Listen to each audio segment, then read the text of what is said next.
Dodje. Roll. Dive duck. These were the movements one Harry Potter was performing as he tried to dodge the consistent barrage of deadly spell fire which rained down upon him. It was 3 days into the summer after 5th year, and to say that Harry was unlucky would be an understatement. He could never just have peace, and he always had to fight for his life, and today was no exception. He had been reading his defense against the dark arts textbooks when a massive explosion had rocked the very foundations of the suburban home in Surrey. Looking out of the window, he had seen a shocking sight. Death Eaters in the dozens, all wearing white masks and black cloaks, were murdering the inhabitants of Privet Drive. Not 10 minutes after that, and after successfully managing to stun a few of the Death Eaters from behind, he was engaged in a duel with Bellatrix Lestrange. Well, not really a duel, more rather a one-sided dodging match to see how long he could dodge before he was obliterated by one of the bolts of green energy which were being launched at him with abandon. Dodging to the side once more, Harry avoided a jet of red light and sent back a disarming hex at Bellatrix. It missed due to him performing the curse mid-roll, but had the effect of momentarily distracting her, before the barrage of death assaulted him once more. Before they die, some soldiers think back to all the worst times of their life, and then to those which were happier. It was in this moment when Bella hit him with a paralyzing curse that he saw his life flash before his eyes. He saw his less than pleasant childhood with the Dursleys. He saw the death of his parents, Cedric Diggory, and last but not least Sirius Black. Thoughts turned sour as memories of all these deaths bared down upon his soul, judging him, weighing him as if to see if he was worthy of some magnificent gift. And then the pain lifted, and all he could see in his conscious mind was the smiling faces of Ron, Hermione, Dumbledore, Ginny, Molly, Arthur, Fred, George. The list was endless, and the happiness which was obtained from the scene was enough to start to radiate out of his body. Death Eaters stopped in their tracks. Members of the Order who had heard of the attack and come to protect Harry turned as well, but for different reasons than the Death Eaters. While the Death Eaters began to feel signs of fear, the members of the Order felt a strange joy begin to overpower them. They felt unstoppable.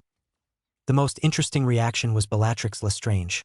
She had dropped her wand and was now curled into a fetal position, whimpering as if she was suffering from the effects of the Cruciatus curse. She seemed to totally disregard the looks she was getting as she slowly raised her head to look Harry in the eyes. Harry stared back into her violet eyes, disgust written as plain as day all over his face. "I'm sorry. Please forgive me. I can change. Please give me a chance," Bellatrix begged. The people in the nearby vicinity looked upon the scene in total shock. Here was Bellatrix Lestrange, one of the most feared women in the world, the Dark Lord's second in command and generally known as a lunatic psychopath, begging for her life and redemption for her sins on her knees in front of Harry Potter, the boy she had just beaten to the ground in a duel. However, all those around them also felt the change which had taken place within Harry Potter seconds before, and were both frightened and given strength by the power now rolling off him in waves, unmatched by anything in the history of wizard kind. There was one in the crowd, however, who could understand the abrupt change even slightly. His thought drifted to the power the Dark Lord knows not, and he assumed this must be it. What else could it be? And then he felt it, a change, and the power surrounding Harry magnified to levels which were rivaled by none on this plane of existence. The people around Harry began to collapse under the pressure of so much magical energy. Albus Dumbledore watched as everyone but himself and Bellatrix, who seemed unaffected by the power, collapsed. He resisted with his magic, protecting himself with the full capacity of his amazing magical power. This, however, wouldn't last for long, as his shield were worn down quickly until he, like those around him, collapsed unconscious. Harry, however, was either disregarding this or did not know of it, for he was still glaring at Bellatrix with unparalleled hate. "You ask for forgiveness, yet you deserve none. You ask for redemption, but you deserve none. You have the audacity to ask me to disregard the lives of all the helpless children you have killed," Harry thundered in a voice which did not in any way represent his own. It was amazing and powerful, like an ancient and wise king passing judgment on a sinner who had committed a terrible wrongdoing. "You may have forgiveness, Bellatrix." She looked up at him with tears in her eyes and a hopeful expression on her face. "You may have forgiveness once you have redeemed yourselves in the eyes of the Vala. Once you can look the Father in the eyes with honesty and regret. Then you can have your forgiveness and peace, Bellatrix. Not before then. Remember, it is a long path. Redemption, and many who seek it never succeed. May Manwë have mercy on your soul." And with that there appeared a blinding flash of lightning which struck the street exactly where the two figures were standing. There was a moment when two surprised faces were seen to those with keen eyesight, but then they were gone, leaving a 300-meter deep crater in the ground and 30 remarkably unharmed bodies wearing deep red robes. Harry slowly came out of his state of blackness. He could see faint white images moving about his person. They were beings of power so pure and powerful that they made him, even after his previous display, look like a small boy next to a grown man. Opening his eyes full, he was surprised to find the light didn't clear. Instead it became brighter. Looking to the side he saw Bellatrix. She too was searching the area, trying to see something in the endless white laid out before them. "Welcome, Harry James Potter." Harry looked around trying to see the owner of the mysterious and breathtakingly powerful voice. However, he did not speak. He had not been permitted to yet. "Welcome, Bellatrix Black." Bellatrix reciprocated his previous actions. They had the same results. "You have been brought forth to this plan of existence to be measured, to be weighed, and if and only if you are found worthy, then you will be given a second chance at life. Harry Potter, a hard life you have led, one, which despite the loss of loved ones has remained pure and noble. You have been found worthy." There was a pause in which time he noticed that Bellatrix had paled dramatically. The voice spoke after what seemed a couple of minutes later. "Bellatrix Black, you have also led a hard life, the path of darkness you took, and your ambitions and pride led to your downfall. Yet after this you have seen the error of your ways, you are prepared to die in order to redeem yourself. Yet despite this, the death of yourself would not nearly equal the sum of those which you killed. You know this, and it is for that reason why you are to pass. You have been given another chance at life, Bellatrix Black. Use it wisely this time." Bellatrix had tears streaming down her cheeks at these words, but was not given time to say anything as the powerful voice spoke once more. "Harry Potter, you are to go by the name Elaros Tintiel. You will be of the race of the Night Elves, the first of your kind to exist anywhere on either world." The voice faded away and then appeared again moments later. "Bellatrix Black, you will go by the name of Falariel Culnamo. A Night Elf you will be also. The second of you kind you shall be. May you long protect your people." And then out of the light came a small host of people. They were strange-looking, slightly tanned skin and black hair. They all had muscled bodies and looked unbelievably strong. They approached dressed in robes of pure white. When they got to within reach of Harry and Bellatrix, they stopped and fell as one, in a display of remarkable synchronization. They then spoke as one. "Hail Elaros Tintiel, may he ever be the protector of our kind." They then turned to Bellatrix and chanted in unison, "Hail Falariel Culnamo, may she ever be the mother of our kind." All was silent as Harry and Bellatrix stared at the strange people. But then, when he felt the dire need to say something, the intensity of the white light surrounding them increased, and the last thing which he heard before the void ceased him once more was a disembodied voice wishing him luck. Harry opened his eyes and his vision was instantly flooded with light. Looking to the side, he saw that he was in some sort of tent. Bellatrix was in a bed by his own. Well, it wasn't technically a bed, more like a collection of blankets sorted into a bed-like shape. Climbing out of bed, he noticed that Bellatrix was beginning to stir. He could count the strands of midnight black hair which obscured her face. There were 52 individual strands, each one smooth and sleek. It never occurred to him that he was admiring the hair of his godfather's killer, that she was much older than him, and that he seemed to have visions 10 times as great as before, despite the fact that he was currently neglecting to us his glasses.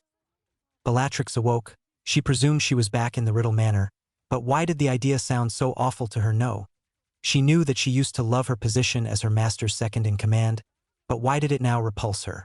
Her thoughts led to the attack which had occurred, and she was instantly brought back to the present by the realization that she was free. She had a new chance at life. Well, that was what the voice had stated, and she felt compelled to obey and cherish everything that being of pure power had told her. She had never been so awed in her life. The power which she felt when surrounded by that white light dwarfed anything she had ever felt or even read about, even in the accounts of Merlin. And then there was Harry, the boy which she had broken by murdering his godfather. How could she ever make it up to him? The truth was that there was no answer to the question. You simply did not earn forgiveness or even ask for it. You had to be granted it out of free will on the victim's part. She understood this now. She was prepared to stick with him now, and forever. She would fight the Dark Lord and dedicate her life to the protection of others in order to erase at least part of her sins. She would never be fully free from the fact that she had indeed committed these deeds, but she could at least try to redeem herself. Opening her eyes, she was not quite prepared for the face that swam into her vision. There in front of her was Harry Potter, but he wasn't Harry Potter at all. He was different, so much so that all that remained of his past appearance was the visible edges of a lightning bolt scar protruding past the edges of his now significantly longer hair. On closer inspection, she noticed that the shape of his face remained similar to before. However, he now seemed so much more handsome than previously. Perhaps it was the fact that he was no longer deathly pale, but nicely tanned, or the way his now elegant eyebrow rose in question to her shocked look in response to his appearance. "You look different," she said slowly as a way of explanation to his unasked question. Harry snorted softly. "So do you, not as psychopathic killer looking as before, more of a..." Lady Bella looked down at her hands, and instead of the pale, white skin which was there before, now there was skin which was very similar to Harry's, rich, full, and extremely elegant. She also noticed that her hands had changed. She now had slender fingers which, while having a beautiful grace and air of femininity to them, appeared to hold a hidden strength. "I feel different too," she admitted softly. Harry sat down on the side of the pile of blankets and sheets. "How so?" Bellatrix was quiet for a while and then gave her answer. "I feel powerful, not like before, but different, in a way which I cannot describe. It's like I have a well of power inside me. Apart from it's not really a well, more like a small sea, waiting to be tapped into." She frowned. "Can you feel it as well?" He concentrated on feeling his magic, but was unable to find anything. "No, I can't," he said, slightly glum. "I suppose that when we changes I lost my magic. What did the voice saw we were again? Elves or something, because we certainly don't look like elves?" Harry frowned in confusion. "Night elves, that's what the voice said. We can only assume that they are just another form of elf. I never really thought of the possibility that there may be more kinds of the same species. However, it appears that a night elf is probably the exact opposite to a house elf." Harry nodded in acceptance. Turning back to his bed, he lay down once more. The blankets were dry and comforting, but he barely noticed as his mind was going a million miles an hour. What really bothered him was the fact that Bellatrix could do magic at what she considered to a higher level. While he was left without any at all, it just didn't feel right. Putting his thoughts to the side for the moment, once more Harry stood up and began to get dressed in clothes which had previously gone unnoticed. They were simple, a dark green color tunic and a pair of loose black trouser-style pants. It was at that moment that he realized that he had been naked in front of Bellatrix, and that he did not care. It felt natural, like it was the right thing to do. He completed the outfit by placing a pair of black lace-up boots on and tying them up tight. These were easier to handle, for they were the same design as he was used to and not unusual like the other clothes. He turned to find Bella fully dressed in similar clothes, save for the fact that they were a light purple color. What confused him was the thing in her hand. It was an intricate walking staff, but yet at the same time it wasn't. He could literally feel the power radiating off her. It was incredible, wondrous, and instantly made him feel safe. "What is that thing?" She just smiled and cocked her head to the side. It was then that he noticed another remarkable change in her appearance. Her face, it was, for a lack of a better word, beautiful, and her ears as well had changed dramatically. They were pointed at their tips and made her appearance even more beautiful. "It's a staff." At his blank look she clarified. "It channels my magical power. Although I do not know where it came from. It feels like it was made for me, and the feeling when I hold it is amazing." Harry admired the staff for a few moments. It was a very dark purple color, smooth, and held a perfectly ball-shaped stone at the top. This was surrounded by 3 pieces which branched off the main body of the staff and held the ball secure in a reverse tripod hold. It truly was an amazing item, despite the fact that its origins were unknown. Once again Harry felt the sense of loss, that he no longer possessed any magical abilities. "Shall we find out where we are then?" At receiving a nod in response, Harry led the way out of the tent door and into the open air. What they saw when they came out was nothing like they expected. They depicted to that they would be in some sort of forest or perhaps even a small glade. What they saw the moment they stepped out of the tent would change their lives forever. Everywhere their gaze fell they could see tents, thousands of tents, hundreds of thousands of tents even, and straight ahead he could see mountains, cruel mountains which looked like they were made of hard steel. Noise a little closer to home broke him from his awed gaze. Looking around he saw that the first signs of life were beginning to be shown from the vast camp.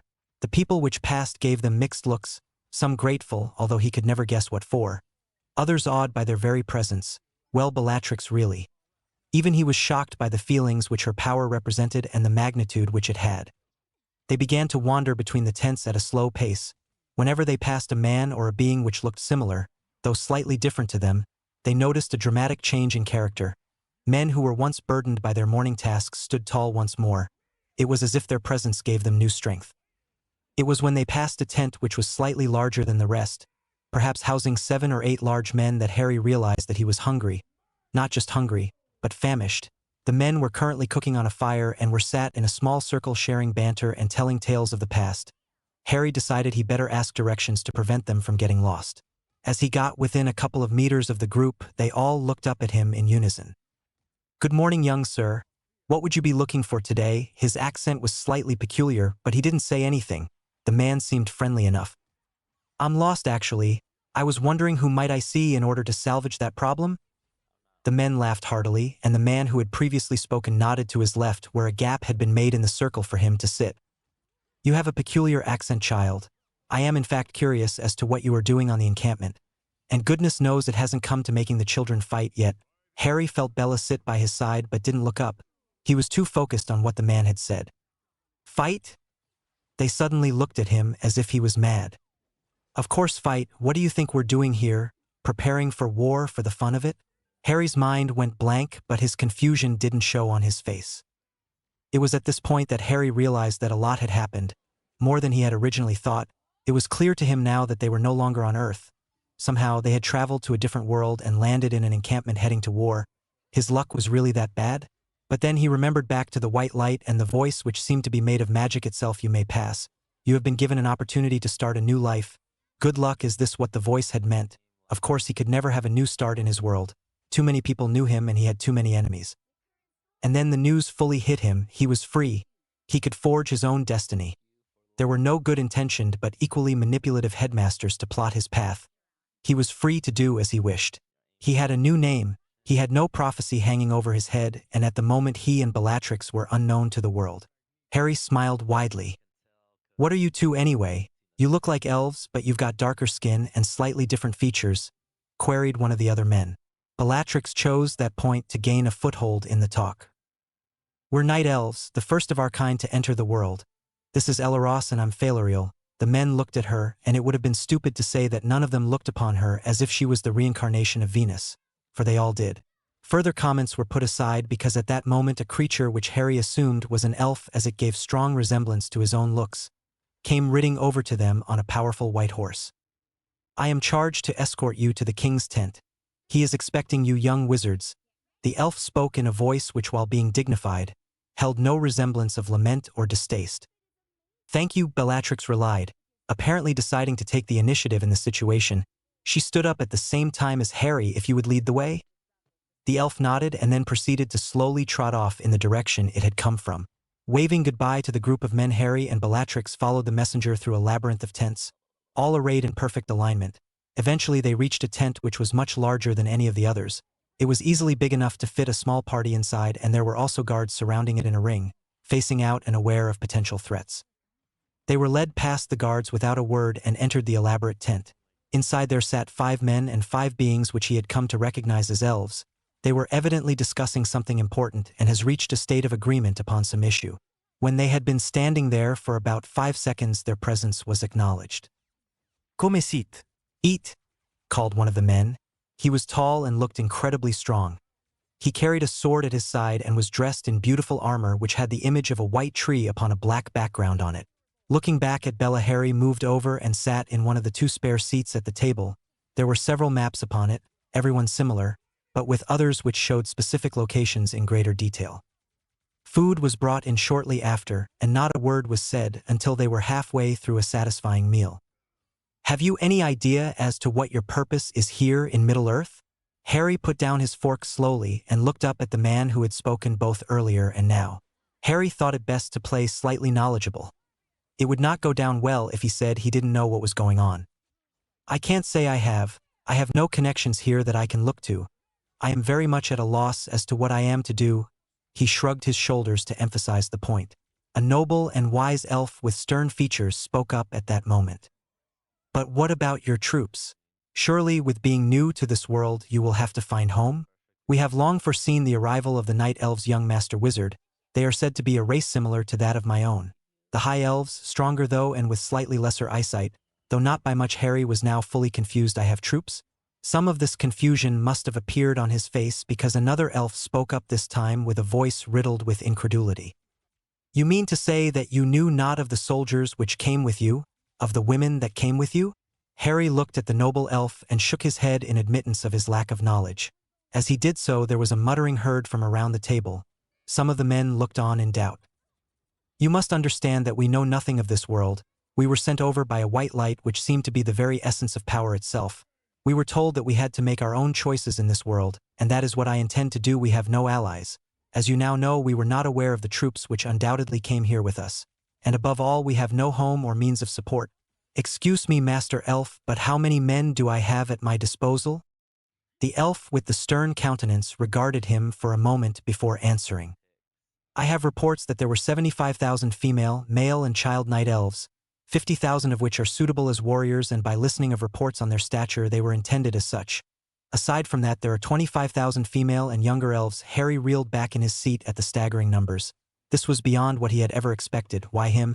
He wasn't special, he was just him. And now he was entrusted with presumably leading these elves and ensuring their expansion and prosper. The challenge was immense, but not impossible. How do you propose I begin? There are little options open to me. You are preparing for war, or that is what I have been told. If there is war, then there is undoubtedly an enemy. I cannot begin to protect my people when we have no means to do so. He paused to think once more. It was strange that he was being so forward and demanding, but he felt that the situation called for action. Before I burden this on you again, Master Elf, may I have the pleasure of your name? The elf gave a smile and nodded his head gracefully. I am Elrond, young wizard. I have many other names, but you may call me as such. Harry smiled back and reciprocated Elrond's previous action of nodding his head. He didn't realize it, but also managed to so with grace. I am in need of help, and I am not in the habit of asking for it. But I realize that I must. I am stranded and you are not. Therefore I wish to have your aid, or at least your counsel. What say you? Will you grant my request, Lord Elrond? There was silence once more while he contemplated the matter.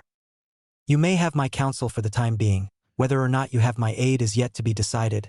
I only speak for myself, not everyone here today. When I say this, there was tense silence for several minutes, before it was broken by another man, similar in stature to the first and dressed in similar clothes. Although my people do not hold as much power as the elves at the present time, I am inclined to offer you my counsel if you so wish it. Aid is likewise yet to be seen. After that, the 4 other men in the room agreed to offer him counsel. The elves had similar views. They were reluctant to commit to an agreement without further knowledge of the other. Counsel was offered, though. At last they turned to an elf who exuberated power and grace, like Elrond, but with seemingly more power. Harry awaited on his decision. I agree to provide counsel, young wizard, and I also agree to offer you aid. There was a confused silence at this, but no one dared to interrupt the important elf due to his obvious importance and power. I have in my possession a sword crafted by the smith Telchar. The blade has been in my possession for thousands of years, but I know now that it was mean for you if you will have it. Aside from that, I have nothing else to offer you. He stood and tossed his cloak to the side. There, in a scabbard which was slightly curved in shape, was a sword. The casing alone was magnificent, black with vines of thin gold creeping up its length. He could also see the handle. It was longer than he imagined it to be, but he didn't doubt the weapon's efficiency in battle. It was curved oswell, although only slightly where it joined the blade and at the butt of the handle. The thin cidery vines stopped at the handle, instead to be replaced by a striped pattern of a thick ring of black, then a thin ring of gold. This ran horizontal all the way up the handle. It was amazing, powerful, and elegant. He had never seen anything like it. Harry accepted the weapon which was being offered to him by the elf's 2 hands. He took the weapon and gently, as if he was trying to prolong the weapon's life, fastened the sword tightly to his waist. It fell to about his knee and came up to just below his shoulder. He supposed it would look and perform better when he was fully grown and trained.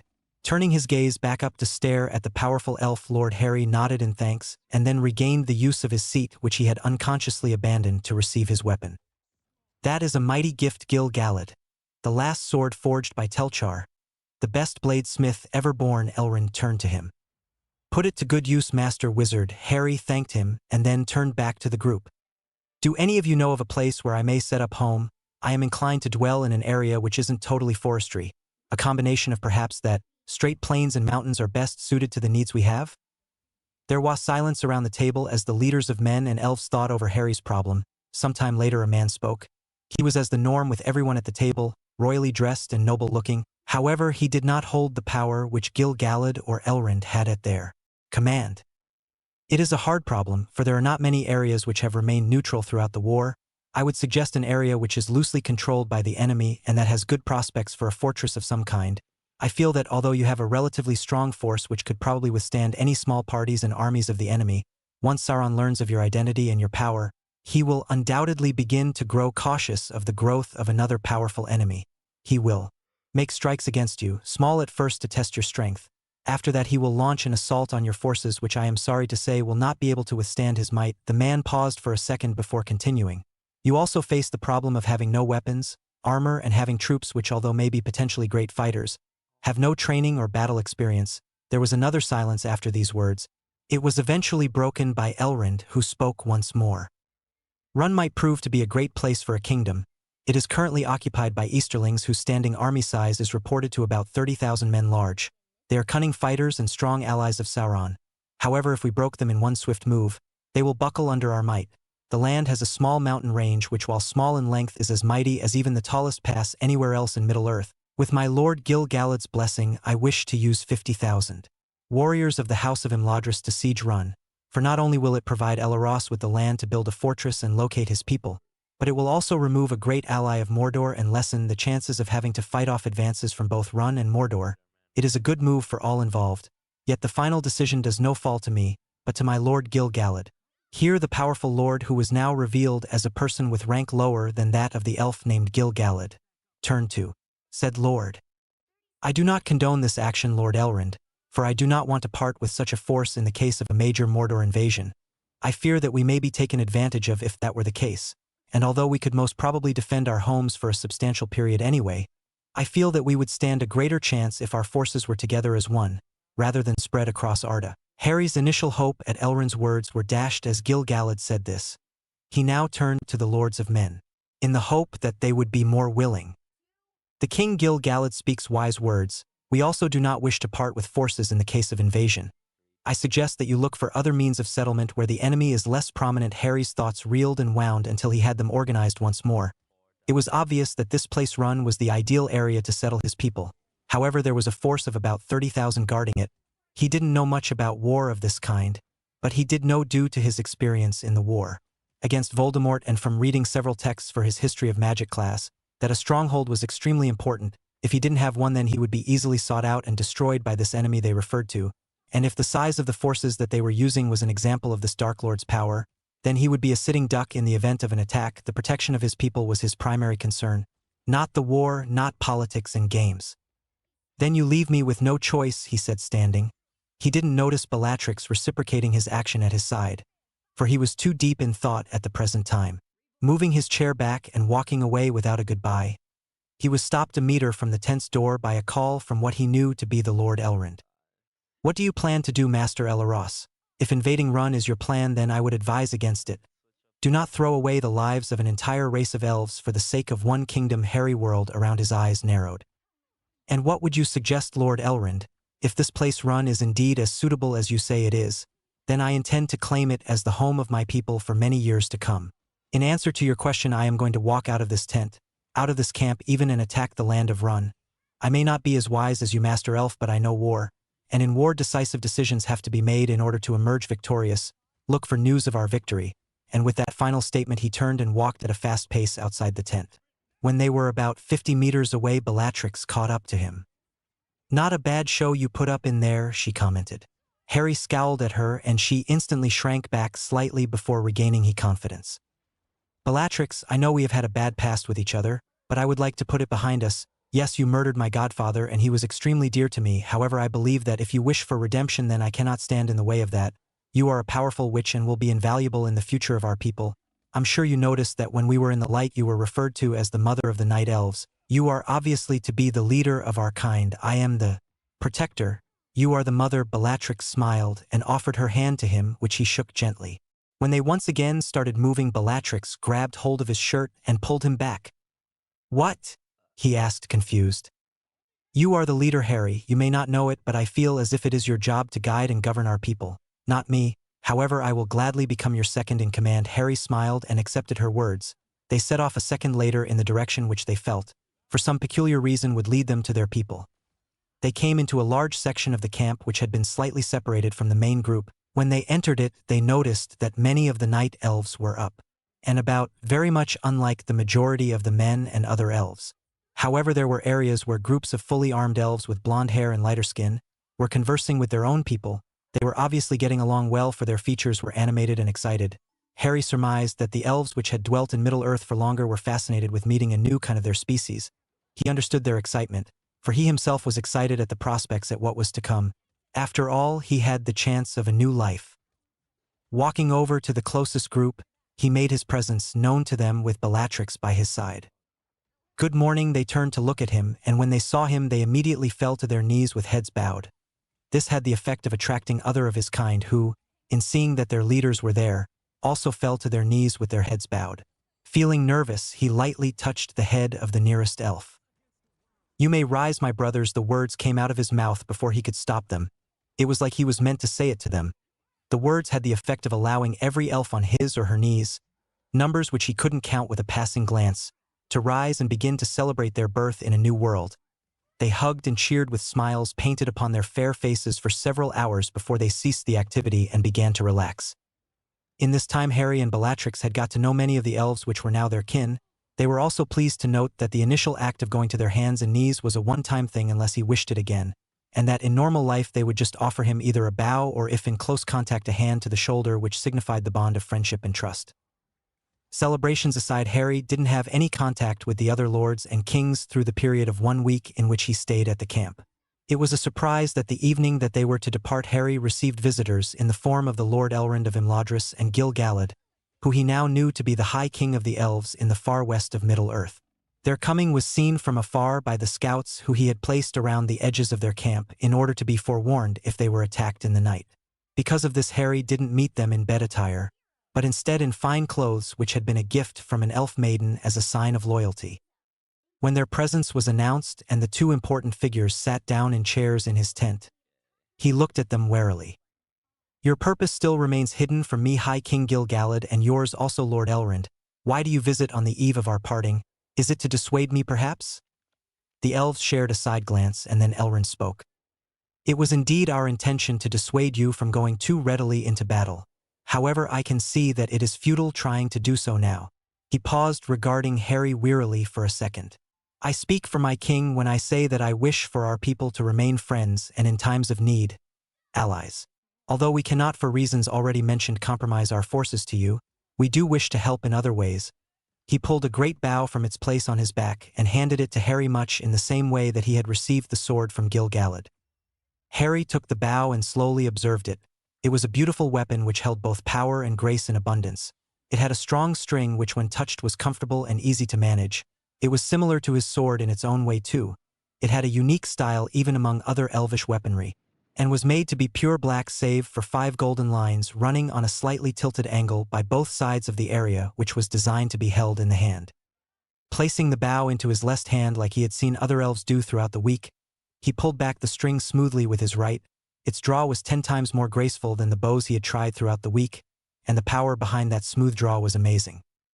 "The bow has been in the design stage many years before your arrival. We feel that it will be perfect for the needs of your people. We increased the drawback weight to allow for a more powerful shot.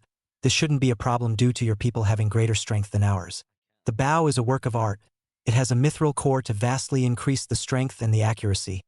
It will only be broken by great magics or by the weapons made by the smith who crafted your sword." Harry stared at him in shock.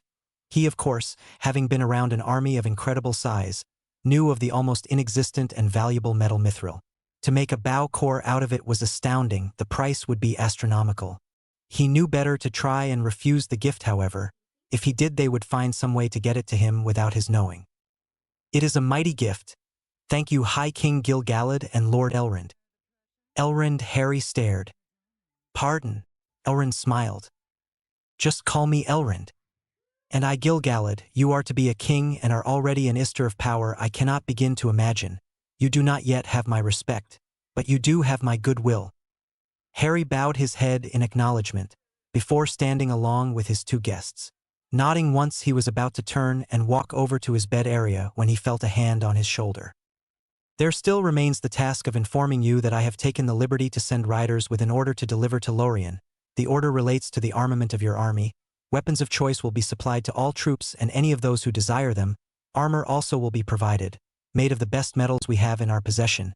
If we cannot help you physically take the land of Run, Then we offer you weapons to attempt to yourself. I do not advise continuing with this rash plan to take the region, but I hold no sway over you. You of course must do what you think is best for your people." And with that they both swept out of the room, cloaks catching a non-existent breeze, creating an impressive image. Harry smiled grimly and then placed the bough on his bed. He then made his way outside, where he proceeded to prepare for the march to Lorien the next day. It was several months later when the night elves entered through the wooded borders of Lorien. The going had been slow due to the need for secrecy and the fact that they had with them children and women. By the escort of one of the patrol groups that guarded the borders, they were led into the heart of the wondrous city, which many had attempted to describe back at the camp. None, however, had done the place before them justice. They were led through glades of many colors and past many an elf before they arrived at the dwelling of the Lord and Lady. There Harry and Bellatrix were drawn aside while the rest were taken away to another location. A tall and fair lady elf led them, along with who seemed to be her husband, to a secluded part of the wood. There they took seats and sat in pleasant silence until it was broken by the lady. "Welcome Elaros and Phalariel, leaders of the night elves. It rust that you had a pleasant journey."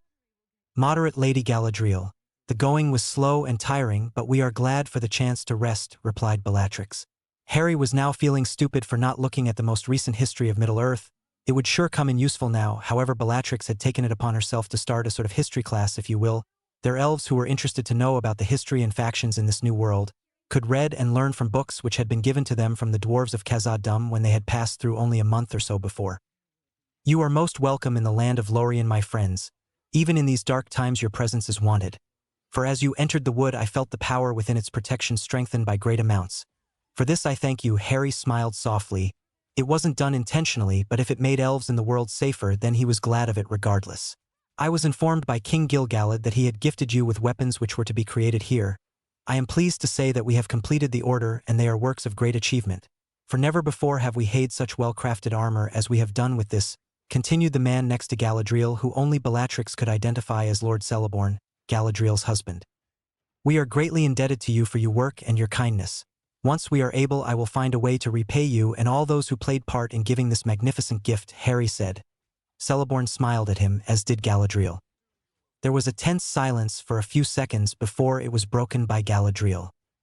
"Come," and with that she proceeded to rise and walk off away from them. The lady led them back through several thickets, but they eventually stopped in a small building which was just as intricately designed as all the others they had seen throughout the city so far.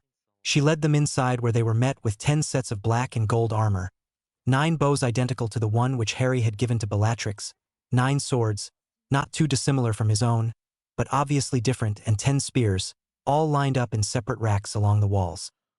Stepping forward to the right center set, Harry reached out and picked up the battle helmet which rested upon a small shelf. The helmet was different from the rest there. It was without the large addition at the top, making it more lightweight, and it also had a peculiar shine to it which he could not identify on the helm's purely golden shade. The helm was flawless and curved in ways which clearly showed it was of elven origin and craftsmanship. "It's beautiful," he whispered. "Indeed it is, young Ister, worthy of a mighty warrior to wear, made of the hardest metals which run between layers of mithril. It is capable of deflecting even the sharpest of arrows without effort. It is yours to wear in battle, a sign of your identity and power." Harry turned to gaze upon the Lady Galadriel, and then to Bellatrix, who was examining a pair of long daggers closely, obviously impressed by the beautifully curved blades. "Who are these for?" he asked, gesturing to the weapons and armor in the room. "For you and the Lady Phalariel," she answered. Harry frowned. "And the rest?" he asked. "For those who you most trust and have proven themselves to be the best leaders and soldiers in your army. We thought that those who proved themselves worthy would wear this design of armor.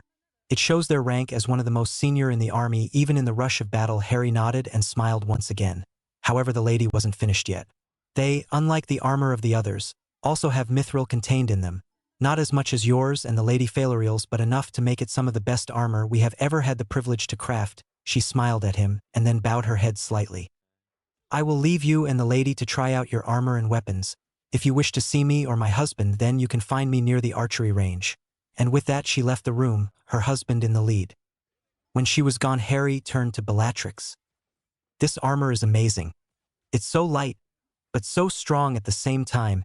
His face grew darker and his eyes flashed with a hidden power. Although I wish we didn't need it at all, Bellatrix smiled grimly. It's for the safety of our people. If we can take over Run, then we can begin to grow strong. I just hope that we don't lose many of our people getting it, Harry sighed. If anyone or anything kills off my kin, then Vala help the one that does. I'll hunt them down and write a warning all over the sides of the Dark Tower itself. Bellatrix shuddered at the thought, but in fact she felt the same way. However, one thing about the oath-like statement was the fact that Harry probably would do it. Silence enveloped the room and Harry looked back at the weapons and armor arrayed before him. Picking up a light leather undershirt, he slipped it on over his head and tied the fastenings tight around him. He then picked up a huge dress-like chainmail, save for the fact that it sparkled with an unearthly glint showing that it was once more made of mithril. Slipping it on over his head, he let the armor fall down to just above his knees. It was then he noticed that at the waist the armor slid into two, with a slit going from there to the very bottom of the piece. Next he placed a black breastplate upon him. It was then that he realized that it had a familiar shape upon it.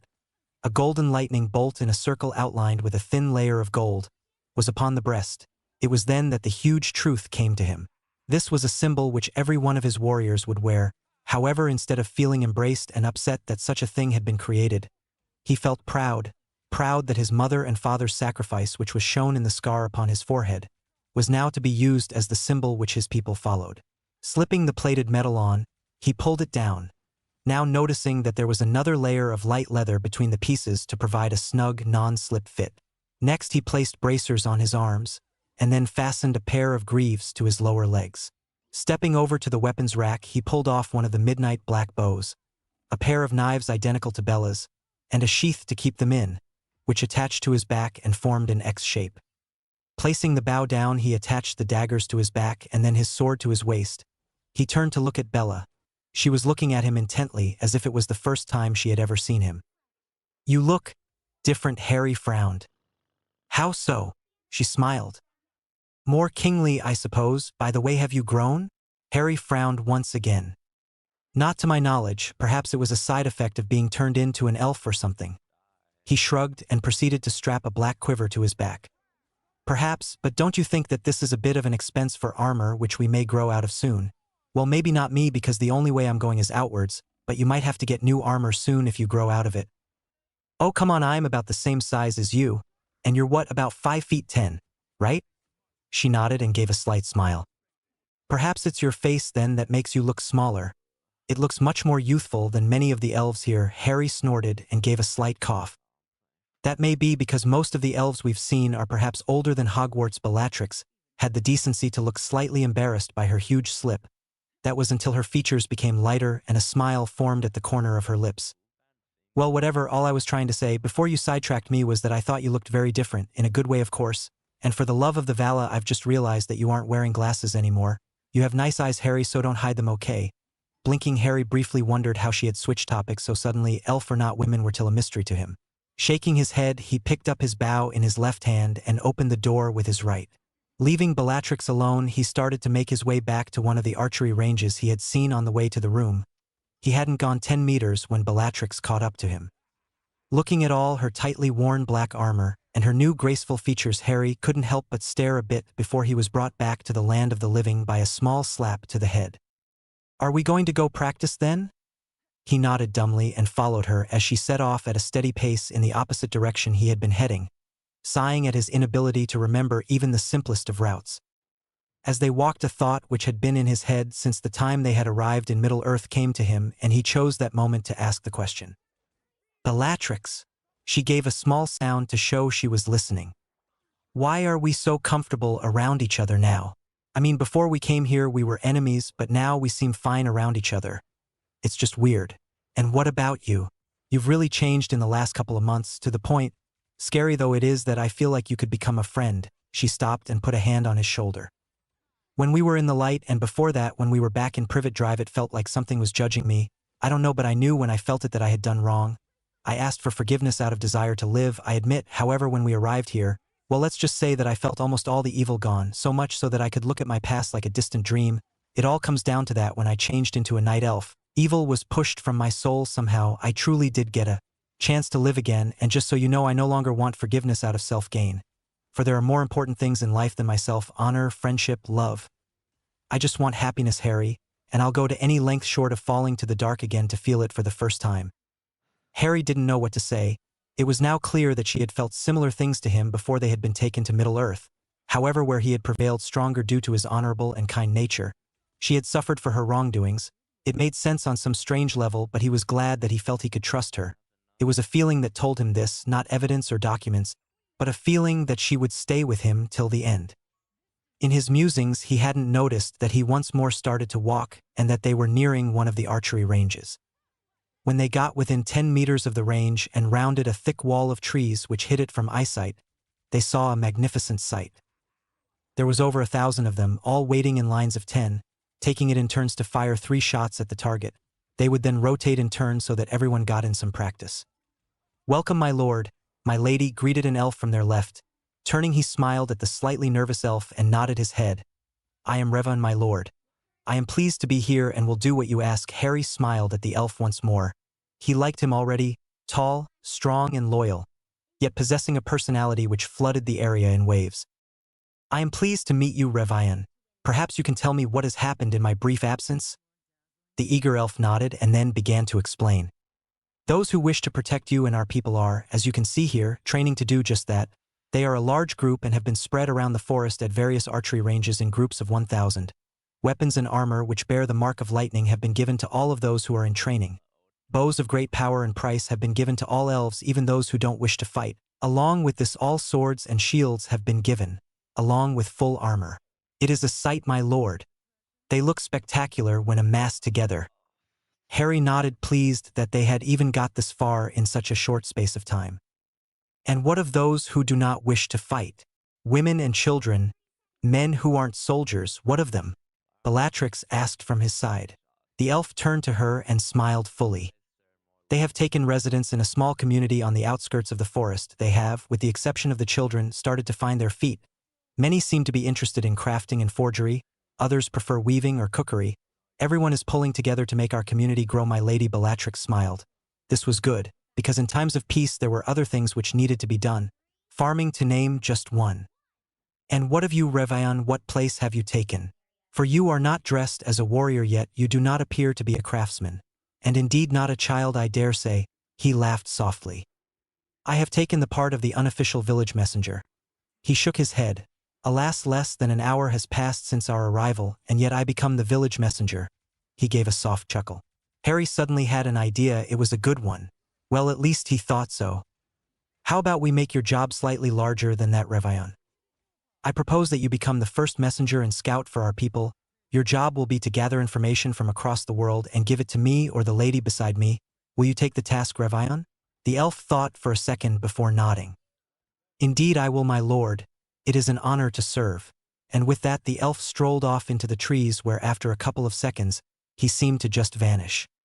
Looking over at Bella, he gave a shrug of her shoulders before leading him over to where the archers were practicing. It was a couple of minutes later that Harry and Bella were stood next to each other, bows in hand, facing the targets which were about 50 meters away. It was the first time they had even fired an arrow before, but Harry had seen it done in Muggle movies back on Earth, so got the gist of it roughly. An elven archer who was apparently a master bowman, a rank only attainable after 2,000 years of training, stood by their side giving the tips to better their stance.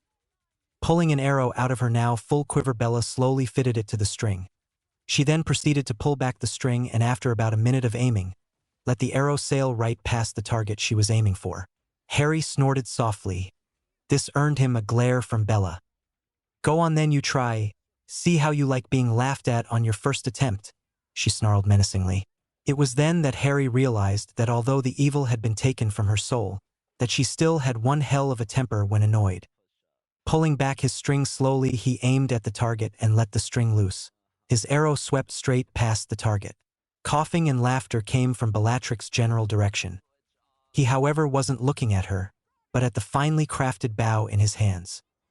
"This is going to be harder than I thought," he murmured before once again fitting an arrow to his string. That it was 5 years later when Harry and Bellatrix set out from Lorien.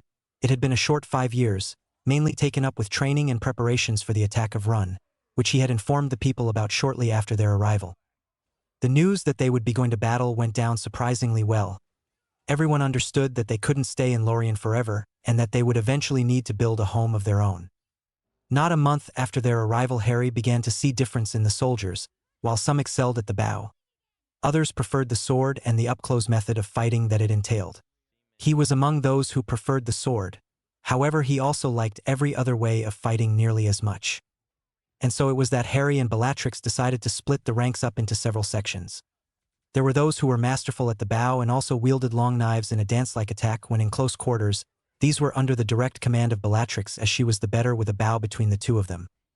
And then there were the spearmen, highly skilled and disciplined soldiers who used spears with frightening devastation, capable of hitting a small target from 25 meters away. They also carried swords as a backup measure. These were led by the first person Harry had felt deserved the honor of wearing one of the 8 special sets of armor.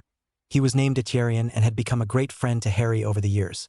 Strong, loyal, and intelligent, he was the perfect captain and friend, one which he knew he could count to watch his back in a battle. In addition to this, there was a large group of those skilled in the sword. They also carried large golden shields which were shaped similar to a diamond in 2D form, apart from the fact that they were rounded and portions had been taken out of it to create a well-designed, effective and lasting shield. These were under the command of the second person he had seen fit to honor with the captain's armor. She was a strong woman who had, like all night elves, black hair and a toned body. She was attractive. He had to give her that, one of the most attractive in fact. However, Harry didn't like her like that. Her skill with the sword was monumental. A close rival to Harry, who was best among the remaining elves.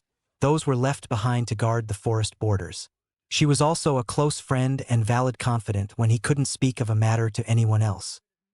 And then lastly there was the unit which Harry trained with day in day out. They were the best because of this, and that was exactly what he wanted. A unit which ran well even if the chain of command was broken, a unit of loyal, skilled and friendly elves which he could count on in any battle.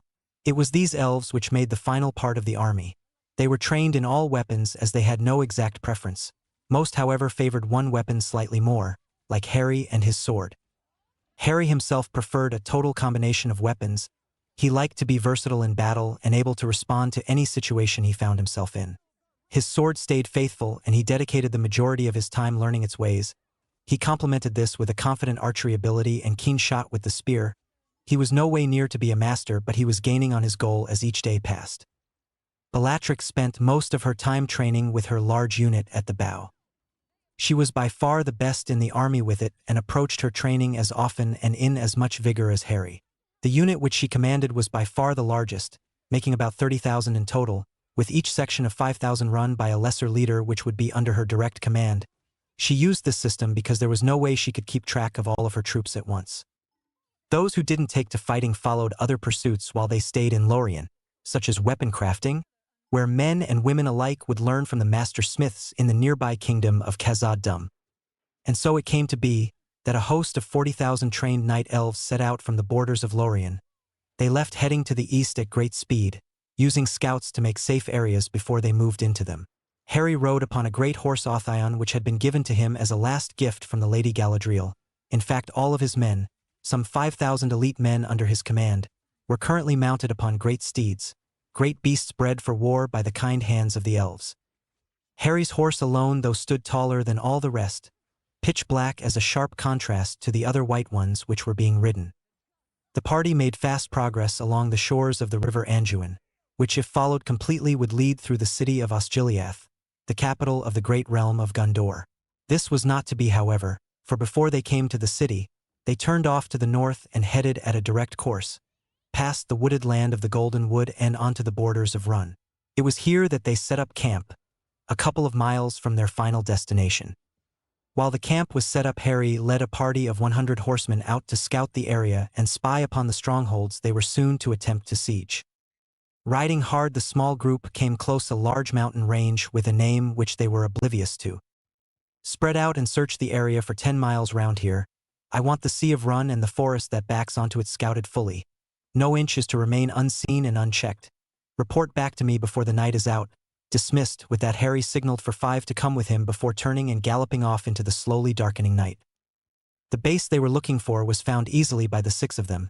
Keeping to the shadows, they flocked across the flat plains for half the night, noting the positions and defenses of the entire stronghold in the area.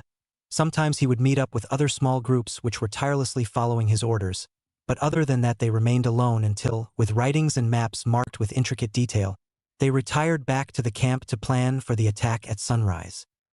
Sitting back in his tent, Harry, Bellatrix, Etienne, and Turwin, the woman who captained his swordsmen, pondered over how they were to attack the following day.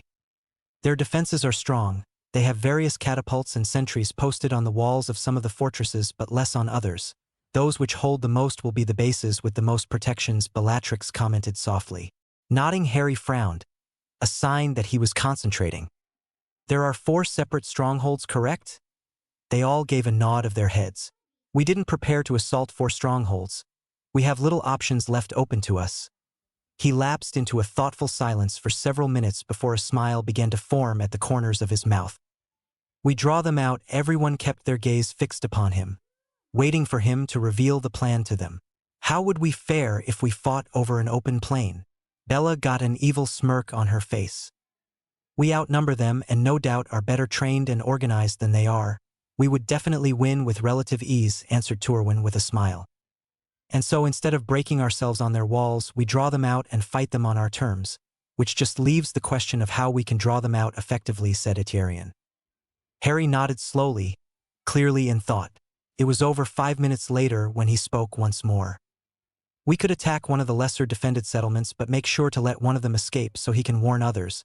Hopefully they will take the bait and attack us, which is when we will act. I want a party of several thousand soldiers to attack silently from the rear while we fight off the main force from the front. Bella, I want you to lead them. Make sure that your first target is the central fortress, as that will tip the balance in our favor. Bellatrix nodded but kept silent. Take with you soldiers from your own unit along with 500 of mine. Use stealth for as long as you can before they notice you, and if then you are discovered, use force to gain control of the fortress as quickly as possible. We need to be fast and clean. There is no room for mistakes. That is all dismissed, Harry ordered. Everyone moved their chairs back and began to exit the room. When they were a meter from the door of the tent, he called over to them. Oh, and Bella. Yes? She inquired. Good luck. She smiled and swept from the room in a whirl of midnight black robes. At daybreak the next morning the attack began. Over 30,000 elvish archers surrounded one of the lesser strongholds, and for half an hour proceeded to rain arrows down upon the fortress. After that the real attack began. Ladders! Shouted Harry. Hundreds of soldiers raised ladders along the walls and began to spring up them with innate elven grace. They met no resistance as they did this and secured the walls in a couple of minutes. It was then that a roar came from the buildings inside the walls, and out of them poured hundreds and hundreds of troops. Evil men, orcs and wild men of the east cascaded forth with the intention of death and glory fixed firmly in their eyes. Harry's troops opened fire upon the enemy, who never really stood a chance. Hundreds were flattened in the first several seconds of the bombardment, and those who remained fled back into the temporary shelter of their other mountain dwellings. Releasing his bow one last time, Harry quickly set about ordering the demolition of the small city. None would use this city again for evil purposes. Burn it to the ground. I want the people back in Arnor to see the fires of our victory burn. Let them see what we will grow to be.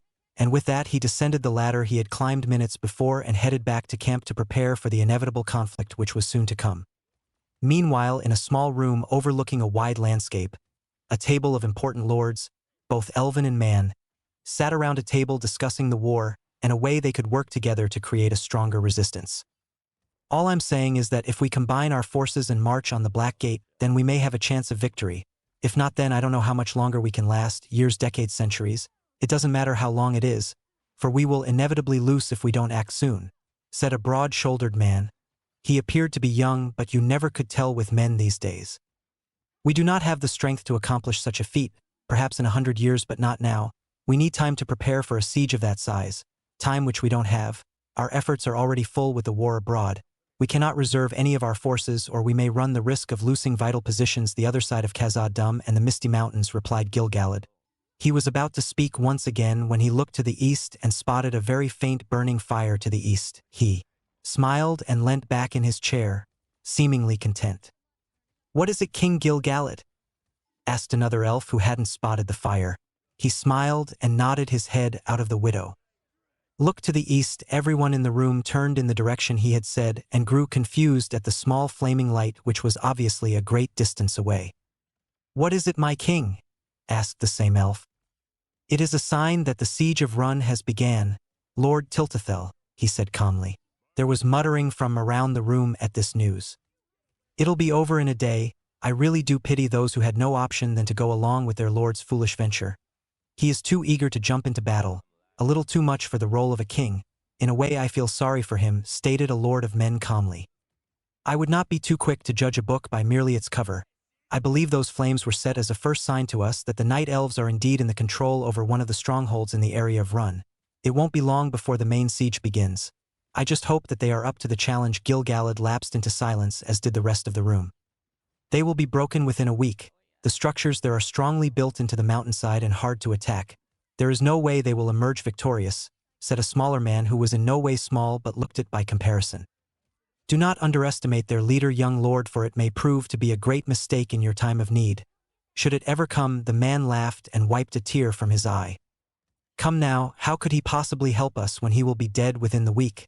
I don't doubt his dedication to his people, but they have rushed off to battle prematurely," said the small man. "We will see, young lord, we will see."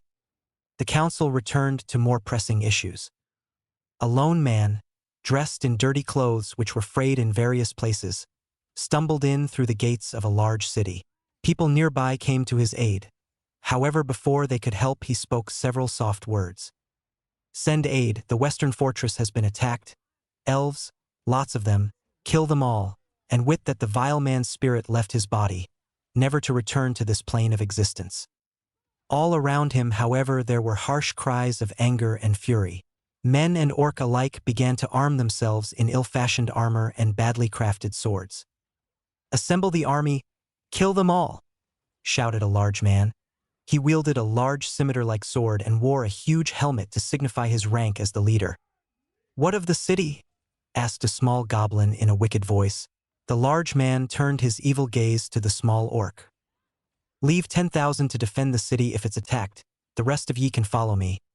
He ran forward toward the gate of the city, sword raised and death in his eyes. Behind him, small groups of soldiers joined the main stream which was running out of the city. They all had one thing in common: the desire to kill some elf. A lone rider, graceful and fair, rushed forth from near the city. He had to warn his lord that the attack was soon to arrive. Harry looked up as a rider on a powerful white horse made its way towards his position at the head of a vast host of warriors. They stood resolute and unwavering in the chilled night air as they waited for what could be their death to claim them. As the rider drew up to him, the man atop the horse jumped gracefully down and stood to attention, in full armor at his side. "My lord, a host advances. 20,000 or more are to be here very soon. 10,000 have remained inside the city if it needs to be defended." Harry nodded, but didn't remove his gaze from the mountainside. He knew the great fortress was hidden behind. It was perhaps 5,000 meters from his position, which, if he guessed correctly, gave his remaining archers, some 25,000 of them, plenty of room to strike before the enemy was upon them. Turning his horse back to face his units, he let out a grim smile. "Archers, line up in 3 rows of equal length. Do not fire until I give the signal," he called out. Immediately, the majority of his troops rearranged themselves as per his instructions dictated. "Lancers, take positions in front of the archers. Riders, follow me." His instructions were carried out perfectly and not too late, for at that moment the sound of drums reached his enhanced hearing and that of those around him. Galloping over to a standard carrier, he took the standard from him and rode over to the far right of the army. His man followed him. "Wait here until I give my signal. You will know when you see it, for it will be clear. If you don't for any reason see it, charge upon their archers. You will be effective against them in these conditions." Nodding his head in confirmation, one of his troops quickly spread his word. He, however, didn't hear this as he was looking over in the direction of the mountains once more. There at the bottom, visibly only slightly, came a rider, clothed in black and upon a steed of pure black. Harry could sense the evil from even his position several thousand meters away. This was no man, or even orc for that matter. This was a Nazgul, a ringwraith, one of the greatest of the beings which served the Dark Lord Sauron. Only one thought came to Harry's mind at that moment. "Oh shit!" Bellatrix and a host of 5,000 elves made their way at great speed to the main stronghold in the mountain chain. All was to plan so far. They had remained undetected and had succeeded in breaching the first set of perimeter defenses. They had been weak, with about 50 cruel men on guard duty at the time. It was over before it really started. Ducking down, Bellatrix made a magical sweep of the area. which enabled her to identify anyone nearby who was a threat to her. Expecting there to be nothing, she was surprised to find 7 powerful presences near her current location. This was bad. Bellatrix knew what these beings were. They were Nazgul, the most powerful enemies. Aside from the Dark Lord himself on the side of darkness, she also felt a large amount of evil emanating from them. This only clarified her guess. Go in silent and fast. I don't want us to be found for at least half an hour, in which time I want half the bastards in there to be dead. Archers, don't bombard, just pick off your targets and never fire near to where another enemy can see them fall. Riders, I want you to come in as a backup in case the battle goes ill. I'll give you my signal if that transpires. Gear up, elves, this is it. Good luck, may the Vala protect you all. And with that, she drew her bow off her back and swiftly made her way into the city. Unknown to her, a single figure stood watching their entrance from a high tower to their west. Turning, he let his black cloak whirl around him, and in a deep and powerful whisper, he spoke to a creature near the door. Prepare for combat. Bring the witch to me, alive or dead. I have no preference. And with that, he proceeded to gaze out upon the almost pitch-black night. Harry rode back and forth in front of his troops. They were nervous of the army arrayed before them. He could sense their fear. However, whenever he rode past, their heads would lift and fire would burn in their eyes. This was the reason for his current activity. They were outnumbered for sure. This was not what was supposed to happen. Instead of facing a host of about 30,000, there was at least 70,000 enemies here to challenge them for the land they so desperately wanted. It was then that the Black Rider rode forward from the enemy host. He stopped in the center of the gap between the two forces and waited. Figuring he was doing the right thing, Harry pulled his great horse round and rode fast over to the center of the field. As he got closer, he could see the cruel helmet which the Nazgul wore and the armored gauntlets which lay upon his hands. He carried a huge sword which glinted maliciously in the moonlight, and resting on the floor, on a chain which was in his evil hand, there was a large spiked mace, a weapon of death. This was indeed a great opponent. Who are you who deems himself mighty enough to converse with me? Lord of the Nazgul and bringer of death. Speak, elfling, before I grow tired and end your life. Harry turned his gaze upon the Witch King. It was hard and in no way represented the boy he was a few years ago. Depart from these lands and my kin will bother you no more. I come for the land, not the glory or the honor. Fight and you will die here today, I swear it. By my hand or that of one of my soldiers, you won't leave this field alive. The Nazgul shrieked a vile scream and his horse reared up onto 2 legs. You will be begging for death before the day is out, fool, spat the evil being. And with that he turned and swept back towards his ranks, which started to move forward at a fast pace a second later. Riding hard to his men, Harry rode along the forefront of the lines, screaming orders to the generals before the attack hit. Seeing fear in their eyes at the advance, Harry rode up the line and raised his sword. Hold, night elves, hearken to me, hear my call, he shouted, eyes burning with raw passion. Today is the day when we make our stand. Let this be the day which we look back on and say, I stood, I fought, and I won. This is to be the day when the race of the night elves will stand triumphant above the evil who dares to challenge our might. Let this be the day when the Dark Lord in his home of metal and stone trembles from head to toe at the fury of our fight. Let this be the hour that we become one. Cheers erupted from the ranks and faces set in stone, never to be broken by fear while the day lasted. Bows, he called out to the archers. Bows were pulled out in an instant, and arrows were fitted to their strings. When the enemy's line was 50 meters away, he gave the order. Fire, he yelled. Immediately the sky turned black with a hailstorm of arrows which landed seconds later, killing thousands of the enemy. But they still came, just as strong as before. Fire at will, he yelled and then whistled clear and loud into the night air. The sound was heard by all those for miles around. This was the sign the riders had been waiting for. With a cry they sprang forth. Riding on the wing of angels they rode at the enemy. Bows singing in the air, swords glinting threateningly as they caught ambient rays of moonlight. Swords, swords, show no mercy. Spears, show them the meaning of loss. And with that final call the enemy hit the front lines of his army. Many were felled in the initial attack, but many lived on to fight again. Swords whipped through the air as his faithful soldiers met the enemy in a dance of death and destruction. He hoped Bellatrix was faring as good as they were. Bella dived to the side as an arrow made its way past her head. They had remained hidden for not nearly as long as she had hoped. It seemed they had been trapped. Over 15,000 men, orcs, and even several trolls had lain in wait for her at the gated to the citadel. From there they had fought well, Many thousands of the enemy had been slain already. However, many hundred of her kin also lay dead, never to rise again. Slashing through the torso of one orc, she ducked under the sweeping blade of another before lobbing off his head. Blood sprayed on her, and she grimaced as some entered past her lips. So far she had avoided the use of magic, for she knew it was rare in Middle-earth to possess such power. However, the time was getting nearer and nearer at hand. Her staff, which was up until now used solely as a melee weapon, itched to be unleashed upon the pitiful soldiers which the enemy used. Returning to the fight, she lobbed off several more heads of both orc and man before her restraint crumbled away. Lifting her staff high above her head, a beam of pure white burst forth. The enemy looked upon her countenance in fear as they started to run from the ray of death which had already felled 30 of their number. Bellatrix gave a cruel smile. Now that was much better. Harry moved in and out of the enemy, lobbing off heads and slitting throats in great numbers. Over 50 of them had already fallen to his blade, and he wasn't planning to stop soon. By his side, he could see his friend Etienne fighting against multiple opponents and winning. The two had stayed together throughout the battle so far. They made a good team as they could trust each other till the death. Turning away for a second to fight a large man in heavy armor, he swept a dagger across his throat, which ended the man's life several seconds later. It was then that he heard it, as clear as a bell on a summer's morn. He turned, and there, at the feet of the Witch King, lay the shaking body of his best friend. He looked upon his dying visage, and a lone tear fell from his eye. This lasted for only a moment, for when he looked up, an intense fire burned visibly in his eyes. Harry glared at the form of the Chief Nazgul as he placed his armored foot harshly onto the neck of his friend. There was a crack as his windpipe was split, and then silence. They stared at each other for several seconds, unaware of the battle raging around them as they did so. Harry rushed forth, fury and hate etched firmly upon his face. He swung in a deadly arc, and at the same time his blade set alight. The blade became surrounded by a wall of fire which burned ferociously in the night air.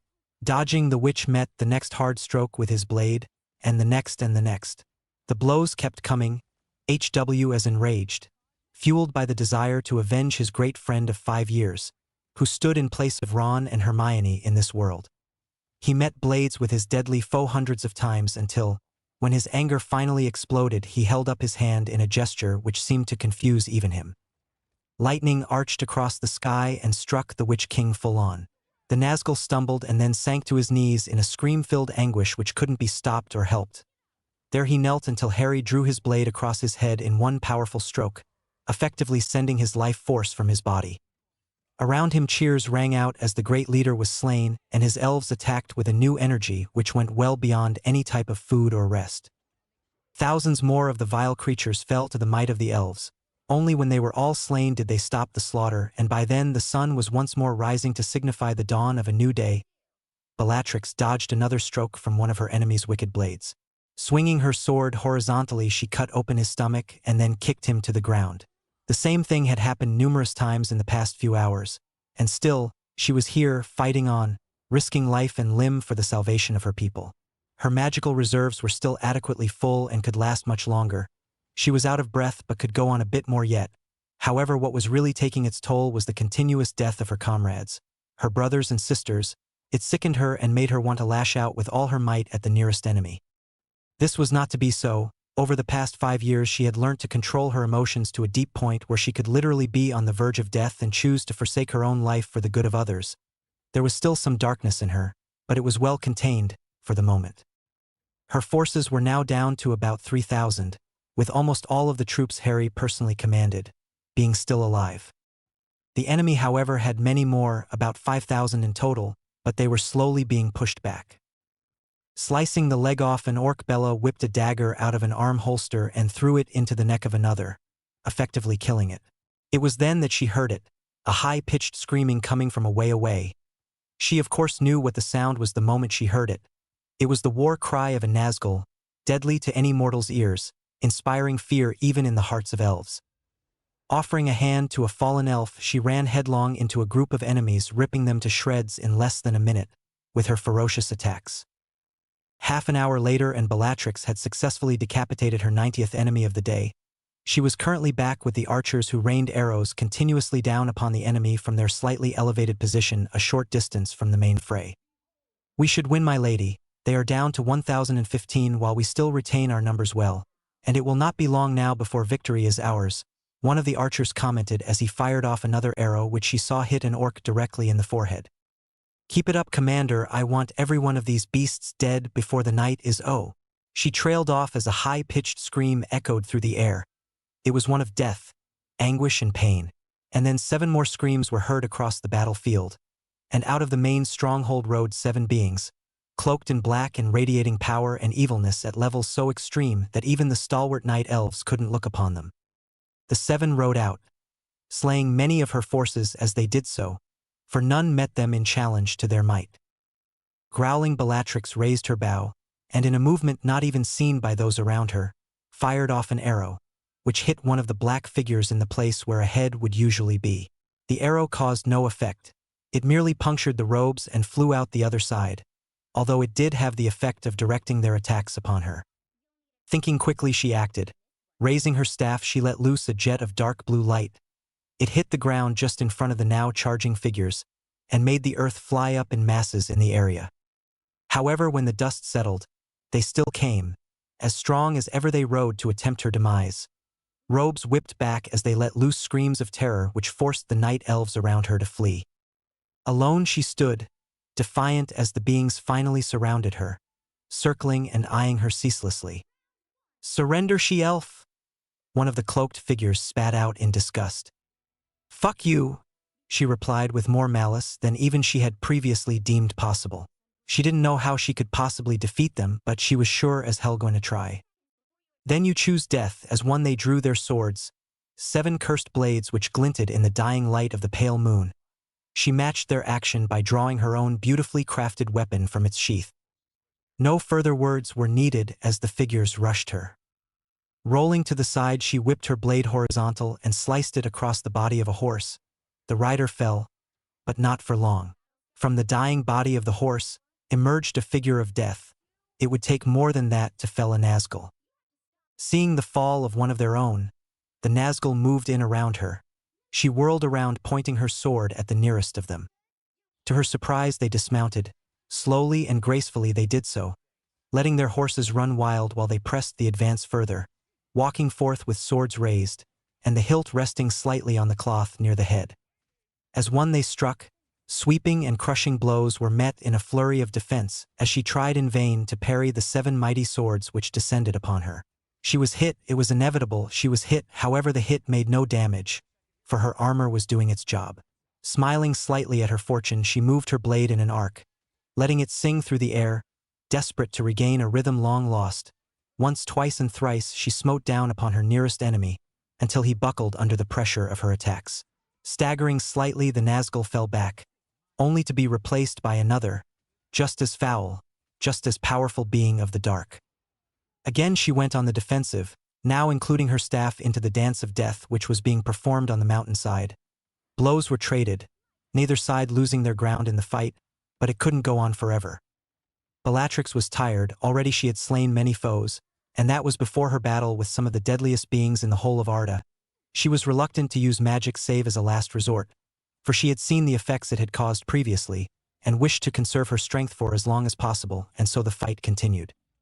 Diving out of the way, Bellatrix lunged backwards and succeeded in cutting the Nazgul to her rear. Victory short-lived, she was cut across the face with a sword. A copper taste filled her mouth, and for the first time in the day she felt less than confident that she was able to win the battle. Ignoring the slash, she fought on. Swinging her blade in a controlled arc, she met her sword once more with one of the Nazgul. She span and knocked the legs from underneath of him, causing him to fall to the ground. Whipping out a dagger from her boot, she rolled out of the way of another sword stroke and plunged it into his heart. Screams filled the air as one of the Nazgul met temporary death. It was then that pain flooded her system. Looking behind her, she was horrified to see a dagger protruding out of her back. Her armor had been pierced and the blade had met her skin. She cried out in pain as she felt the effects of the blade begin to seep into her system.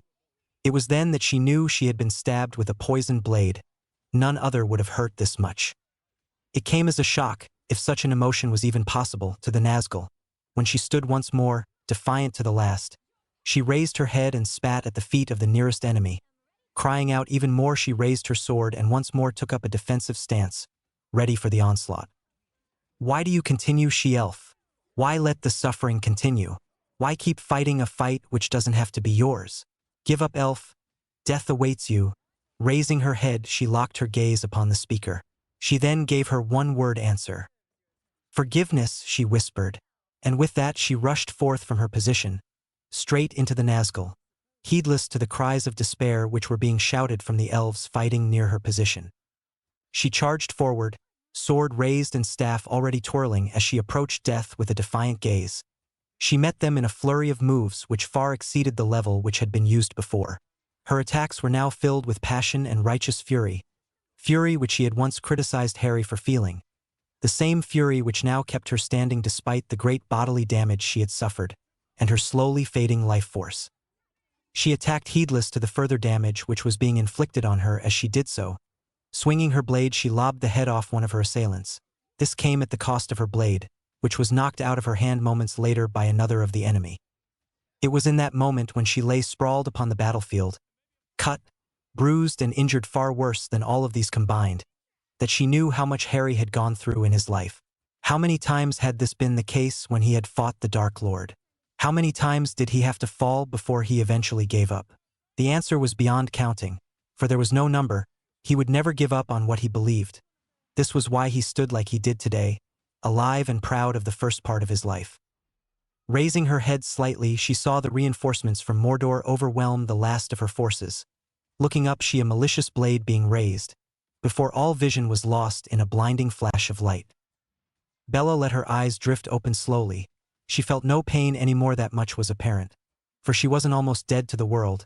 This would certainly have to be added among one of her luckiest ventures list, which up until this moment in time didn't even exist. Guess this is number 1 then, she mused, getting my arse handed to me by 7 Nazgul. Being on the verge of death and then coming through it fine and dandy. Go me! Focusing more on her surroundings, she noticed that she was in some sort of tent. Why do I always wake up in a tent? And by her side she could see a tired figure, his hand covering hers, and his body slumped in a totally unelf-like manner upon the side of her bed. Hello, she whispered. There was no response, not that it was expected anyway seeing the state he was in. Excuse me? She said quite a bit louder than before. There was still no reply. Getting annoyed, she decided to be a bit more blunt. Wake up! She had practically yelled this right in his ear. This had the effect of waking him up, however slowly this was. It was still a success. It was when the person lifted his head that she first recognized who was by her side. Harry! She cried, jumping into his arms, which instantly wrapped around her and held on tight. I'm glad you're okay, Bella, he whispered into her hair. It sounded like he hadn't got much sleep. What did you call me? Harry gave a confused sort of grunt which caused her to chuckle softly. Bellatrix? He offered with a shrug. She shook her head. No, you called me Bella. Why? Harry was in no mood to even consider the state of his semi-conscious name giving at the moment, and so he just grunted in response once more. Come on, Harry, why did you say it? She pressed. Because I like it, that's why, he snapped angrily. His face instantly softened. I'm sorry, Bella, she smiled as she pulled back from his embrace, to look upon his weathered face. You have permission to call me that from henceforth, she proclaimed in an authoritative voice. This made Harry smile slightly. From henceforth, hey, I didn't realize that the nickname-giving ceremony was this time of year. I'm afraid I have no robes to wear, he joked. Growling, she punched him in the shoulder softly before flopping back down upon the soft bed with a sigh. How long was I out? She asked softly. 2 weeks, I've been worried sick, he replied. She looked at him as if he was insane. Why, he gave a shrug of his shoulders and then proceeded to lay down next to her, staring up at the roof of the large tent. 'Cause I care about you, he finally answered after a couple of minutes. Oh, that's nice to know. Thanks, he gave a small smile. No problem, he grunted. Bella turned on her side to face him. So what happened? All I remember is being wounded on the floor, and then there was this light, and then... Well, that's it really, I can't remember much else. I suppose I must have fainted or something. Harry turned onto his right side, so they were only a couple of inches away from each other. You passed out from the pain and also the poison in your blood. If we hadn't arrived when we did, you would have been dead. A solitary tear leaked from his eyes as he said this. Raising a hand, Bella brushed the tear away with her thumb, while putting her hand on his cheek. "It's okay, Harry. It's over now," she soothed gently as he let loose a few more tears. "Admit that I am glad you came when you did, though. I don't much fancy dying quite yet." Harry smiled at the comment, but no sound escaped his lips. "I would like to know what happened at the battle and in the period after. While I've been unconscious, though. I'm a bit behind the times at the moment, see." He gave a small smile and a nod of the head. "We won, but at a terrible cost." He paused for a second. 8,000 night elves died. However, they died honorably.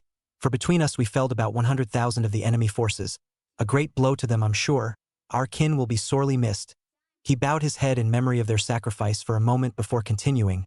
"During the battle I managed to slay the Witch King. I have no idea how I did it. I just called down lightning from the sky using my hands. It was incredible.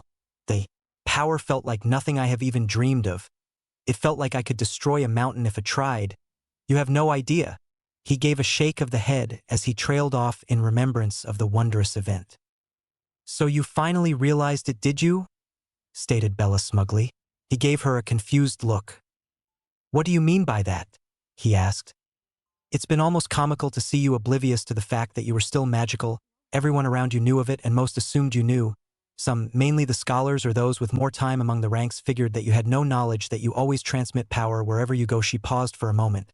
"How else do you think we adjusted to being in a new world so quickly? You give people hope and confidence, Harry. I'm not surprised you beat the Witch King. Your power is exponential." Harry sat stunned. He was magical still, and he hadn't even realized it. The thought of it was absurd. But then again, he wasn't about to complain, and it wasn't really the time. Right now there were more pressing issues to deal with. "Well, anyway, once we had won the battle, I led our forces to the main fortress and arrived in time to defeat the remaining Nazgul. Our numbers vastly outnumbered theirs, so it wasn't much of a battle from that point onwards. Since then we've mostly been sending envoys to different nations with news of our success and reports of the battle. I guess that if they saw how we fought then, they would be more likely to ally with us, or offer us aid in the future." He gave a shrug and sank his head deeper into the pillow. "Not a bad idea," Bella commented. "Any responses?" Harry gave a smile and nodded. "The responses so far have been good. The dwarves of the Lonely Mountains have already held terms with us. They have agreed to help build a fortress if we supply them with aid if they are ever in need of it. The offer was generous, for they are renowned for their craftsmanship throughout Middle-earth. They will be able to build us a powerful stronghold. In fact, they have already started and are working as we speak." Bella's eyebrows rose in surprise to this news. "You have done well then. I have read that the dwarves you speak of don't come close to the skill the dwarves of Khazad-dûm possess in the art of blade craftsmanship. However, they are unparalleled when it comes to the building of strongholds. It is said that none have never fallen to enemy hands. They will indeed be great allies." She agreed with a nod of the head. "The plans are spectacular. Once finished, it will be a fortress to rival the Dark Tower in strength. So far the dwarves are doing a great job, even though they are only building the outer walls at the moment, and even they will take many years to complete." He gave a smile. "Anything else?" she asked. "No, not yet, but it was only a week ago after all. It will take a few more weeks to reach some of the destinations, such as Arnor and such like," Harry explained softly. "You've been busy then," she commented. I just can't wait till the build's completed. I had thought about contributing some of my power into the city, like to make it stronger or something." He gave a shrug and fell silent. "Is that even possible?" she asked. "I'm not sure. It should work if I inject magic into the foundations and then the stone work. It should make it much stronger and harder to breach. I don't know, perhaps it was a stupid idea, but it just sounded good, No, it is a good idea though. There's no reason why it will be impossible. And if you say you can do it, I'll believe you," she finished with a smile which Harry found himself returning. Silence fell upon the pair, and all they heard for several minutes was the tapping of distant tools and the closer, but still fairly distant chatter of elves talking. Finally broke the silence. "I'm proud of you. You know that." Bella became confused slightly. "You defeated 3 Nazgul without the aid of magic. Not many can do that. It's a memorable feat, perhaps near that of the battle between Glorfindel and the Balrog of Morgoth. For that you have my respect." She smiled widely. It was uncommon now to receive such a thing. Yes, they had been friends before, but that was just out of necessity to capture the land on which they currently stood. For her to have his respect was a big step in filling the gap between them. Although not totally, she would take all she could get. "Thank you," she replied finally. He smirked. "No problem, Bella," she growled as he once more used her new name. It wasn't so much the fact that the name was bad. To be honest, she rather liked it. It was that he had meant it in a patronizing manner which annoyed her slightly. "Watch it, Buster," she said, giving him a poke in the stomach. However, it didn't have the effect she planned, as he was obviously wearing some sort of armor underneath his casual clothes. "What's this?" she said as she pulled back his top to expose a shiny metal shirt of chainmail. It was slightly clumsy, but it wasn't too bad. She wondered why he was wearing it. "A present from one of the Smiths. It isn't perfect, but it was the first shirt they made here, so I wear it in respect to that. In battle, however, I think I'll stick with my other armor for the time being." She gave a laugh and then pulled up the chainmail to expose part of his stomach. Bending down, she blew softly on the skin there. Harry, startled by the sudden act, started to squirm uncontrollably. "Bella, no, stop, it tickles. Stop, please. Bella. Bella. No, bad Bella, very bad Bella." His frantic cries only made her more demanding. Lifting up the top more, she began to tickle him properly all over with her hands. "Oh no, you don't. Watch it, you," laughed Harry as he fought in vain with his already tired body to fight off Bellatrix, who was fully rejuvenated. Now fully thrashing on the bed, Bella straddled him to cease his movements. Looking up, he was shocked to see something other than playfulness in her eyes. "Wah!" It was too late. She had plunged her lips upon his in a frantic kiss. She moved again, this time so she was straddling his body higher, and began to put feeling into the kiss. Harry was in a state of confusion. Here he was practically making out with the killer of his godfather, the one person who he had ever seen as a father figure in his entire life. It was wrong, it was disgusting. But on the other side of the equation, it was the complete opposite of this. He felt lust for the body which Bellatrix now possessed. She was easily the sexiest woman he had ever laid eyes on. So what was the problem that he was enjoying it more than anything in the last several years? He could at least have some fun for the time being. It's not like she's looking for anything else anyway. And with that, the last of Harry's resolve to fight the feelings crumpled. He just hoped he didn't have any regrets when the morning came. Chapter 7. The Rise of a New Empire. The first rays of light penetrated Harry's consciousness.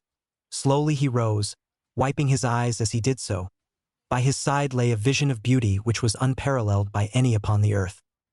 Remembering back to their activities last night, he smiled in happiness. It was amazing, for lack of a better word. He had never before felt so much joy due to a single act before. Yes, the thrill of battle was an immense feeling, however this had to take the biscuit. He lay back down into the soft blankets once more inside. For once his life was good. He had hoped for a better future. A future he was very much looking forward to. Rolling over, still under the covers, he straddled Bella's smooth, naked body. It was a sight. Her face was still slightly flushed from the previous night's activities, and a thin layer of sweat could be seen glinting in the same light which had roused him that morning.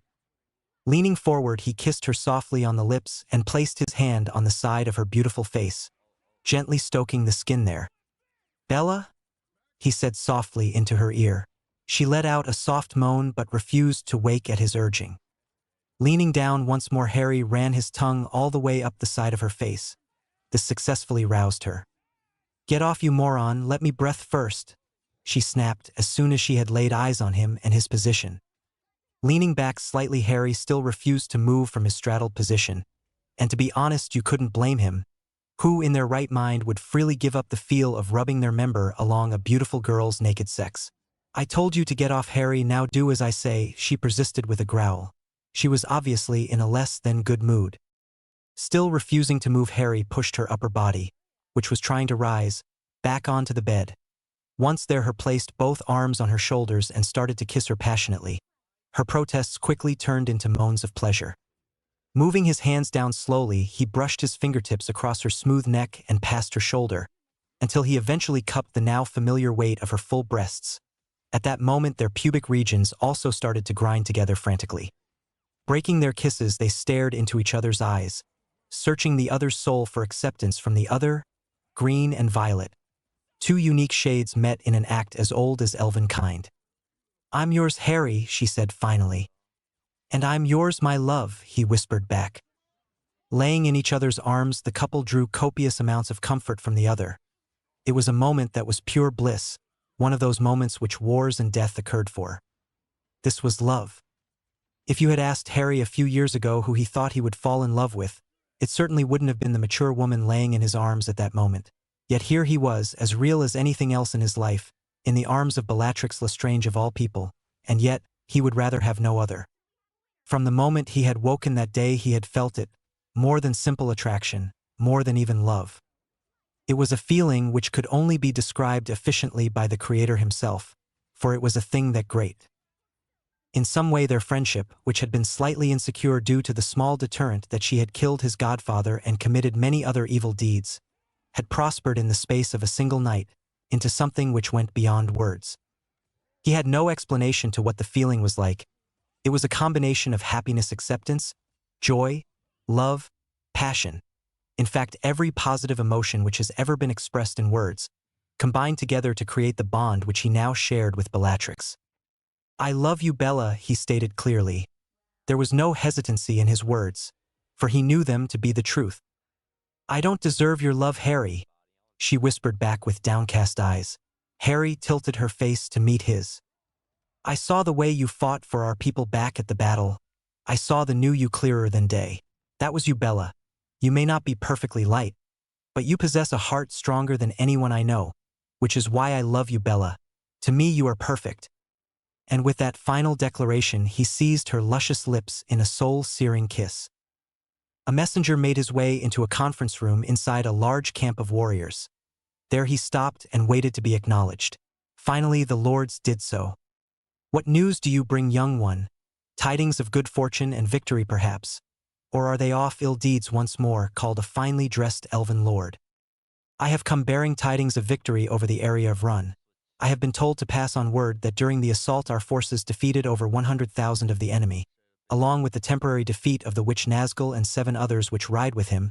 I have been sent to ask for aid in building fortifications around the new land, for this is the will of my lord and protector." The servant replied in a clear and melodious voice which resonated even on the walls of the tent. Without consideration, a young lord of men responded. "Tell your lord that Gundor will send aid in the forms of food supplies and troops to guard your land temporarily. I hope that it meets with your requirements, young elf." Nodding his head in thanks, the messenger was about to proceed through the door when a shout from the same man drew him to a stop. "They will arrive within a fortnight, perhaps earlier if the road offers unforeseen dangers. Look to our coming then." After that the elven messenger made his way silently out of the room. Once he was gone the table turned to regard one another. 8 of the Nazgul were slain. "How could this be?" asked another lord. It was an elf general who replied. "I heard Lord Elrond and King Gil-galad talking of their leaders. It is rumored that the male possesses powers which rival the Dark Lords, and as for the female, she is powerful also, as it is said that they were sent by the Vala to aid us in the fight." "Then we are indeed blessed. I only hope that they will fight when the time comes, for without them I do not wish to see the outcome in this life or the next," spoke up and young, if you considered 500 years to be young, elven commander. An impressive victory to be sure against such odds, and also they were attacking a heavily defended position with superior numbers. "They did indeed do well," ended another man. The meeting resumed after that final comment was made. Over the next year help arrived from all over Middle-earth. In many forms it did so to food, medical supplies, metals to use to craft, and in addition to this, soldiers to protect their borders. Building also continued, with the walls becoming extended, despite the fact that they were no way near completion. At this point in their creation the other races understood the importance of protecting the race of Night Elves, for if the Dark Lord ever launched a full assault on them, they would surely be defeated. This was the reason the additional soldiers which scouted and watched over their lands like they were their own. The other Night Elves which had remained in Lorien also returned, and with them their skill in weaponry. For while they were left behind they had continued their instruction from the dwarves of Khazad-dûm almost to completion. And so it was that the city of the Night Elves began to take shape. It would take many more years yet. However, the foundations were at last laid down. Harry gazed out from his rooms on the mountainside. Next to him stood his wife Bellatrix, who was dressed in a plain black, silken nightdress. She looked amazing. It was currently morning before the first rays of sunshine began to rise, a view of peace and comfort. He only wished that it wasn't under threat from the armies of Mordor. Over the past 50 years the city had changed much. It was now very large and happily hosting the entirety of the Night Elf population. The walls of the city were not yet built fully, however they were well underway.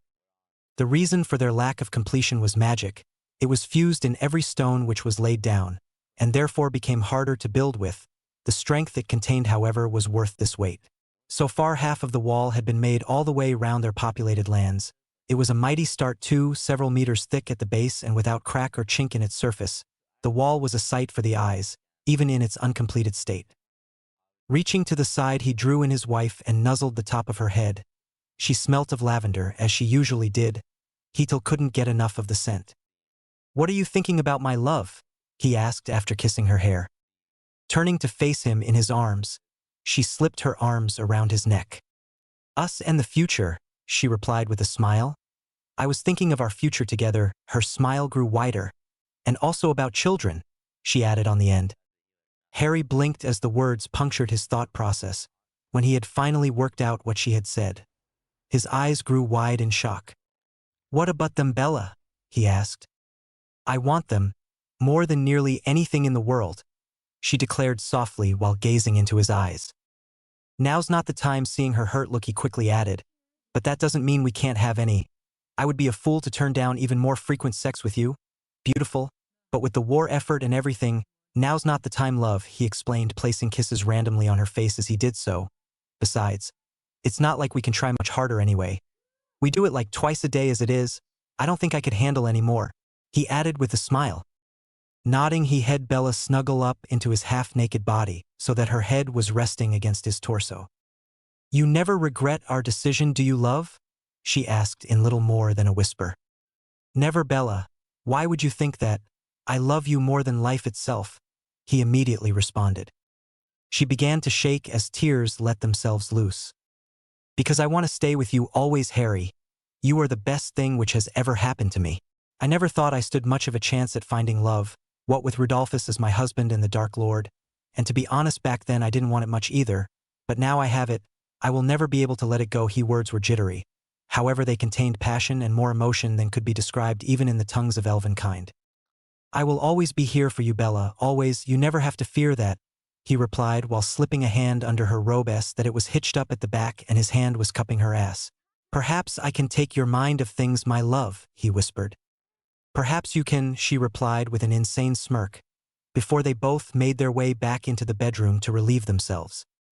It was later that day and Harry walked alone throughout the city, admiring its beauty. Buildings inside were alive with the sounds of their trade. Metal beat upon metal as craftsmen continued to forge with their slowly increasing skills. Cattle was led by laughing elflings as they played happily in the newly risen sun. This was what he was fighting for, a peaceful life where his race could grow in might and splendor, so that for the first time it would be stable. Making his way through the city, he smiled as he saw a small male child trying to carry a large bucket of water from one of the many wells to his home. Stepping in, he decided to offer some help. "Would you care for aid, little one?" he asked in a kind but powerful voice which now belonged to him. Looking up, the boy almost dropped the bucket in his shock at being addressed by the lord of the city. It was common knowledge that Harry possessed immense power, as did his wife. However, only those who had been near him at the initial battle had seen his magic in action. "Yes, please, my lord. Thank you," he replied, a little intimidated by the image Harry represented. Taking the bucket with no inclination that it was heavy, or indeed weighed anything, he proceeded to walk along with the small boy throughout the city. As he passed, people would greet him in a combination of different ways, waving, nodding their heads, or just calling out to him. There were also a couple of bows, but we won't mention them much. Once they had passed through the main center, after half an hour of walking, they came to an area of undeveloped land. As they continued to walk, the child finally broke his silence. "Are you really Elaros Tineteel? I heard you were 10 feet tall?" he asked in a small voice.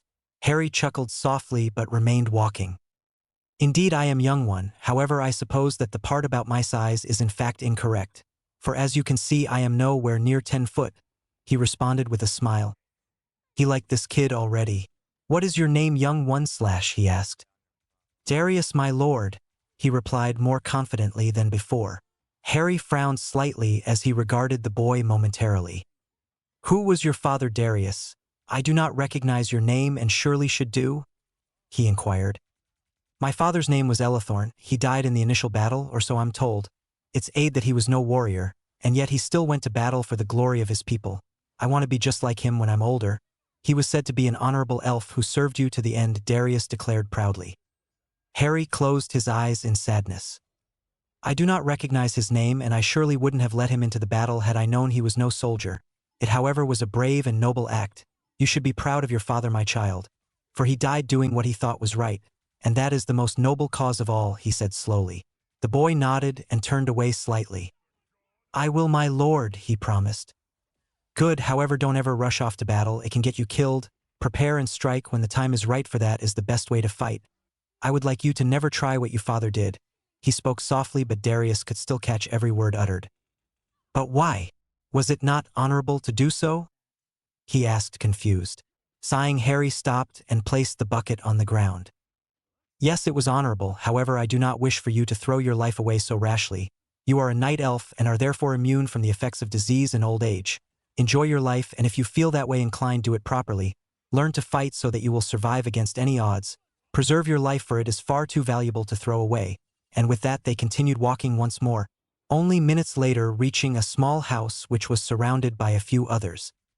Placing the still fairly full bucket down, he turned and was surprised to be engulfed in a huge embrace from the small child. Thank you, my lord, for everything, he said into his shirt. Stroking his smooth black hair flat, Harry returned the embrace softly, as to not kill the child through too much pressure. Where is your mother, Darius? I wish to speak with her, he asked. Grabbing his hand, Darius pulled Harry indoors and into the small house, through a copula of rooms before he found his mother in the kitchen area. Mom, look who I brought home with me, Darius yelled as he ran into the kitchen. Harry followed at a more sedate pace. What is it, beloved? She asked in obvious tiredness. I brought home a guest, he exclaimed. Entering the kitchen, Harry came face to face with a beautiful elven woman. She was nothing on Bella, however. The face of surprise which was expressed when she saw him was rather amusing, but he hid the emotion behind a mask. My lord, she gave a bow of the head as she said this. Deciding he might as well get to the point, he fully entered the room and faced the boy's mother. Good morning. Darius was just telling me about your husband's death, and I wish to offer my condolences at your loss. I know it's not exactly punctual. I was unaware he participated in the battle. If I had, then you would have received help from me so that you could better prosper. I am surprised you didn't come forward when we offered royalties to those who had lost from the battle, he began. It feels wrong to benefit from my husband's death. I wish for no money. All I want is for my son to live happily, she said softly. Nodding, Harry continued. If that is the case, then wish to offer young Darius a chance he will not receive ever again. I am offering to tutor him for several years so that he may decide what he wants to be when older. If it so happens that he's inclined to something which I am not adept in, I will guarantee him an apprenticeship to a master. I do this not out of a need to provide compensation, but to see Darius grow up proud and strong. He has much potential, I can sense that much already, he offered. Darius rushed forward and gave him another hug. Turning to his mum, he put on puppy dog eyes. Please, Mum, let me learn with our Lord, he pleaded. Smiling, his mother nodded her head. Darius pumped his fist in triumph.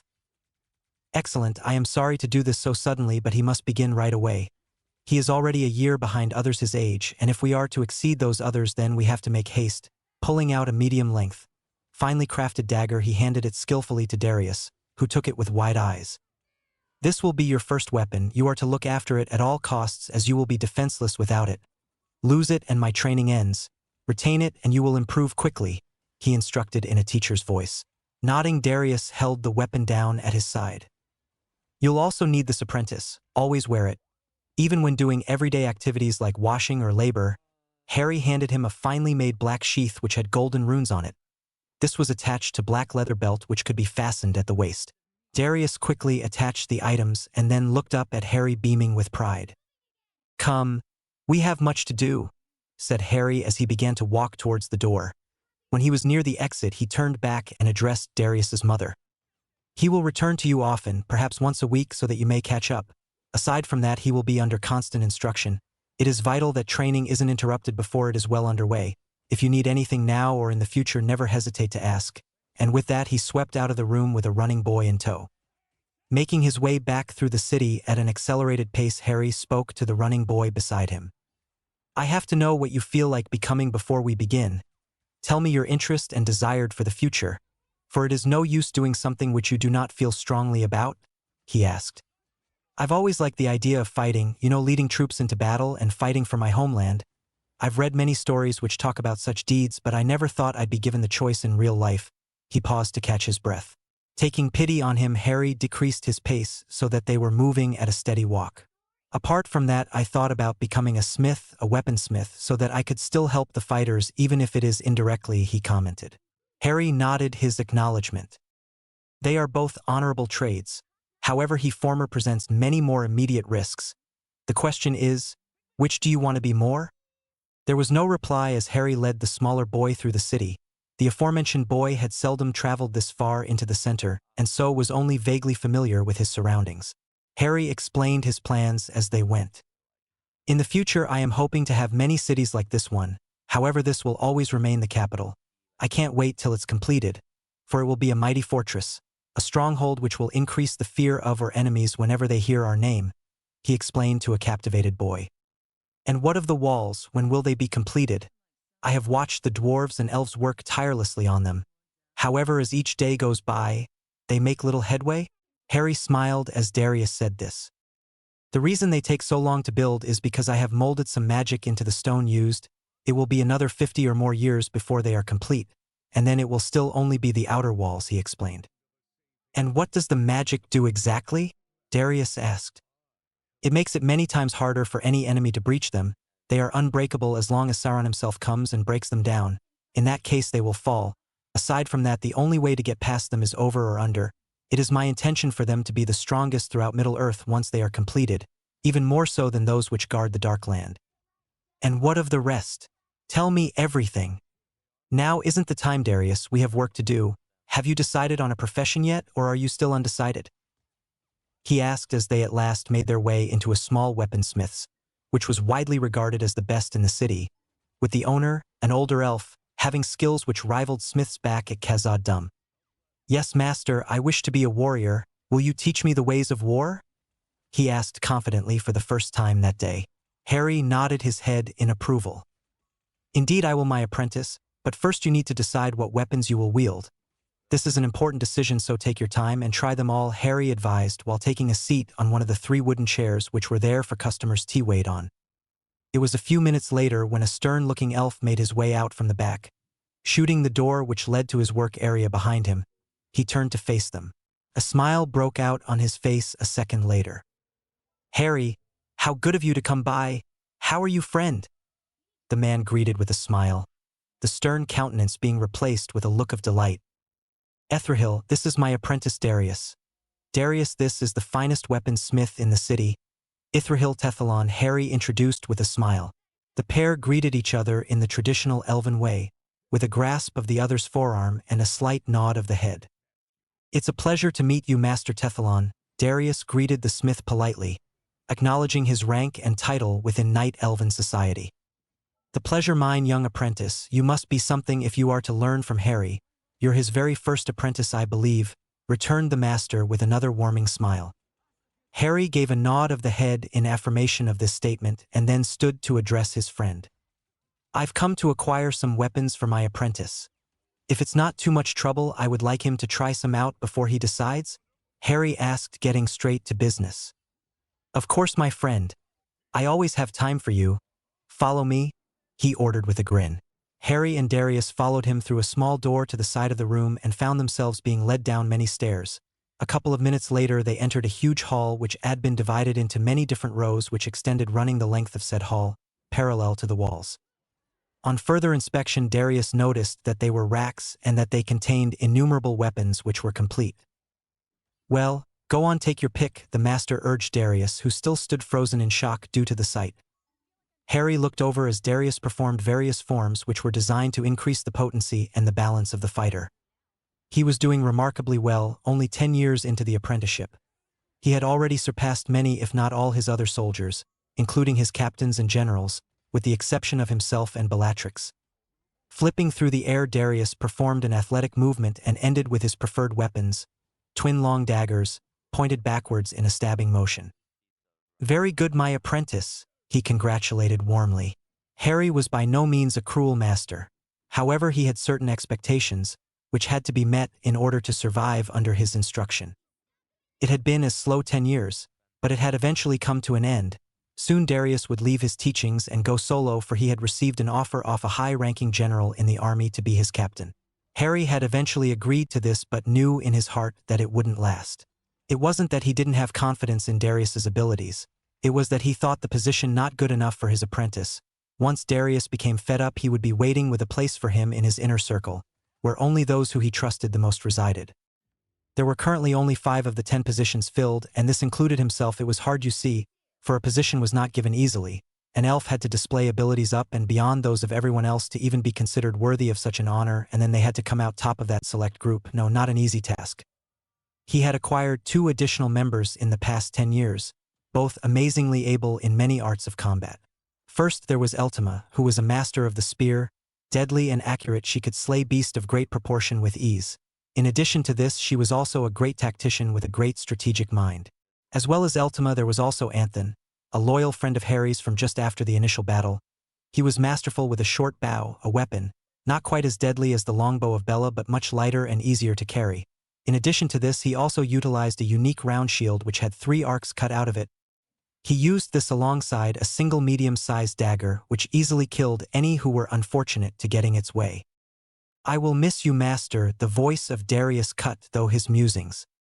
"As will I. You won't be going far though, Darius. No further than a few miles around the perimeter of the city at the most." "I still feel that it is a waste of your talents," Harry muttered. "I shall return, and when I do I expect a spot to be open for me in your inner circle," Darius stated with a smirk. Harry opened his mouth but no sound escaped from it. "The presumptuous little shit," Harry sighed. "I was that obvious, huh?" he asked. Darius nodded with a huge grin on his face. "It might not have been so obvious if you hadn't muttered. I want him for my inner circle, under a minute ago," Darius said, laughing. Harry frowned. However, he couldn't hold his face straight for long, and before he knew it, he had also started to chuckle heartily. Minutes later, when their laughter had subsided, Harry embraced Darius in a manly hug, still holding back slightly, but much more firm than the one they shared in front of his mother's house 10 years previous at this moment. "I will miss you, Darius. Take care of yourself, okay?" Harry asked. Darius nodded and gave another cheesy grin. "I'll be back before you know it, master," he shouted cockily back as he bolted from the room. When the training room was once again empty, Harry sighed. It was over. He had done his best with him and had come up trumps. And yes, Harry thought, he will make a fine addition to my inner circle. A fine addition indeed.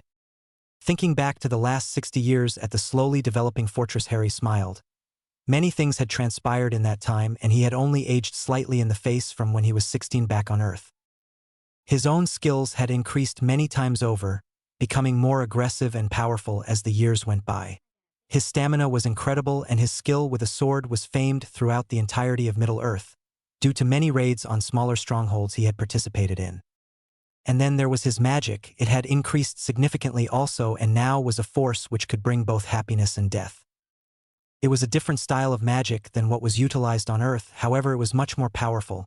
Some of the things he could do would totally rip wizards like Voldemort or Dumbledore to shreds if he attacked them. As his control grew, so did his understanding of the sacred art. There was no set-down spells which could be learnt. It was instead pure, unaltered magic straight from the body, capable of killing thousands if it so wished. He was careful to never let go in any battle situation unless it was looking dire, and so far it had never looked like they would need the extra help. So far, though, the Night Elves had declined offering military aid to the war. They just weren't able to at this point. What with the building of the walls and the fortifications of their land, coupled with the protection of their borders from frequent parties of orcs ranging in number from a couple of hundred to a couple of thousand, it just wasn't possible, and Harry was disinclined to weaken his geographical position in Middle-earth at that moment in time for a war which didn't directly affect them. The population of his race had also increased significantly, with the number now close to doubling that of its original total. They were slowly becoming a central part of Middle-earth. And then there was another plus which he could now add to the pile of positive situations. The Night Elven smiths and builders had finally reached a stage in their skill where they could successfully continue the building of the walls without the assistance of the dwarves. This led to the dwarves being offered riches, which his people had obtained from the nearby mountains in thanks for their work. They took this with pleasure. however refused to abandon the project half complete. And so it was that half their numbers were now constantly changed every few years in order that not only one set of builders did all the work, it was coming along spectacularly. And then there was Bella, how he loved her, her smile, laugh, but most of all it was her personality. Still darker than his own, she had a short fuse which was attached to a hell of a lot of dynamite, not literally of course. She had also developed over the years and also had a reputation with the longbow like he did the sword. He was proud of her for more than this though. He was proud of her for changing for him. For her people it was something which he would thank her for forever. And then there was the army, vast it was too, with over 80% of the overall population being able to ride into battle at a moment's notice. His ranks had been bolstered to just over 15,000 horsemen while Bella's was well over 50. Add this to many more thousands under the command of his other commanders like Eltima and Anthon, and he had an army to be proud of. They fought unlike any other army in the entirety of Middle-earth. Vicious in the kill but friendly everywhere else, the Night Elves soon were recognized as superior fighters than the rest of the races, and he was proud of it. His thoughts were interrupted as Eltima entered the room in evident haste. "My lord, come quick, you must see this," she called as she came nearer.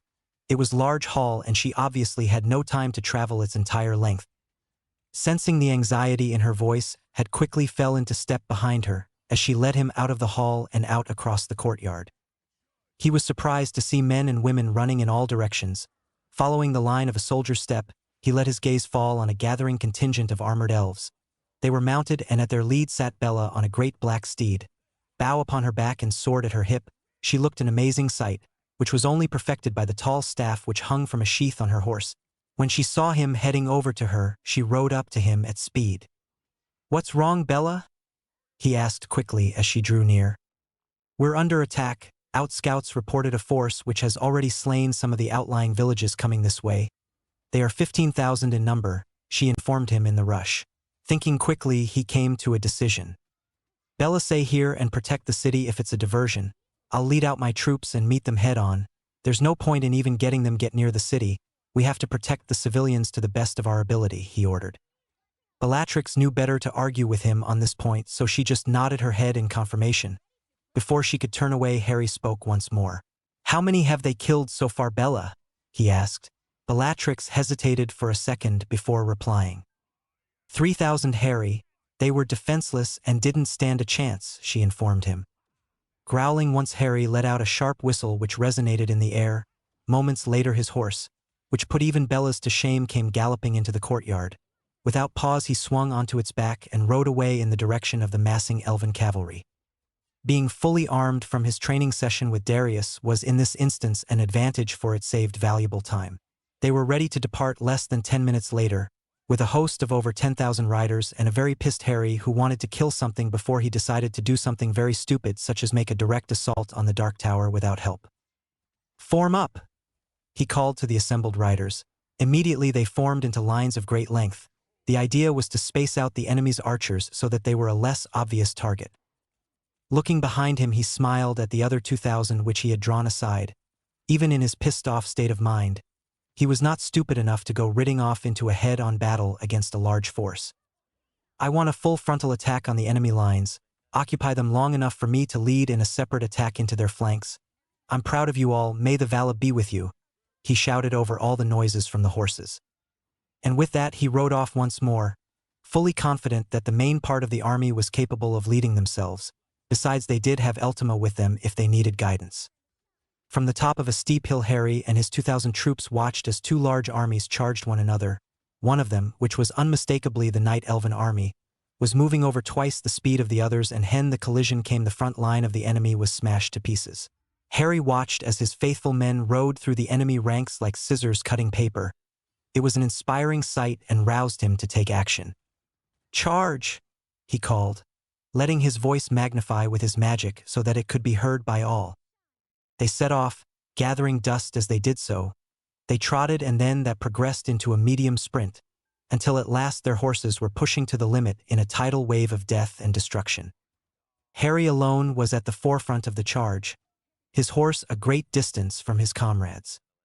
When he came up close to the enemy, he raised his hand, and out of it burst of white light which blinded the enemy temporarily. But in that moment of confusion he had hit the enemy lines, power blazing about him. He dealt death to any who crossed his path. Seconds later, the remaining force of his army hit also, causing panic and devastation to their foes. Moving forward, Harry beheaded an orc with a single slice of his blade. He then snapped the neck of another using his magic to enhance his strength to levels beyond comparison. Dismounting, he ducked as a frenzy of deadly blows was rained down upon him by an advancing orc. He smartly stepped to the side to dodge another swipe and ended the creature's life with a sharp nut of his head. He moved into the center of the fighting and met up with Ultima. There they fought together in a style which left them almost immune to the enemies around them. Their movements were so synchronized that it looked more like a dance of death rather than a fight. The battle raged on around them, and at long last Harry's control snapped. Fusing his sword with magic, he lashed out at the nearest goblin, causing it and about 10 others to go flying away over the heads of the fighting armies below. There was silence as this new revelation sunk in, and then the battle continued at a higher level than before. Those around Harry cheered and challenged to their foes as they advanced forward with the intent to kill them all. Harry ducked as another blow headed his way, and then quickly spun round to jam his blade under the chin of a particularly vile-looking orc. Ultima was once again at his side as she jabbed out with her intricately crafted spear, causing heavy losses. He saw her break free from him for a second, but in that moment she had thrust her spear through 4 enemies at once, effectively skewering them. Harry went on the attack once more as bodies fell in waves around him. He threw out his hand and a pillar of light crashed into a nearby group of orcs. They all died instantly. Smiling in grim satisfaction, Harry turned in time to swipe at the torso of another orc before ducking out of the deadly path of another blade, drawing out a long dagger and ramming it through his opponent's ear right into his head. The orc died instantly, but Harry didn't notice because he was too busy killing the next orc foolish enough to challenge him. Ultima growled as her spear was broken in half. She had had it more than 10 years now, and if truth be told, had grown quite attached to the weapon. Saving her depression till later, she withdrew a small knife from her boot and then used it to savagely slash her next enemy's throat. She wasn't out of the game yet, not by a long shot. Cries filled the air as both orc and elf alike fell to each other. Only Harry and Ultima remained uninjured, dispatching several times more than 100 between them. The battle raged on, but in the end, it was inevitable. They rode back into the city to a roar of noise. All around them people cheered as their brave warriors returned. Today the policies regarding the war were almost certain to change. It was later that night when Harry and several of his generals, which included other captains not including his inner circle, sat discussing their next course of action. What was the death toll, Anthony? Harry asked warily. Including the losses suffered before the battle, they total 5,000, my lord. 2,000 in the actual battle and 3,000 before it started. These aren't specific numbers, for it will take a few days to. Yes, thank you, Anthony, but those details are not needed for this particular meeting. In essence, it all comes down to 2 options. We either continue to build up our defenses or we declare war on Mordor. The way I see it, war is now inevitable. Whichever option we choose, Harry addressed the others. Or we could continue to build up our defenses but also start to actively fight in the war. If we do that, then we are the best prepared, because let's face it, if Sauron chose to attack us at the present time, then we wouldn't stand a chance. We will have little to no fortifications until the outer walls are built, and then we still have to prepare other defenses like a keep and things of that nature, offered Ultima. It was now when her battle-organized brain came in handy. Harry nodded in agreement, as did the rest of those present. All in favor of the suggestion laid down by Elite Commander Ultima sat aye. Harry called to the table. Aye, echoed the voices of everyone present. It was even later that night when Harry and Bellatrix lay by each other's side in bed. They were both awake and holding hands, just thinking over the events of that day. It was Bella who broke the silence. You fought well today, Harry, she praised. Harry smiled in thanks, however he knew what she was hinting at, and he knew her too well not to know. Don't be upset because you didn't fight Bella, he whispered. She just shook her head slowly. I was utterly useless today, Harry, while you went off to fight for our people. I should have been there by your side. That's where I belong. That's very true, but what would have happened if the attack had been a diversion? What then? Would you have been able to defend them whilst fighting with me? Bella shook her head in the negative. You mustn't be so keen to rush into battle, Bella. You are the most precious thing in the world to me. I can't lose you that easily. Besides, we haven't had any children yet. He finished by flashing her a small, playful smile. I thought you said it was too early for children? She asked in slight confusion. Oh, it is, but that doesn't mean I can't tease you about it, does it? He smirked at the scowl on her face. In his opinion, it made her all the more sexy, if such a thing was even possible. I want you, she whispered. Moving the covers aside, Bella straddled him and began to kiss his wanting lips. Not half as much as I want you, though, Mrs. Potter, Harry growled back through moans of indescribable pleasure. Harry and Bellatrix made their way down a monstrous hall alone. It was weeks later, and they were very far from home. They were in Arnor, one of the two great realms of men which fell under the same rule. The reason for their arrival at such a distant location was plain and simple. Start a war. Pushing out with his magic, Harry calmly strode into one of the largest halls he had seen in his life. It was huge, many times the size of the Hogwarts Great Hall, and in the center was placed a lone table. Around said table 4 figures sat in evident discussion due to there being maps spread across its surface. When they entered, they immediately became the object of attention, especially to the 4 at the table. On closer inspection, Harry saw that he recognized 3 of the 4 as Elrond, Gil-galad and Isildur, one of the men he had met upon his entry to Middle-earth. However, the 4th man, perhaps the tallest fully man being he had ever seen, was a complete mystery to him. The 3 Harry recognized immediately rushed to greet him and his wife. I must say that it is a surprise to see you here, my lord and lady. I wasn't under the impression that you had any interest so far abroad as the realm of Arnor, spoke Isildur calmly. They chose not to answer the unasked question, however, just took seats which had been drawn up for them seconds before. Almost a month ago to the date, our homeland was subjected to an unprovoked attack by close to 20,000 of the enemy. 3,000 defenseless elves died as a result of this, and then a further 2,000 died in order to defeat them. I want a war, he declared. The people around the table had mixed reactions to this news. The 2 elves were visibly saddened at the loss of so many innocents, and even more so due to the fact that they were also elves. The 2 men, however, remained passive, as if he had never intruded on their meeting. And how do you suppose we do this? The Dark Tower is practically unbreakable. We could never even hope to launch an effective siege against it, let alone get close enough, queried the unknown man. I'm sorry, but I don't believe we've met before. The name's Eleros Tynteal, and this is my wife Feluriel Tynteal. I am lord of all night elves and an Ister, as is my wife. He held out his hand as he said this. The man shook it firmly, and Harry knew at that moment that he could get to know this man. You could learn a lot about someone by just their handshake. I'm Elendil, High King of the Kingdoms of Arnor and Gondor. I'm pleased to meet you, he replied to a momentarily shocked Harry. Do you have a plan, Eleros? For if the time was ever ripe for an attack on our part, it would be now. Our scouts have informed us that Sauron's forces are the most spaced out they have been in nigh on 50 years. If we were to attack now, he would be an easier target, said Elrond thoughtfully. I was thinking of perhaps just taking his armies head on. We are outnumbered, yes, but many of my warriors can take down nearly 10 if not more the enemy before they are slain. I believe that we would win the conflict, and even if we don't defeat Sauron overall, then and there we have at least significantly reduced his forces, Harry explained. So you would have our men give away their lives for an attack which hasn't even been formed yet? I'm sorry, Lord Tynteal, but it just isn't possible. You are on your own, stated Elendil with a frown. Harry merely smiled back and then moved his hand into his armor, withdrawing a neatly folded piece of parchment. Harry laid it out on the table before the other lords and kings.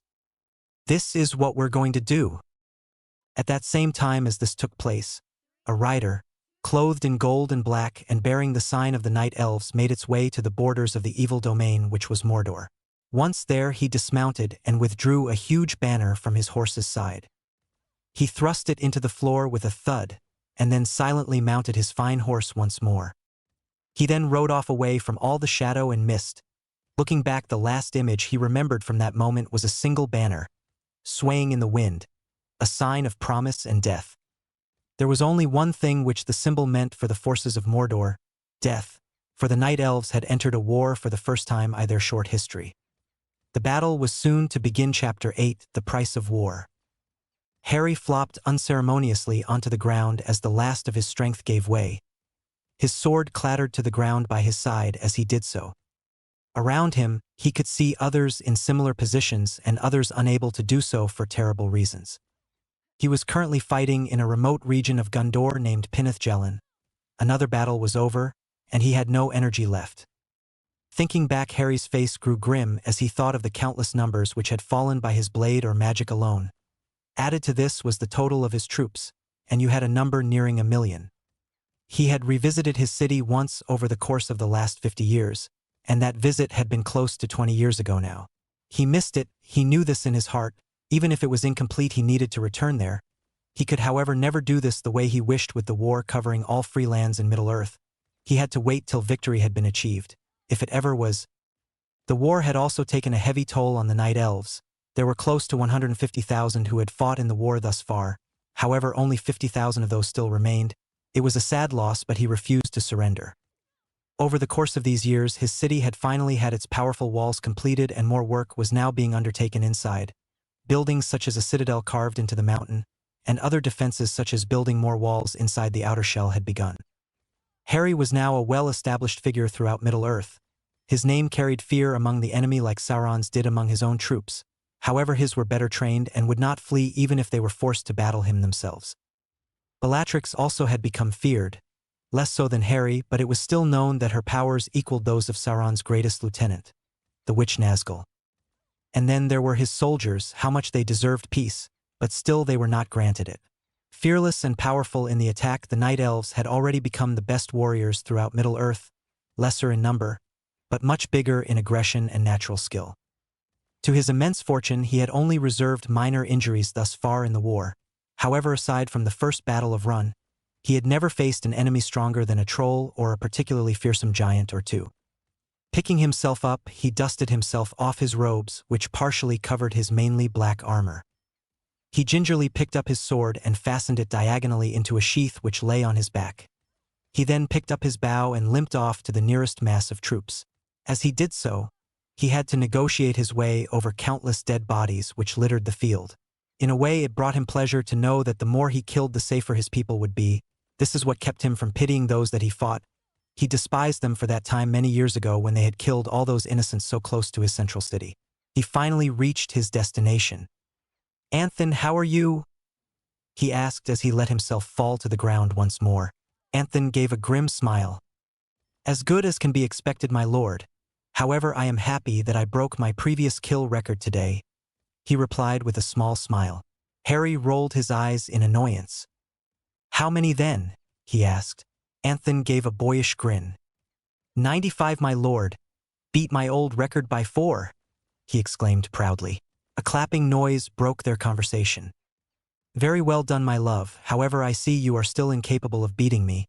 It is to be expected, for I am a member of the superior breed of women," Eltima interrupted with a smile. That was another thing. Over the course of the war, Eltima and Anthony, 2 of his inner circle, had fallen in love. Harry often wondered if the whole thing was a joke, because all they did was constantly try to best each other. He was told, however, that they did it for an excuse for great sex afterwards. To this, Harry just gave him the thumbs up and made a quick getaway. "And what did you tally, dearest wife of mine?" Harry often wondered where they learnt to speak so unlike traditional elves. Oh, they could do if they wanted. However, this type of conversation was so much more easy. 99, my love. Unbeaten as per usual," she boasted while giving a would-be impressive pose that extenuated her lean figure. If Harry didn't love Bella so much, he'd be all over Eltima. Come to think of it, most red-blooded males across the entire land would be also. Giving a cough, he interrupted what he liked to phrase a lover's spat. "If you two can get your heads out of the clouds for just one moment, then perhaps we could get moving. We have a long distance to travel, and I for one am anxious to start before night falls." Eltima just shook her head. "It doesn't matter if I beat you again, Harry. I still love you." Harry gave her a sneer, a trick which he had picked up from Bellatrix. "If you must know, my total ran up to 526. Now, if you're done, can we get moving?" he asked. They opened their mouths, but no sound came out. Shrugging, he turned and signaled for a commander to come forward from his resting position nearby. "Status report, Commander," he ordered. The war had changed him slightly. He was more demanding and less compassionate than he used to be. He was a little less Gryffindor and more Slytherin, and this was an advantage in all ways, from his now infrequent sex with Bella to his battle tactics and techniques. "The enemy has been defeated, my lord. A few still remain but are being hunted as we speak. They will not get far. Our personal losses total 10,000, while those of men are approximately 50,000. This, however, has been redeemed slightly, for we have slain over 200,000 orcs and men.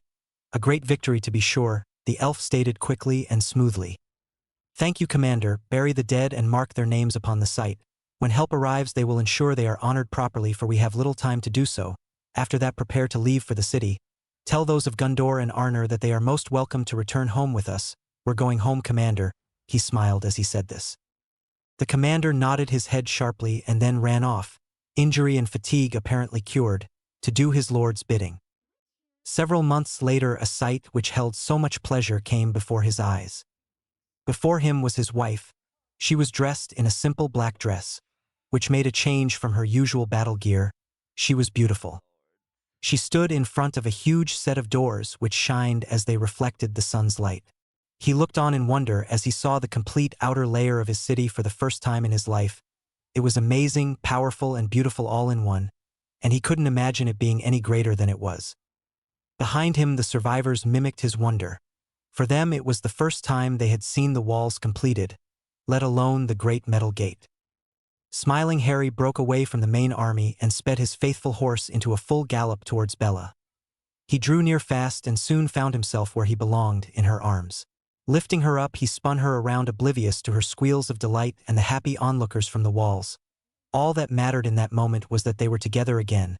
After all, they hadn't seen each other for 10 years. "My God, Bella, it's good to see you," he exclaimed as he seized her lips in a passionate kiss. She lifted her arms and wrapped them around his neck. Squealing once more, she jumped up and wrapped her slender legs around his waist, still oblivious to the fact that they were being watched. As she performed this jump and latched herself to him, her dress rode up quite high, revealing most of her smooth thigh. Placing his warm hand on it, he gently rubbed. This caused her to moan into his ear. "I've missed you so much, Harry," she muttered as she placed kisses on his face. "So have I, my love. I was worried for you," he admitted truthfully.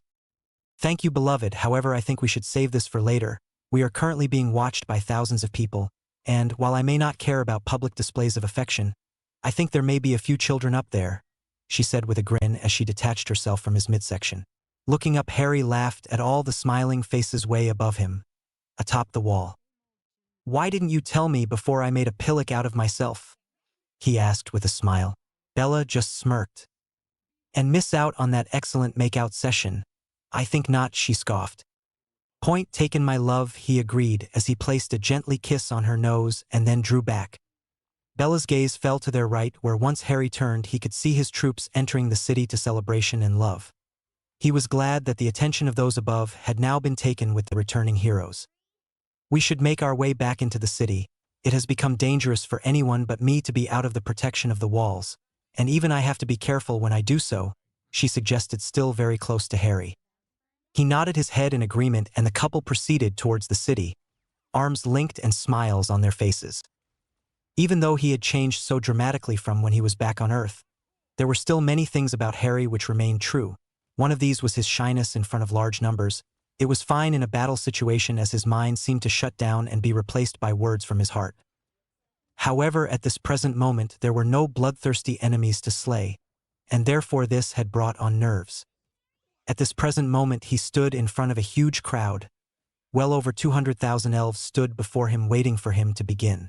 There was a similar expression on all of their faces: sorrow. The reason for this sorrow was soon to be apparent. Plucking up his courage and remembering to just let the words come from his heart, he stepped up onto a huge podium ahead of the massed crowds. Silence flooded the area in seconds. Harry made an audible gulp, which he was sure could be heard from the other side of the crowd. Drawing breath, he started his speech. "Over the past 50 years, the forces of Mordor have fought against our people. Many have died, and that is the reason why we are gathered here today.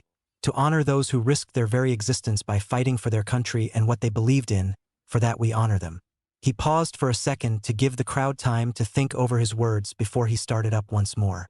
Their deaths, however, were not in vain, because, for every elf that fell in battle, he or she took with them 10 of the enemy, therefore ensuring that those enemies could never again live to kill another.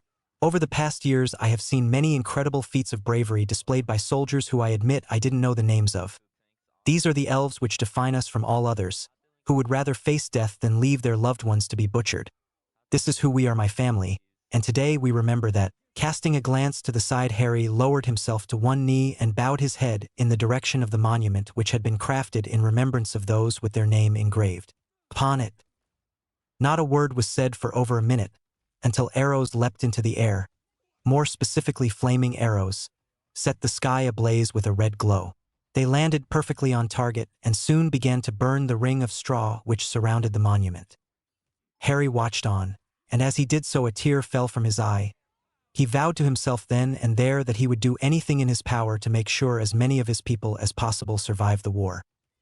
It was much later and Harry, along with Bella, Darius, who was now in his inner circle, Eltima and Anthony were sitting around a large elaborate table in the middle of a hall even greater in size than the one they had entered into back in Arnor many years ago. As well as those, there were also 5 other figures there with him, each one displaying enough importance and power to have a say in any debate. The 5 present represented different factions throughout Middle-earth. Their purpose was to show to Harry a plan which they had drawn together over the course of the war.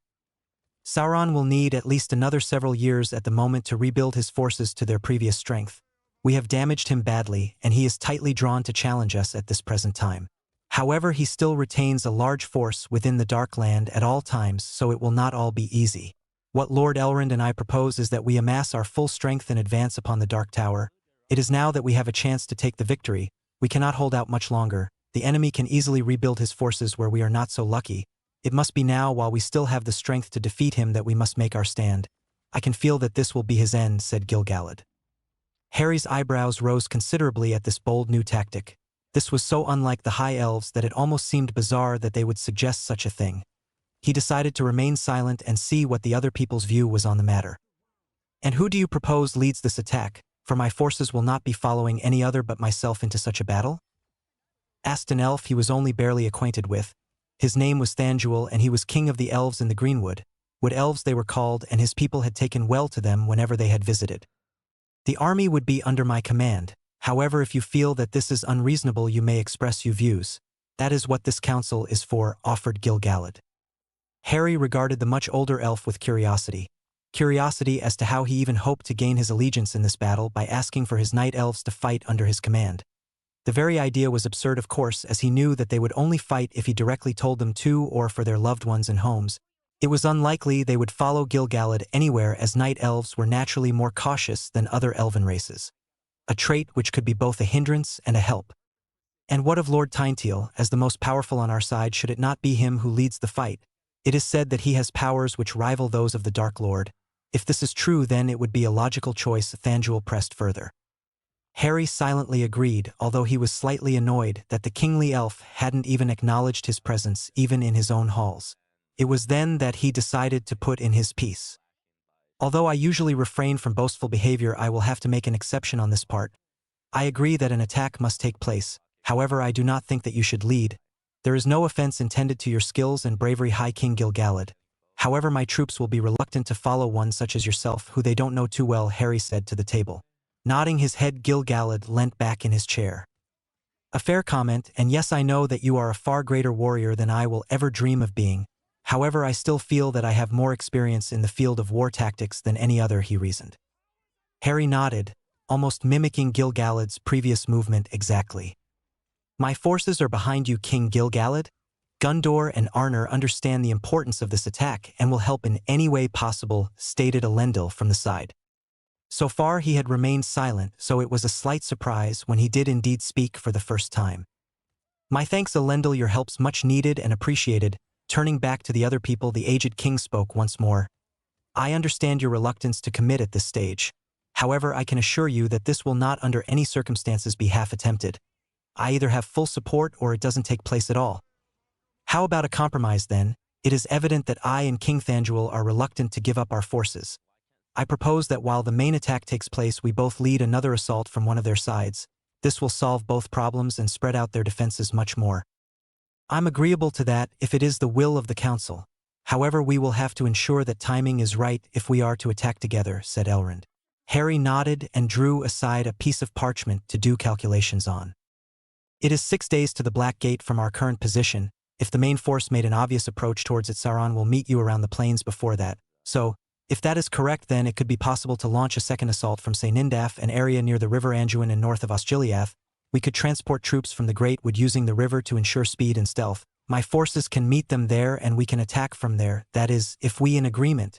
Harry suggested, not bothering to lift his head from his writing as he did so. I am inclined to agree with Lord Tyneteel. My forces will march with his and launch another assault at the same time as your own. Now all we have to do is talk numbers, said Thanduil, looking around expectantly. Elendil nodded and spoke. If this is to be our last stand, then our full strength has to be utilized. I can offer 600,000 men in various forms to the attack, he stated. Harry suddenly grew protective over what remained of his forces. His troops were much less than that, and however he would rather fight with them than any other army in the world. I have received word from Galadriel of Lorien that they can spare 100,000 elves for the attack. My forces will put their full strength forward, some 500,000 elves, stated Gil-galad solemnly. Harry nodded, still slightly in shock over the numbers they were willing to put forth into the attack. Even if he ran his city dry and forced every able and unable man and woman to fight, he would still be hundreds of thousands behind those figures, and this was of course out of the question. My forces have been significantly reduced over the course of the war. At full strength we can offer 75,000 elves. However, I am sure you all know how effective they are in battle, Harry offered. There were several nods of the head as they recognized that even with such a small number the night elves would be a vital part of the attack. And my forces can be launched at 300,000 elves, added Thanduil. Harry made a very quick calculation in his head. So 1,200,000 are to march directly on the Black Gate, while another 375,000 will attack from Nindaf. Is that agreeable to all present? Harry asked. Receiving nods from around the table, he sat back in his chair. So what else do we need to do? The meeting continued. Harry and Bella sat together on a stone bench, staring out into the clear night sky. They tried to ignore the flaming inferno of evil, which could just be seen over the top of the mountains to his west. They were content in each other's presence. I'll be with you, you know, Harry. All the way. Bella broke the silence. Harry gave a small smile. I wouldn't expect anything else, my love, he said. Are you worried? She asked softly, placing a hand on his leg and giving it a small rub. No, not really. I know I should be. But this is a chance to end the death. I can't go into that chance half-assed. I need to be decisive, he replied, glancing over at his wife momentarily. He gave a pause, in which time the wind continued to whip aside his hair gently. I am worried for you, however. I love you too much to lose you now, he whispered. Bella gave a sad smile and stood up. I'm a big girl. I can take care of myself, love, she assured him. Seconds later, she straddled his lap and began to nibble at his neck gently. He groaned in wanting. It's been too long, my love, she stated.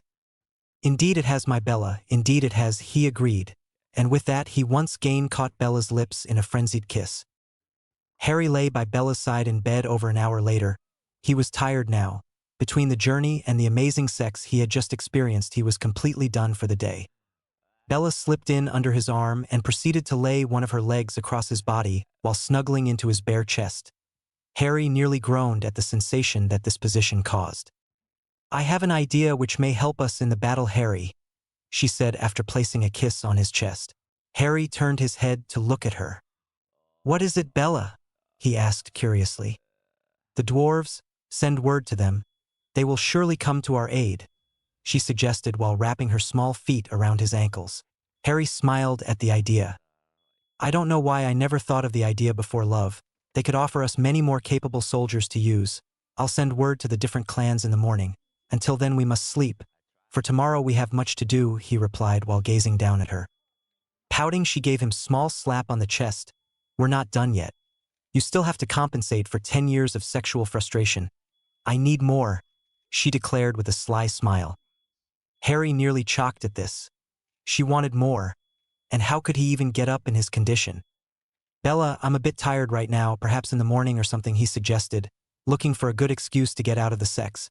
Not that it wasn't amazing, more due to the fact that at the moment the battle and preparation was currently or important, and if he didn't get any rest then they stood more chance of being unprepared when the time came. Nonsense, you, just lay back and I'll do the work. And with that she once again straddled his hips and almost immediately began to ride atop him. What have I got myself into now, was Harry's last coherent thought before the pleasure once more began to take hold of him. Author's note: The next chapter will be up ASAP and will include the Battle of the Last Alliance. Please or plus our Chapter 9. Broken Alliances. Drawing back the material door of his tent, Harry stepped out into the chilling morning air which greeted him. He looked out with a smile at the sea of tents surrounding him. They were here to fight, and fight they would. It was 3 months later and Harry had amassed his army at the agreed site of Nindaf, to the north of Osgiliath. So far all had gone as planned, for everyone who was meant to be present was so. He had called on the aid of the dwarves once more, and once more they had responded, sending 250,000 troops to fight in the last stand. This would make the fight easier as dwarves were a powerful ally. He drew his dark gray travel cloak tightly around him and started forward through the tents, stopping every now and then to greet a friend or comrade who was awake. Indeed, most did seem to be awake at this early hour, for night elves lay between high elves and humans regarding the sleeping techniques which they used. Whereas a regular elf would seem to be in some sort of open-eyed trance which lasted for an hour or so, and a human would sleep deeply in complete ignorance for as long as they desired. A night elf would sleep lightly, perhaps only for about 3 or 4 hours a day, however they looked like a human when they did so. Drawing another set of hanging doors aside, he entered the central tent in the camp. Inside he found Bella studying a map with abandon. "Good morning, Bella," he greeted her with a smile. She looked up and beamed, putting a knife through the map and table to stop it from blowing away in the wind which occasionally fluttered through the tent. She moved to stand up and Harry heard a crick in her back which signified her tiredness. His eyes narrowed at her. "How long have you been up?" he asked. She didn't look at him. "A couple of hours," she answered. Harry could sense her lie. "Try again," he stated, taking a seat at the table which supported the large map. "All night," she corrected herself with a wince. Harry rubbed his eyes and sighed. "You have to take your rest, my love. I don't wish to lose you in this war, for I wouldn't be able to live without you." The look in his eyes made it obvious that he wasn't lying in the slightest. Bella sighed and moved over to sit on his lap. "I love you, Harry, but I'm finding it difficult to sleep at the moment. I don't know what it is. It's just that I feel like I'm about to ride to my death. It's a feeling which I can't describe.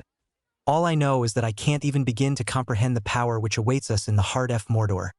In all honesty, I'm scared of the Dark Lord, Harry," she admitted while placing a kiss on his neck. Harry nodded his head in agreement. "Sauron has power which Voldemort couldn't even dream of. If those two faced, it would be over in a matter of seconds," he said quietly. "People, however much I hate them doing so, have put me on a pedestal once more. If faced with battle, I will not run. That doesn't make me believe that my powers are enough to challenge the Dark Lord, though," he finished in less than a whisper. Despite this, Bella could hear him perfectly clearly. At that moment, they were interrupted by someone entering the tent. Looking up, they saw Darius snap to attention and begin to wait patiently for them to acknowledge his presence. Harry turned to face him fully. "What is it, Darius?" he asked. Darius moved forward and sat down. "The troops are preparing to move out, my lord. They will be ready in less than 2 hours, and we have arranged to stagger the arrivals as planned also." He delivered even more smoothly than his best generals. Harry nodded his head in understanding. "Well done, Darius. However, has the last contingent of wood elves arrived yet by ship?" he asked as he stood and gathered a few items from around the room. "No, my lord. It may look like we either have to move out without them or leave some elves behind to wait for them when they do arrive. I am sorry to say this, but it is a large contingent as well. Some 30,000 troops, my lord," Darius informed him. Harry nodded his head. "Well, there goes my theory that all was going to plan," he thought as he paced back and forth. After a couple of seconds of this action, he addressed Bella. "How long did the reports say that the last contingent was to be?" he asked, momentarily pausing in his path. 2 weeks, and that was a week and a half ago. They should be here in a couple of days," she answered instantly. Nodding, Harry turned to Darius. "I will remain here to wait for their arrival. Leave 5,000 of my cavalry behind and head for the Black Gate. With luck, we will be able to catch you up at our faster pace, and we should all arrive at the same time in the end," he ordered. Darius immediately gave a sharp nod of the head and left the room at a fast pace. Harry turned back to his wife. "I want you to lead if I am unable to make it. I would come with you, but my feelings tell me that I will be needed here. I cannot not trust them in such an important situation as this," he said. Bella nodded her understanding and moved over so that she was standing in his arms. "I'll win for you, Harry. I promise I will," she whispered in a voice which he had heard so much of over the years. This had done nothing to decrease his love of it, however. "God luck, my love," he replied, and then kissed her full on the lips in a gesture of unconditional love. Harry stared at the slowly distancing form of Bellatrix as she rode off into the darkness. In that moment he realized that if she did indeed die in this conflict, that he wouldn't be able to live. Yes, he had admitted this to Bella before, however he had meant emotionally live, for in that moment he knew that he was bound to her for life. "My lord?" asked Darius from his position to his right. "It's nothing, Darius. I was just thinking," he replied softly. Atop a high hill a rider, clothed in blue armor, watched as a great horde of enemies advanced towards his position. Turning around, Gil-galad looked out at his army. Powerful and determined they seemed, but he knew them to be frightened. It was something which they all had speculated over and something which couldn't be put into a definite answer. This worry and fright came from one question. If they defeated the armies of Mordor, how were they to even attempt to assault the Dark Tower, never mind successfully battle its creator? Putting these thoughts aside, he lifted his sword into the air. Instantly his army formed into organized ranks which would be the most effective in the situation. They stood still, now as many long lines of archers with bows drawn and fury etched into their gaze. Behind these stood thousands upon thousands of swordsmen, all clothed in the armor of Rivendell. Coming forward to the head of the army, he dismounted and let his horse go back into the wild. Once standing, he stood in line with the nearest of his soldiers and prepared for the worst. As the tide drew closer, a strange determination took hold of him. He couldn't let his people down. Not now, not ever. Raising his sword once more, he gave the command when the enemy was less than 50 meters away. "Fire!" he shouted. Immediately the sky turned black as arrows were fired with amazing accuracy at the approaching wave of death. Every arrow hit its mark, taking down thousands of the enemy in seconds. The archers fired again, repeating their previous success. And in that moment the enemy reached them. As one, every elf who previously held a bow in their hands was now wielding a long-handled sword. Immediately the elves and men were pushed back by the ferocity of the enemy charge. However, the momentum could only take them so far before they were pushed back by the might of the alliance. Gil-galad moved with grace which even put other elves to shame as he flowed elusive and deadly through the enemy ranks, his blade being the last thing many an orc would ever see. He advanced forward, the rush of battle seizing him as he did so, and met little resistance to his charge. Spurred on by this, he pressed his advantage, felling foes every few seconds that the battle waged on. Looking behind, he could see flashes everywhere as metal from both factions' swords met in a frenzied clash. Metal beat harshly on metal as both men and elves fought against the overwhelming forces of Mordor. The battle had broken down by now, so much so that he had plenty of room to move for the first time. Using this new freedom, he began to swing his sword in deadly arcs which sliced through his enemies as he met them in epic conflict. He advanced still further, intent on destroying more that lay in his path, barely noticing as he received cuts to his hands and face. Spinning round, all of a sudden he dodged just in time to avoid being cut in two by a huge-looking orc, wielding a massive scimitar. Grinning, he moved forward in silent acceptance of the challenge. He swung parallel to the ground in an attempt to cleave off his enemy's neck. This had little effect as it was blocked by the foul blade of his enemy. Ducking, he once again dodged several frantic lunges to him, before ducking one final stroke, whipping a knife out its sheath as he did so, stood and rammed it into the neck of the orc. The orc died a second later in a pile of blood. Drawing back slightly, Gil-galad saw that his troops were fighting a tough battle, because somehow the enemy had gathered more troops than they had suspected originally. He moved back, killing more orcs as he did so, until he was on safe ground again. He stood by one of his commander's side for a few moments. "It doesn't look good. They outnumber us by more than double, and this was a grave mistake on our part. We have to fall back," the man advised, his blade slashing through the air when an orc came too close. "No. If we fall back now, our allies will be left on their own, and besides, this is our only chance at victory. If we retreat, it will only be a matter of time before we are defeated at last." He also killed an orc which obviously hadn't learnt that getting too close wasn't good for his health. "No, commander, we have to hold until help arrives. which should be soon, and you forget who rides with our allies. He was of course referring to Harry. The man understood and gave a nod as he slew another orc, this time with his bow and an arrow. He may be able to challenge the Dark Lord. We have to at least try, my friend. And retreat is not an option anymore, he stated grimly. Seconds later, he rejoined the fight even more viciously than before. Harry sighed in annoyance for the 5th time that day. It was 4 days later, and still no sign had been seen from the last contingent of wood elves. The matter was getting desperate now, for if they didn't leave soon, then they would be too late to be of help to the battle. It was then that Harry decided that if they didn't turn up within another 2 days, he would leave regardless. Bellatrix ran a hand through her silky hair as she rode on. For 4 days now she had been on the road, and for 4 days she had been growing more and more apprehensive. Questions flew around her head in a continuous vortex of confusion. Questions such as, where can Harry be? And what if we're too late to help? Played through her head as she journeyed onwards. They were getting near the back gate now. However, their progress had become slow as they had began to journey through huge marshland which stretched as far as the eye could see.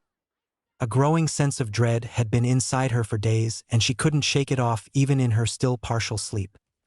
It was like she should be aware of something which she couldn't quite fathom, and it pissed her off to no end.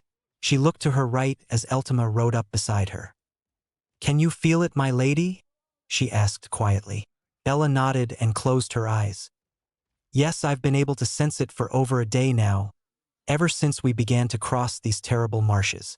It's a feeling like when you are being watched, if you know what I mean by that." Eltima nodded her understanding, and then her face grew grim. "What if we are?" she asked suddenly as she drew an arrow and fitted it loosely to the string of her bow, which she held low and to the right of her horse. "Pardon?" Bella asked, confused. Eltima just nudged her head to the side. Bellatrix followed her gaze and stared at one of the pools of water they had just passed. Bellatrix's eyes grew wide as the implications of what Eltima was saying sank in. Using her magic, she reached out with her senses and immediately drew her sword. "Ambush!" she yelled across the plains. Around her, elves and dwarves drew their weapons and prepared to fight. In that moment, every pool splashed up with water as out of them flowed orcs. Taking into consideration that there were thousands of pools around them, and that there were several orcs in each one, they were surrounded by at least 100,000 orcs. None moved and the silence became thick in the air, and then suddenly a lone orc charged forward, scimitar swinging wildly. He was shot dead by 5 arrows to the heart. After that, the fight began. Pulling her horse around, Bellatrix raised her bow, already fitted with an arrow, and fired at the closest orc she saw. It fell dead a second after impact. Reloading, Bella began to show why she was considered the best archer in Middle-earth. Dozens fell before the first of the enemy lines even reached her position, and by that time the allies had enough time to throw together a hasty defense. Continuing with her bow for now, Bella fired off 3 arrows at once into different directions, killing 3 orcs at once. She stabbed backwards without looking and killed an enemy orc which was sneaking up on her from behind. Pulling the arrow out the beast's stomach, Bella whipped it onto her string in the blink of an eye and fired it into the forehead of an advancing orc. Dodging an enemy arrow, she drew a throwing knife and lobbed it into the throat of another enemy. She then butted another in the head and kicked it into an abandoned sword on the ground, effectively impaling its body. Turning, Bella looked over at Eltima, who was faring very well against the enemy. It seemed that they were doing very well thus far. Whipping her staff out from the side of her unharmed horse, she spun it intricately above her head, bringing it crashing down onto any enemy nearby. Dead orcs began to amass around her as her slaughter continued. The battle had hardly lasted more than 2 hours, and yet it was an obvious victory for them. With their far superior numbers and greater skill level, not to mention the fact that the orcs lacked real leadership, it was a relatively easy victory against a large force. Indeed, the archers had taken out half of them before they had caused so much as a scratch upon their ranks. "Regroup and make for the edge of the marshes with haste. There may be more orcs hidden in the water," she called out to her troops, who immediately began to clean their weapons and prepare to journey on. Gil-galad fought wearily on. It had been days since the battle had begun, and yet there was still no victor. He had taken breaks, yes, but he was still tired. The battle thus far had been deadly. None escaped its influence, as all in the area felt compelled to fight on despite illness or fatigue. It was true that elves were very resistant to such feelings. However, almost 5 days of continuous battle had worn them down. There seemed to be no end to the enemy numbers, for as one was slain 10 more jumped to take the place of the fallen. After days of this, despite their far superior skill and mastery, they were being worn down. Reports which had arrived from the elves located at the back of the battle stated that they had lost close to 50,000 elves and 90,000 men thus far. These losses, although large, were nothing compared to those of the enemy. There was at least 10 times thin number dead for Sauron to deal with later, and that was if he survived. What they really needed was relief. They needed something to take the pressure off their ranks, and they needed the Night Elves. As much as he wanted to deny that they were better fighters than his own men, in the end he knew it was true. In combat, one Night Elf could take 2, perhaps 3 High Elves on and win. This disclosed their generals who could face close to 10, and Harry and Bellatrix who could take more than he would like to count. Now, judging from the basis that a regular High Elf could kill 5 or more orcs before he was slain, it just said for itself how effective the Night Elves were in battle. And yet no help came. There were no horns signaling the arrival of an army of deadly elves of the wood and night. No, they were alone, and alone they would continue to be for a long time if his estimate was anything was to go by. In all honesty, he was even wondering if they were going to fight or not. Had they fled in the hopes of survival? He certainly hoped not. And then there came the real confusion. It was not in the nature of any night elf that he had ever had the pleasure of meeting, to hide from the fight. They were a race which excelled in the art of war and were confident in their abilities, and it just didn't make sense. Gil-galad crushed these thoughts as a wave of anger shot through him. If they were alone in the fight, if this was to be their end, then he would not go quietly. Never would his fathers forgive him if he did. Leaping forward, blade aloft, Gil-galad smashed through the enemy ranks, tossing dead bodies aside in his fury. He yelled out his challenge to the field. For anyone to challenge him, none came, and so he began to fight with even greater rage. Blade once again swinging, Gil-galad entered a rhythm as old as time. Nothing was to stop him as he plowed through the enemy ranks. Those who were foolish enough to challenge him soon fell to his rage. Swinging his sword in a low arc, he sliced the leg of the next orc. Not bothering to check to see if he was dead, he proceeded on, deeper into the heart of Mordor, followed by his troops, who, at the sight of their leader's fury, had gained strength and attacked with a new vigor. Harry sat alone in a trance-like state back at camp. This, he had discovered, was the only way he could take him mind of his anger at the tardiness of the Wood Elves. If they weren't here today, then he would have to leave without them. He was more use in the battle than he was here. His name being called by someone pulled him out of his trance. Looking up, he recognized the man as Darius, who had his head poked through the door of the tent. "Yes?" he snapped harshly. Darius took a step back at his tone of voice before regaining his composure once more. "The Wood Elves. They have arrived, my lord." Harry smiled in satisfaction. Bella roared forth as she heard the unmistakable sounds of battle from ahead. They were close. She could feel it in the air. It was more suffocating, full of death and loss. She rode hard up to the hill which lay ahead of her. She rode swiftly up it and then gazed out onto the plains below. Everywhere her gaze fell, she could see the signs of war, of death. On one side she could see those of the Alliance, and on the other she could see those who served the Dark Lord. It sickened her to see such numbers in conflict, yet she bit back her vomit as she forced herself to remain strong in front of her troops who were yet to reach her position. There on the field below her were numbers beyond reckoning. Too many to even be possible. However, the one thought which arose in her mind was not one of despair or of anguish. No, it was one of duty. What had Harry told her before he set out? "I want you to lead if I am unable to make it." Yes, those were his exact words, and her love was no longer with her, so it was her duty, no, her honor and destiny, to lead the charge, what may amount to the last charge of the Night Elves. Her thoughts drifted to Harry and her heart swelled with love and devotion. She could do this. For him, for her, for their love and redemption she was yet to earn. Beside her she could sense the presence of her friend Eltima. Turning, she smiled, a dangerous glint in her eye. "Are you ready?" she asked. Eltima gave a grin. "As I'll ever be, my lady," she replied. At that moment the army made its way up behind her.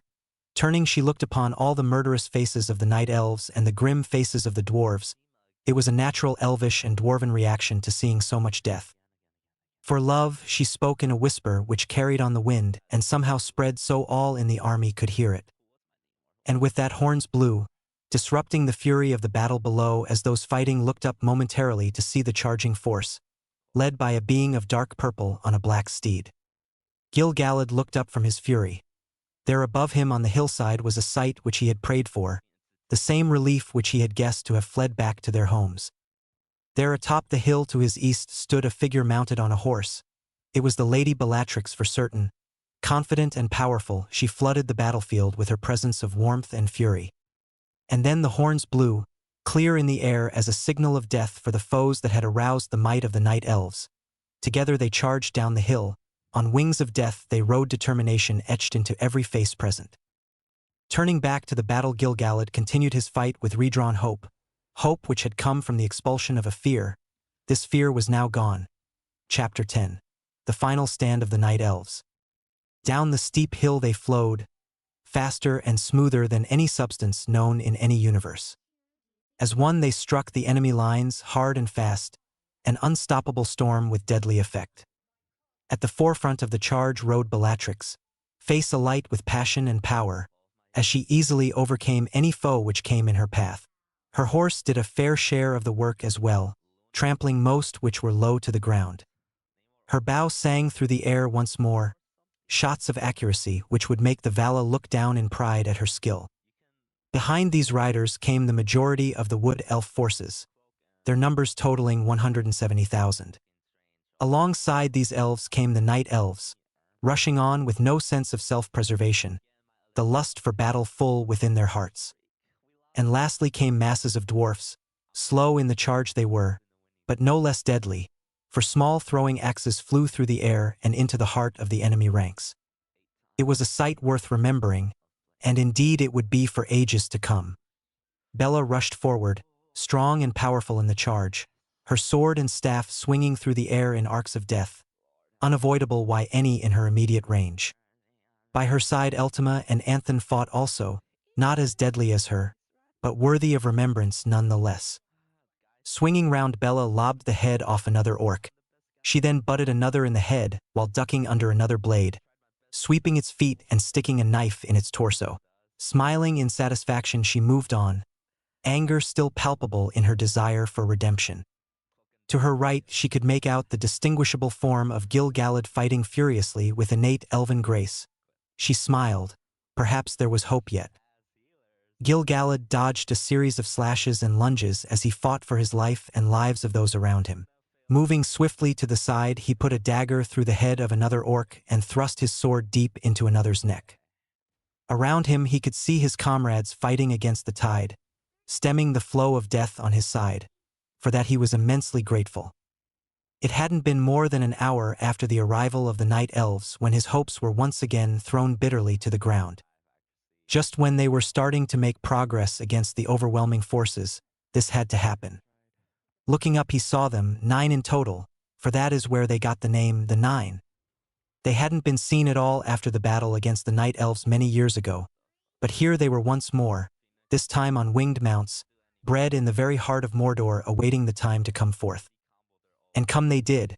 Swooping down with incredible speed, Hay crashed into his ranks with their talons, high-pitched screams being emitted from the Nazgul, adding to the fear he felt. And then the unthinkable happened. His predicament became so unbelievably unlucky that he could have cried tears of anguish. One of the mounts landed in a clearing. Ryder sat powerful on his back, staring at his form. He shuddered in fear as the witch Nazgul dismounted.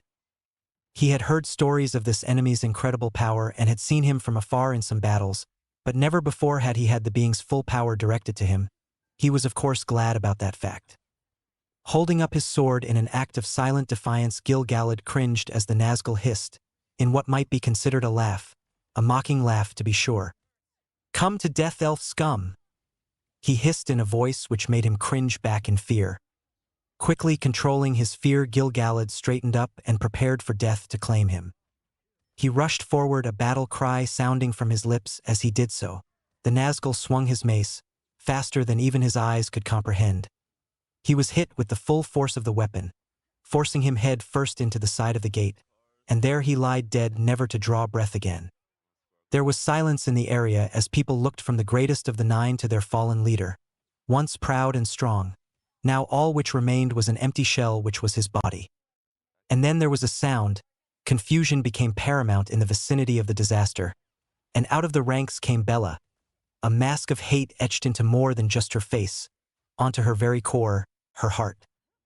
She charged forward, throwing orcs back as she did so, her magic spiraling in a vortex around her. In front of the black gate she met the enemy, and there they fought. From her staff there came a beam of pure magic, making others turn and gaze at its majesty and power. It hit the Witch King full in the head and propelled him back so that he landed roughly on the floor near the gate. But he was still alive. Sure enough, he rose again from the ground, black robes billowing away from his deathly figure. The witch moved forward, mace swinging in deadly arcs which contained grace and power. Enemies and allies of his were smashed out the way in the advance, and soon enough the two were locked in combat once more. He swung forward at Bella's head with force. Leaning back, she dodged the assault and at the same moment shrugged off her cloak to reveal her shining armor. The fell beast swung again, and this time she was ready. Lifting her sword, she parried the mace end with a slight twist of her blade. She then launched her own assault. Swinging forward, she met the unforgiving gaze of her opponent in a harsh clash of metal. It was sword this time which he used. A long, jagged sword made of a cruel deformation of steel, much like everything like the dark side used. Thrusting forward, she was knocked to the side by the powerful blade. She instantly went on the defensive as her opponent launched her sword into the air with a harsh flick of her wrist. Her sword flew out of her hand and landed blade in the earth handle pointing towards the sky. Her defense now consisted of 2 long daggers, intricate weapons for fast movements and quick slashes and slices. She had mastered these weapons as she had others, and so was masterful when wielding them. This never put her on a disadvantage one bit. She only hoped she would win the fight, for she didn't want to leave Harry here alone. She fought on. Harry gazed on as his troops made their way through a bloody marshland. Everywhere he looked he could see obvious signs of battle and death. It was evidence enough that Bella had come into conflict around this area by all the dead bodies which littered the ground. He had to say that there were only a few of the allies dead on the ground and that there had to be well over 100,000 dead orcs killed. He could only guess that they had won and then moved on. However, he had little time to think on this issue anyway. So far they had made astounding progress, covering distance which would have normally taken days in less than a day. The reason for this was of course the fact that when the wood elves had arrived they had been equipped with horses. This made them able to travel at many times normal speed, and also conserve their strength for the battle ahead. They were less than a day away now. He may even be able to make it to the gate before nightfall. That was of course if they had no more delays, for it was getting to a point now that he was lusting for battle, added to the fact that his mind ever dwelled on Bella and her health, and you had a recipe for intense paranoia. "Make for the gate! Double time!" he shouted out. Instantly the elves began to move at a much greater speed. Yes, there was still hope while courage remained. Bella looked up wearily, blocking another potential death blow from her opponent as she did so. Spinning gracefully despite her fatigue, she lunged forward and succeeded in slicing into the arm, through the armor of the Nazgul. They had been fighting furiously now for many hours and she needed rest. Ever more the thoughts of lying peacefully in bed with Harry, while he lovingly stroked her hair, played through her focused mind. She longed for his touch and to be away from this foul area. However, she fought on, oblivious to the battle raging a short distance away from her. And then the moment of opportunity came. The Witch King swung his mace once more, but this time nowhere near as smoothly or as powerfully as he once had.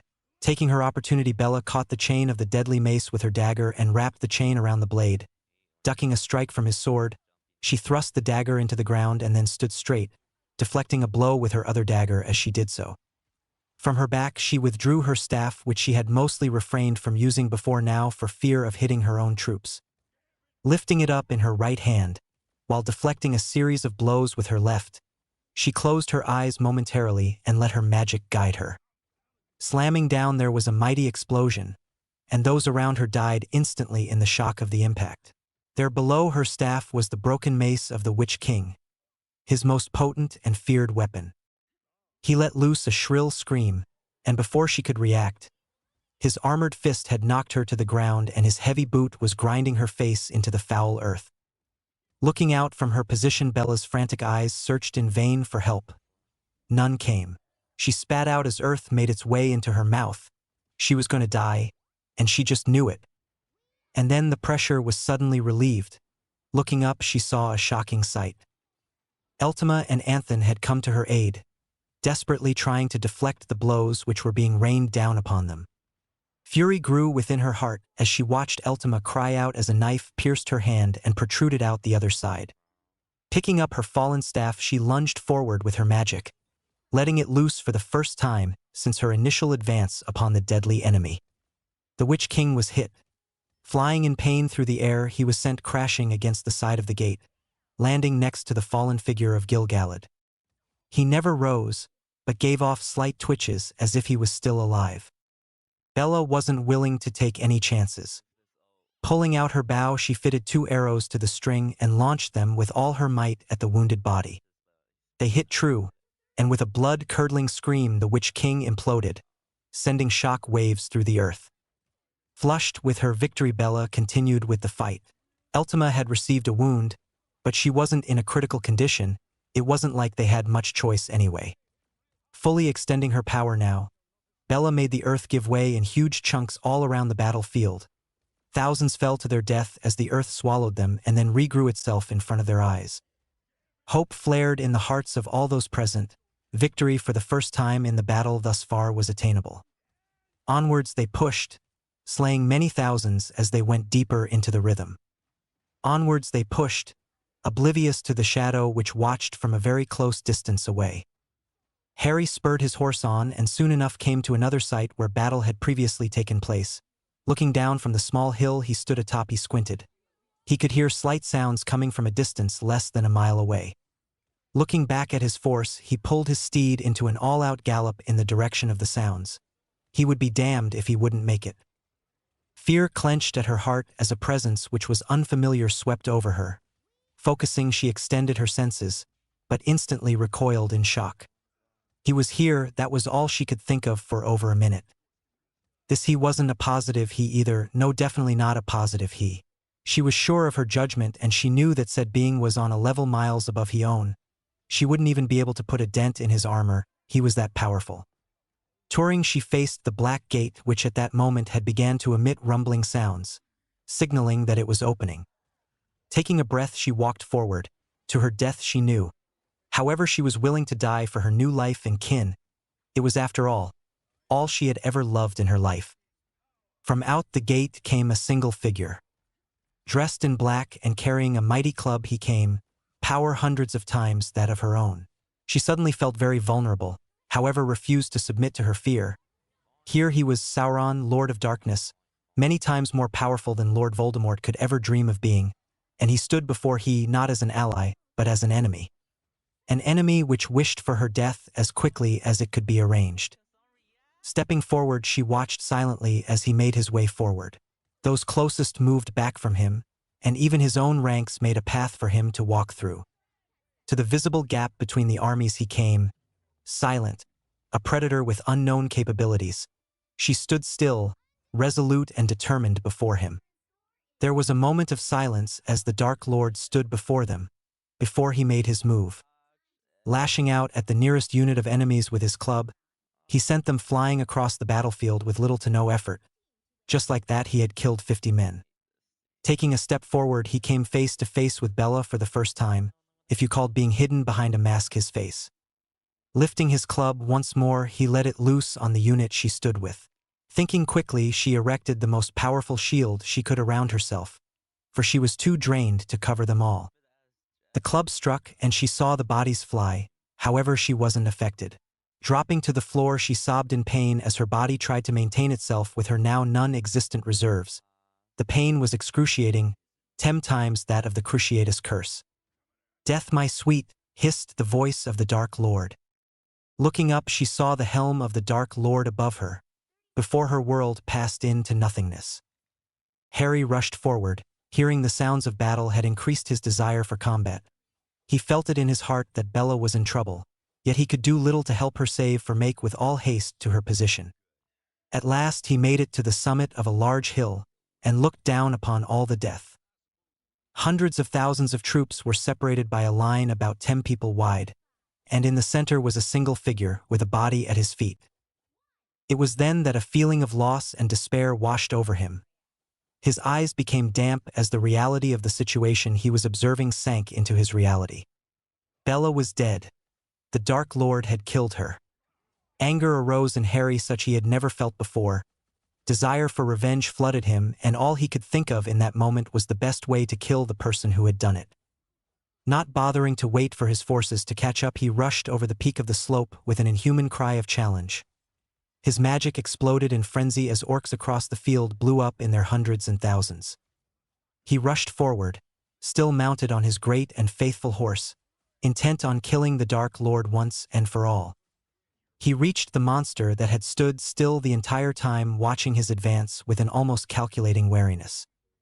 At the last moment, Harry flipped out of the saddle of his horse and, still in midair, launched a beam of magic the size of a house at the Dark Lord. Taking a step back, Sauron dropped his club on the floor and raised his hands. The magic struck his hands and ricocheted off into the air. Landing, Harry pushed the attack as the battle once again started up around him, with the fight being moved to a great distance away from the two clashing titans. Lifting up his hands again, Harry threw two beams the same size as the previous, but this time in a red color. The Dark Lord visibly struggled to deflect them this time, but held his ground. Rushing forward, Harry released over 10 arrows at the figure, all of which explode before they reached their destination. Forsaking magic for the time being, Harry withdrew his legendary sword as he charged forth. As he did so, it emitted a ringing sound. Rushing forward, he met blades with the mighty warrior for the first time ever. He pushed off and swung around in an intricate arc. His attacks were short, quick and deadly, while the larger Dark Lord favored slower, larger attacks.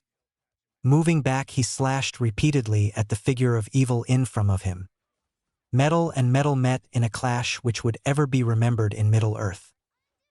The Dark Lord caught Harry unaware at that moment and kicked him harshly to the ground.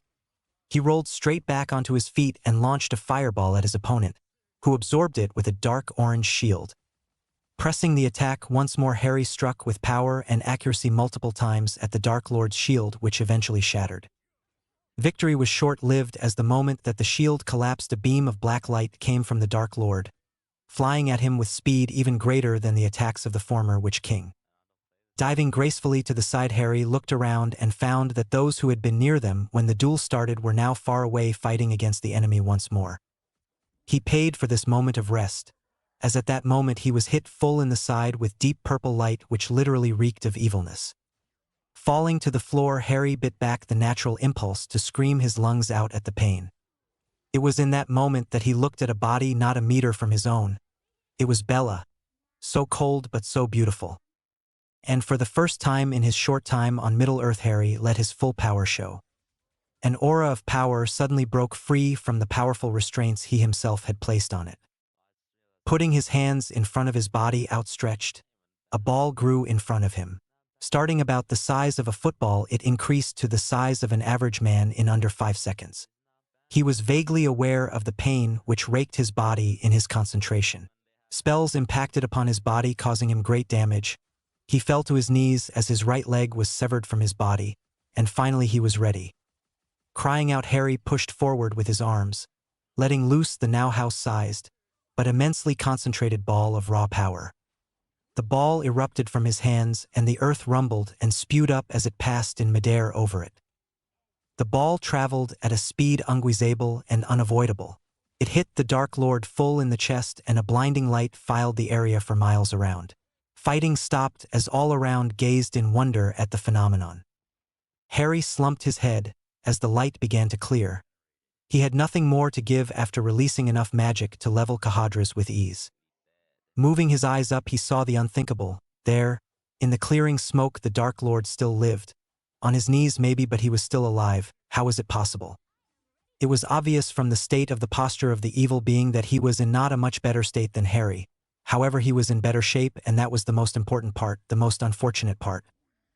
It was in that moment a man charged forward from the ranks of the men. He wore the symbol of the white tree upon his chest and was tall, although not amazingly so. His goal was a frantic attack upon the incredibly weak Dark Lord. The man swung blindly and by some fate connected his hit with the most important part of his body, an area which Harry had forsaken in his rage.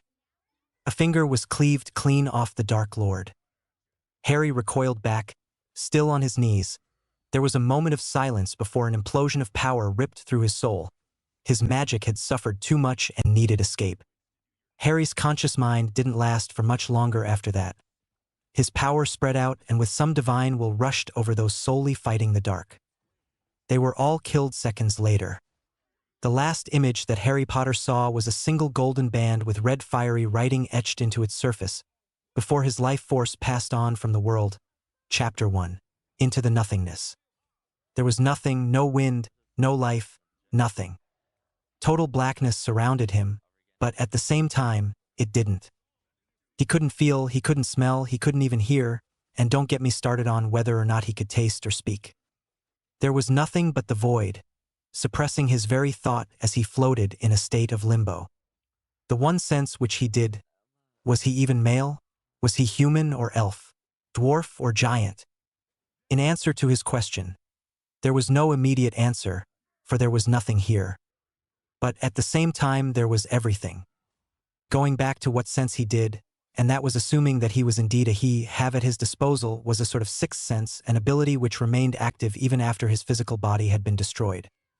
For the purposes of simplicity we shall for the time being refer to him as a he. But where was he? There were no physical features which could be used to locate him, nothing, nothing. The thought played across his head in that moment. Was this death? Was this hell?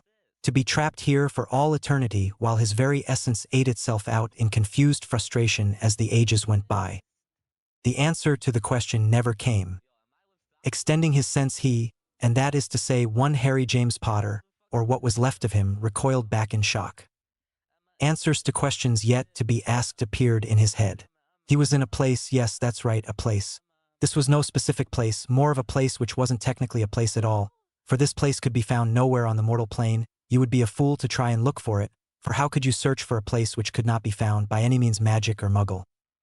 Harry was in a predicament, a fucking huge predicament. You see, here he was, without bodily function or even desires which used to be common, such as sex and food, in that order, and he had no means of escape. His memory was still intact, full of love and happiness from his time in Middle-earth. But there was also pain, death, and destruction, and one person could be blamed for this death. Sauron. To be fair, you could hardly call him a person, for he was just a spirit having taken physical form, but then again, as long as he dwelt in Middle-earth, he would be on Harry's to-kill list, which would of course be formed the second her escaped from this hellhole. And then that was another theory of where he was. Hell? He certainly didn't see any red-horned devils popping up and demanding that he be a sex slave for the rest of his life as a dead being, so that left one logical conclusion. He was between the two? He had read about the gap between heaven and hell in history back in his days with the Dursleys all those years ago. He couldn't remember the exact name, for it was over 150 years for him, well over 150 years in fact. The place was called Purgatory, the place where those who had committed wrong but were not deserving of an eternity in hell came. This was fine. However, he didn't really know what he had done wrong, unless he was being punished for killing all those orcs and other enemies in the war. If he was Harry, would be pissed at the unfairness of the situation. However, he never had time to ponder these thoughts anymore, as at that moment he felt a tug on his unvoiced self, a feeling which much resembled the feeling of using a port key, save for the fact that the ride was much smoother. And a ride it was. For a second later he had to blink as his eyes adjusted to the light around him.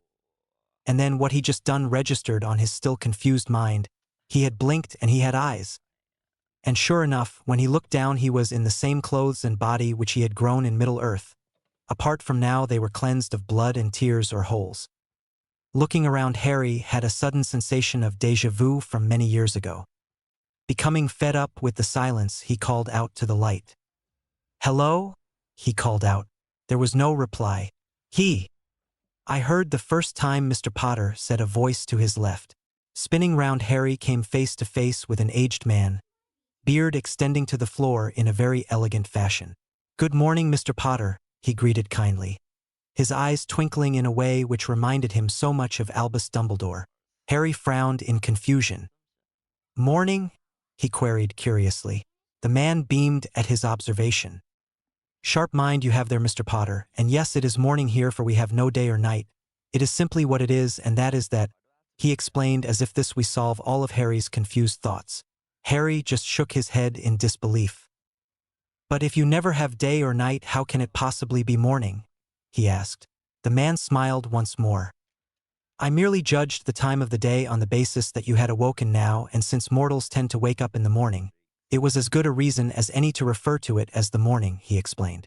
Harry blinked, thought about it for a few seconds, and then nodded his head in agreement. It makes sense, I suppose, sir, he acquiesced slowly. Beaming, the man snapped his fingers, and 2 large armchairs were made out of thin air. Gesturing for Harry to take the other, the man sat in one and began to drum his fingers on the arm of the leather chair, making a tapping sound as he did so. Why do you think you are still here, Mr. Potter? He asked once Harry had taken his seat. Harry frowned, an action which was becoming a regular occurrence since his revival. I don't know where exactly here is, sir. He couldn't help but add the sir on, even though her had been in the presence of elves far older than himself quite commonly enough back in Middle-earth. This man, or whatever he was, made him feel like he was a toddler. Forgive me, I forget such things in my old age. We are in an area of the Undying Lands, a place where all elves have the right to go once they reach the end of air desired to in Arda. And also, before you ask, yes, you were indeed dead moments ago. However, I have taken a liking to you over the course of your time in Middle-earth.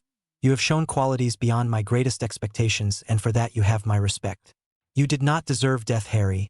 You are after all far too important in both your worlds, he told him. Harry nodded his head but remained silent, for he sensed that the man wasn't fished yet.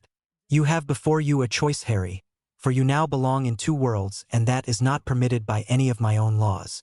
You can either go back to Earth and continue your life as a wizard, and the boy who lived, or you can once more set foot in Middle-earth and become a part of the land again, he said. Harry froze in shock. He had never thought anything like this was going to happen, how he could choose between his home world and a place where he had lived for over 100 years. If the decision wasn't large enough, the man decided to throw in something extra. You have to decide which is worth saving more, Middle-earth or your home world. Follow your heart, Harry. What does it tell you? Before he could even answer the question, the man continued. You have to decide which is the greater evil. Which would you most like to fight for? He asked patiently. In fact, he was incredibly calm, unnaturally so. But then again, when had anything in his life been natural? Middle-earth has been more of a home than my home world ever was, sir. I would like to return to my people, he stated after several minutes. At least it seemed like minutes of thought. Smiling, the man raised his hand and was about to invoke some form of magic when Harry came to a sudden realization. Wait, he called out hurriedly. The man turned his gaze on him in a curious manner. What is it, my child? He asked once again in that voice which reeked of patience. What will happen to Bella? Will she be going with me? He asked worriedly. The man's smile faded from his face. She will remain dead, Harry, he said. Harry shook his head roughly in disbelief, blinking back the massive torrent of tears as he did so. No, let her go. Let her fucking go, he screamed suddenly, standing as he did so, magic around him reaching levels greater than that he had utilized in the final battle. The man didn't even seem to bat an eyelid at his show of power. Sit, he commanded calmly. Harry obeyed without thought. Your mate led a life of evil before she was turned into an elf by me. After that, however, she changed. Gone was the evil cloud which shrouded her soul. Do you know what it was replaced by, Harry? He asked calmly, halting in his little drumming action upon the chair. Harry shook his head in the negative, wiping tears away from his eyes as he did so. It was love, Harry. Her love for you, even before you became bonded, was so strong that it rid her soul of the majority of its evil, and then, helped by her transformation, coupled with this, she began to become a woman I would be proud of. He paused to let the new information sink in before continuing. Despite her efforts for the light during the war, she still contained a small fraction of evilness inside her. This has forced her to be unable to be brought back. Unlike you, he explained. Harry remained silent, but inside he was a broken wreck. I'm so sorry, my child, he stated sadly. Looking up, Harry had a glimmer of hope in his eyes. Take me in her place, he stated calmly. The man looked at him for a moment before nodding slightly. Harry could hear him muttering thoughts under his breath. Finally he spoke. "There is one way which will enable for you to be with her once more," he started. Harry looked up determined and ready. "Name it. I'll walk in there and get her if that's what it takes," he growled, half standing before E was motioned to sit by the man. "I'm afraid that would be impossible, for there is in fact no place for you to go to get her. The only way that a soul can be brought back from the void is by someone close to the person committing an act in her name, which is pure and unadulterated with any inner gain," he explained softly. Nodding, Harry waited patiently for the moment he was waiting for. "I'll do it. What do I have to do?" he asked without hesitation. The man smiled. "I had no doubt that you would, my dear boy," he stated proudly. "You must understand that I have a lesser control over the world in which you were born and began your life. Therefore your time will be limited." Harry's face expressed his confusion. "Over the years, some for that you have been absent from your world, the self-proclaimed Dark Lord, under the name of Voldemort, has grown in power and influence considerably, to the point where he has, unfortunately, found a means to become immortal at last." He explained this as if he was discussing his favorite television show or the climate in a foreign country, not the fate of the world. "But if he's immortal, how can I possibly beat him? It would be suicide," Harry reasoned. The man smiled calmly. "And there lies the challenging factor in my plan thus far. You see, Voldemort is still many times less powerful than Sauron was in his weakest form. He had achieved this immortality using several artifacts and as such still contained one little loophole in his immortality. You see, if he were to achieve his immortality by his own means and not rely on these items, then he would be truly immortal. However, as it is, there is one way in which he can be stopped," he said. Harry leaned in, eager to hear. "It is a simple matter of going back to when he was not immortal and ending his life then. Once you have done that, you may rejoin your wife in Middle-earth once more." He stated this as if it was the easiest thing he had ever done. Nodding his head, Harry looked into the old man's eyes. "What do I need to do?" he asked. The man smiled and then shook his head in sadness. "As I previously mentioned, I have a much lesser hold over your world and therefore your time will be limited. You will have 1 month exactly to destroy the means in which Voldemort gained his immortality. If you fail, you as well will return to the void. But if you succeed, then your wife will return to you to offer you some help. You are to look for 2 items. One of them is called the Serpent's Scepter and the other named Odysseus and is a powerful magical ring. Good luck and goodbye, my child. I hope we meet again someday," he said. And with that, Harry's world turned black once more. Harry opened his eyes and immediately punched forward at the thing attacking him. Rolling to the side, he picked up the closest thing which could be used as a weapon, which just so happened to be a table knife. Looking at his attacker for the first time, Harry was shocked into paralysis at what he saw. In front of him, sprawled on the ground, seemingly unconscious, was old Batty Mrs. Fig, his old babysitter from his time in Privet Drive. Immediately releasing the knife in shock at what he had done, Harry looked around dumbfounded and confused. What the hell was he doing in her house? He was supposed to be an adult. And in that moment, the gravity of the situation pulled him back to earth. What the old man had said, he had told him he was going back to before he was unbeatable, but then that would mean he was 14 again. Looking down, the sight which greeted him was one he had never seen before in his life. He had a muscular body and had almost the same body as before, save for the fact that it looked a few years younger. Everything else was the same, from his muscle definition to the way he controlled himself in his movements. Walking at a fast pace, seemingly forgetting the unconscious body in the room, he went straight into the bathroom and stood in front of the full-length mirror there. Sure enough, he was in a 14-year-old's body, save for the fact that he was still, thankfully, a night elf. He retained the same basic feature which could be used to distinguish a night elf from a human or indeed a high or wood elf. He had to admit that he looked good. Gone were the few scars which had previously littered his face from war and toil. It was now unblemished and handsome. And then the situation registered in his brain for the second time since he had awoken. He was in his 14-year-old body, which would in turn probably mean that he was back before his 4th year at school. A grin broke out on his face at the thought. How cool was this? Thoughts began to swirl in his mind. He could reveal Crouch at the opening feast, or better yet, hunt down Pettigrew and kill him. But then the conditions of his arrival brought him back to Earth. He was only allowed to stay for a month, and if he didn't succeed in that set time, then he would not only have lost his life but also the life of Bella. One thing for certain was that he needed to move fast in order to win. He needed a plan. Moving back into the lunge area, Harry waved his hand over Mrs. Fig. She instantly came conscious once more. I'm so sorry, Mrs. Fig. I thought you were attacking me, he apologized, pulling her shakily to her feet. Mrs. Fig looked at him oddly for a moment before shrugging and walking out the room without so much as a backward glance, mumbling about seeing things in her old age. Harry watched her go, in a state of shock. How could he have been so stupid as to not place disguises on his person? He was so much different bow than he had looked in his original 4th year that it wasn't a wonder why Mrs. Fig had thought she had hit her head one too many times. And then another problem was placed before him. How was he supposed to do regular magic without the normal abilities of wizards in the world? When he had arrived in Middle-earth, he at first hadn't given the idea much thought. It was understandable as he was too busy dealing with new races and huge wars to focus on it. However, when he had been in Lorien for over a couple of years, his mind had once again had time to ponder the issue.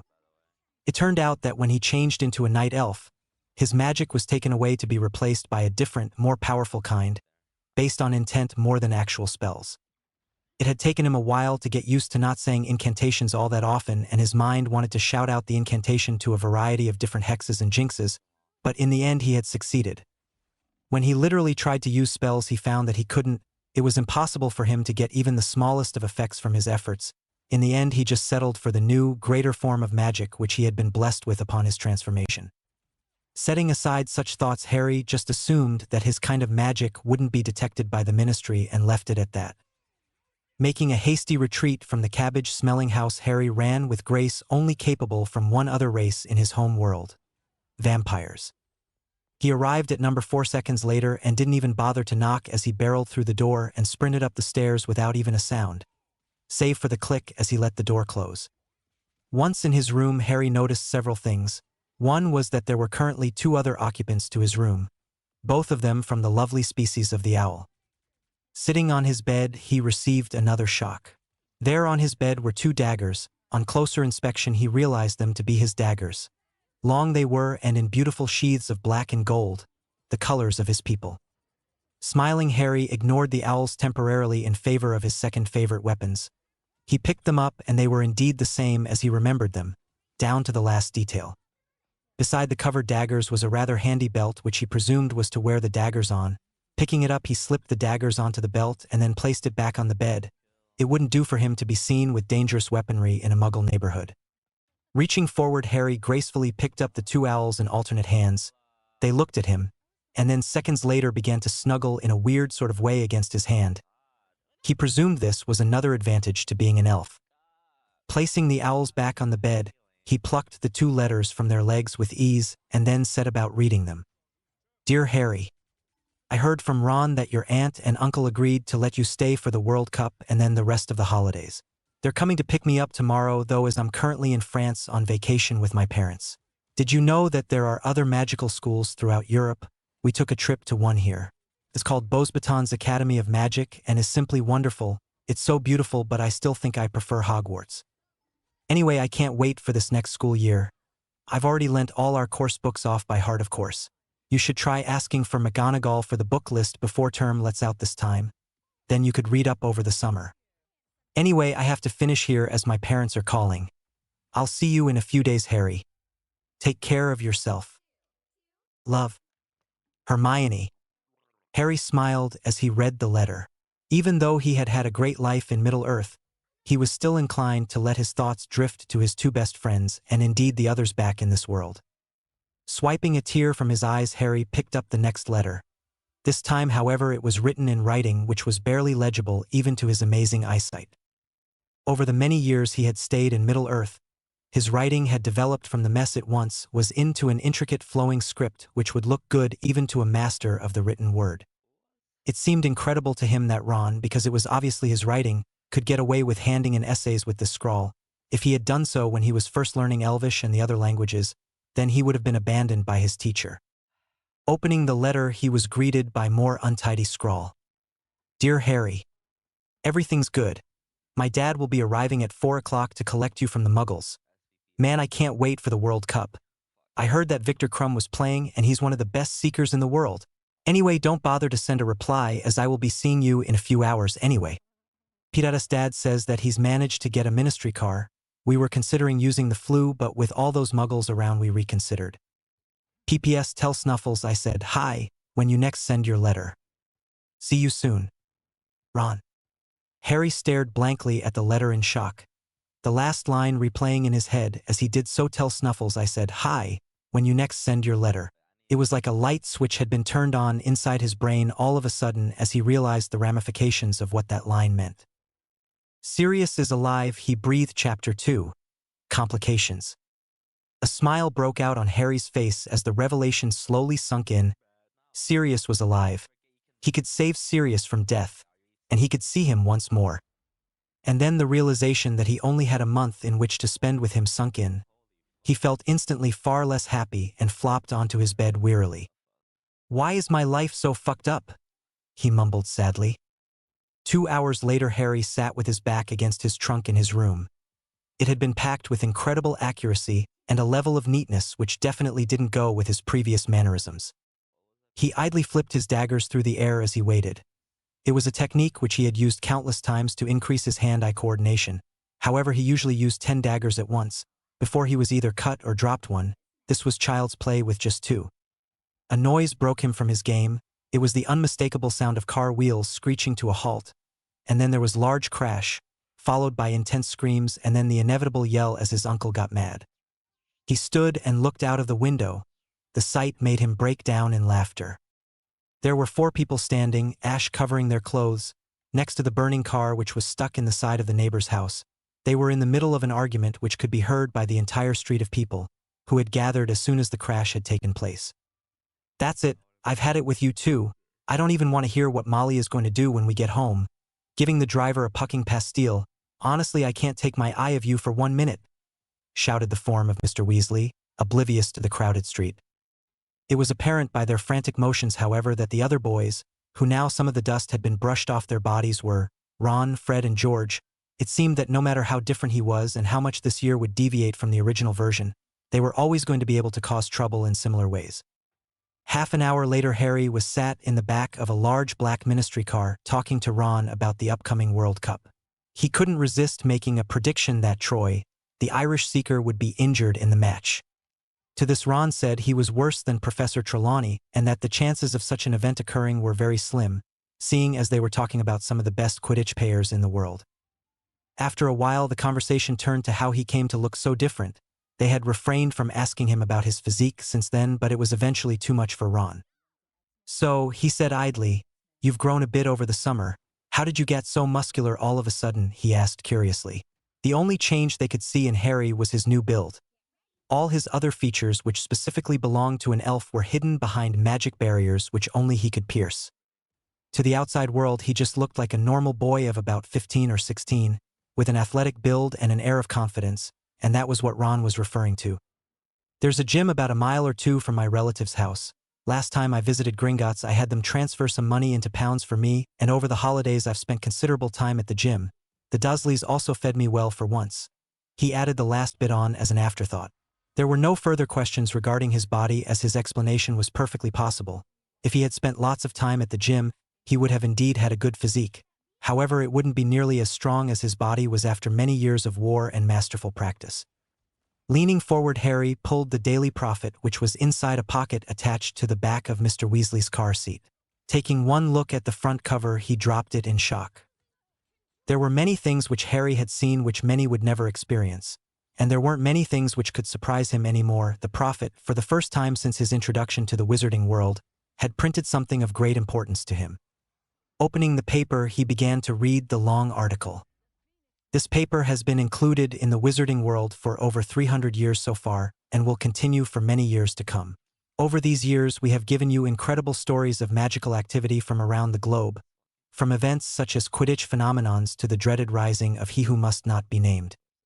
Throughout these years, and in every story we have presented, we have strived to reach a level of accuracy yet reached by any other paper, and we do this once again in this article.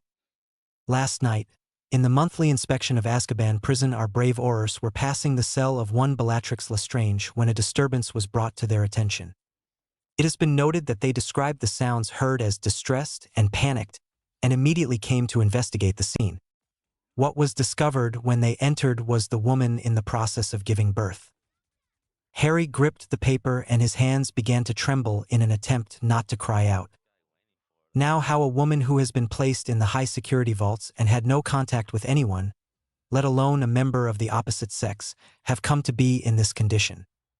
Answers are still being speculated as to whom the father is, but tests are yet to come back with results which can be recognized.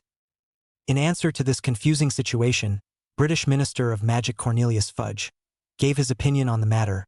Note that these are the exact words spoken at the time of questioning. We have interrogated all Aurors on duty and all tests have come back negative. There is no sign of her either entering or leaving the cell, and the Aurors which have been inside have confessed under the influence of Veritaserum that they had nothing to do with the condition the prisoner is now in. For those who are unaware, Bellatrix Lestrange was arrested for treason, kidnapping, torture of children and multiple charges of murder, and is known to be a key part of He Who Must Not Be Named's inner circle, allegedly the most loyal supporter he had. So we come back to the question, how did this happen? As well as others such as, who is the mysterious father? And what should be done with the child now? It seems that none of these can yet be answered without full judgment from the Wisengamot, but it seems likely that the child will be placed with a respectable wizarding family such as the Malfoys, who have remained an essential part of our society for centuries. However, this unbelievable tale doesn't end here. No, my dear readers. Mrs. Lestrange was taken to a secure ward in the deepest levels of the Ministry of Magic, where she successfully delivered the baby. Details on the baby have yet to be confirmed by the Department of Mysteries. The amazing thing came during the night where it seems, and there is still intense speculation in how she did it, the prisoner tunneled from her cell, under the floor of the Ministry building and out into London. The impossibility of this disaster comes when it is not only revealed that the floor was warded by a group of 50 powerful wizards and witches, but that she also had magical suppressing cuffs on at the time of escape. The Ministry has moved the baby of the deranged killer to an unknown location where it is being identified as you read this article. The Ministry have also issued a dual warning for both Sirius Black and Bellatrix Lestrange, proclaiming that it is likely that they are now working together under insane hopes of resurrecting their former master. Any sightings of any or both of the prisoners can be reported either at the main Ministry reception desk, or you can send owl post address to Lawrence Dinkins, who has been placed as the lead investigator in the recapture of the escapees. Harry stared at the paper, oblivious to all else around him for several minutes, thoughts moving faster than a fat man to food through his head. Bella was alive. She had just delivered his baby, and she was currently on the run from the Ministry. The only thought once he had processed this information was to get to her, and fast. He had to help her. She had just had his baby, his child, and was probably hiding in some dark alley somewhere alone. The very thought made his blood run cold. Suddenly he felt a hand on his arm. Looking up, he saw the sad face of Arthur Weasley leaning back and offering him a hand in comfort. If he only knew. It became apparent to Harry in that moment that Mr. Weasley thought that Harry was worried over Bella's escape. He thought that he was frightened. It came as a shock to us all, Harry, but don't worry, she will be caught, and when she is, she will be brought to justice, most probably through the Dementor's kiss. She deserves nothing less, he hissed, obviously trying to be consoling and disguise his obvious hatred for the women at the same time. Harry, although tempted to reach out and kill him for insulting his love, smiled slightly in fake thanks. It actually proved to better the impression that he was indeed upset, as it presented the timid little boy persona. A little over an hour, the Ministry car pulled into the Burrow in Ottery St. Catchpole. The car was quickly unloaded of his things, and minutes later, he once more stood in the kitchen which, unknown to them, he had not entered in over 150 years. Breathing in, Harry looked around like it was once again his first visit to the small home. He took his seat and then watched as Mrs. Weasley came bundling down the stairs, her arms laden with torrents of dirty washing. Upon spotting Harry, she smiled brightly. "My goodness, just look at you. Haven't you grown, Harry dear?" she commented as she unloaded the huge pile into a large basket and placed it on the table to join other bits and bobs which were randomly scattered about. "I had a bit of exercise and stuff, that's all really," he commented, not really wanting to tell his lie another time. Luckily, Ron chose that moment to cut into the conversation. "So Harry, are you looking forward to the World Cup?" he asked while munching on a sausage he had just filched from behind his mother's back. Harry would have groaned if he wasn't so good at hiding his feelings and intentions. They had been over the subject not 10 minutes ago in the car, but, lo and behold, it had popped up again. Can't wait, it ought to be good fun, so how are we getting there again? He played along smoothly. In all honesty, he was curious as to whether they would be taking a portkey once more as they had last time. If their arrival at the Dursleys could change, then so could other details in the period. It was Arthur who answered. We'll be using a ministry-approved hopper to get there. We would have been using a portkey, but the ministry has to tighten security because of the escape of Lestrange. Allberg growled out the last part of the sentence. Once again Harry felt a stab of pain in his heart and resisted the urge to whip out one of his daggers and gut the man right there. Yes, he cared for Mr. Weasley. He was a kind man with a good heart and great family. Added to this, he was Ron and Ginny's father. However, if he was to compare him with Bella, then he would lose every time. To Harry, Bella was his life. Hence his utter willingness to march into the very fires of hell to bring her back. And added to this, she was the mother of his child. However much he repeated that thought in his head, the significance of the situation didn't sink in. He was a father, but in another sense he wasn't. Biologically, yes, he was indeed the father. However, he had failed to be there for either him or her from the moment it had been born, and so far he hadn't even seen the child. And then there came the answer itself. What the hell was a hopper? Well, yes, it was obviously some form of transport, and from what Mr. Weasley had said, was much more secure than a portkey. He tuned back into the conversation to find that he had been asked a question. Pardon? He asked. They stared at him. I just asked if you had heard of a hopper before, Harry? Asked Mr. Weasley again. I'm sorry, I was just thinking. No, I can't say I have though, he admitted. Well, if you would like to know, a hopper is a multi-transportation device which is designed to carry groups of wizards in an extremely secure fashion. The coordinated for the creation of one have to be incredibly action for it to work. That is why they are less commonly used, save for occasions where additional security is required. One such as this, he explained to an understanding Harry. Nodding, Harry attempted to move the conversation to a different topic. Thinking quickly, he came up with the only thing which could possibly take so much attention of him. Want to play some Quidditch? He asked with a smile. A couple of minutes later, Harry stood next to his firebolt. Looking at it apprehensively, thoughts once again filled his head. Doubts clouded his mind and lessened his confidence. He wasn't given much chance to brood, however, as before long Ron had become fed up watching him stare at his broom blankly. Oi, Potter, get your ass in the sky, he called with a smile. Harry smiled back, although with some hesitation, before sticking his right hand over the broom and say, up. To his surprise, it did just as he thought it wouldn't. Moving his leg so that he was straddling the broom, Harry pushed off hard from the ground. What he experienced was like nothing before. Whereas before he had thought that his firebolt was fast, this was just incredible. It seemed that him being elvish affected the charms on the broom in a positive sense. It was like he was heavy and in control, but at the same time he was weightless, giving the broom its chance to perform to the full as if it were without rider. Harry whooped in joy as he sailed through the air, free in the afternoon sky. He reveled in this new sense of freedom as his friend watched on in wonder as he performed a cornucopia of tricks with effortless movements which would make a professional player drool in envy.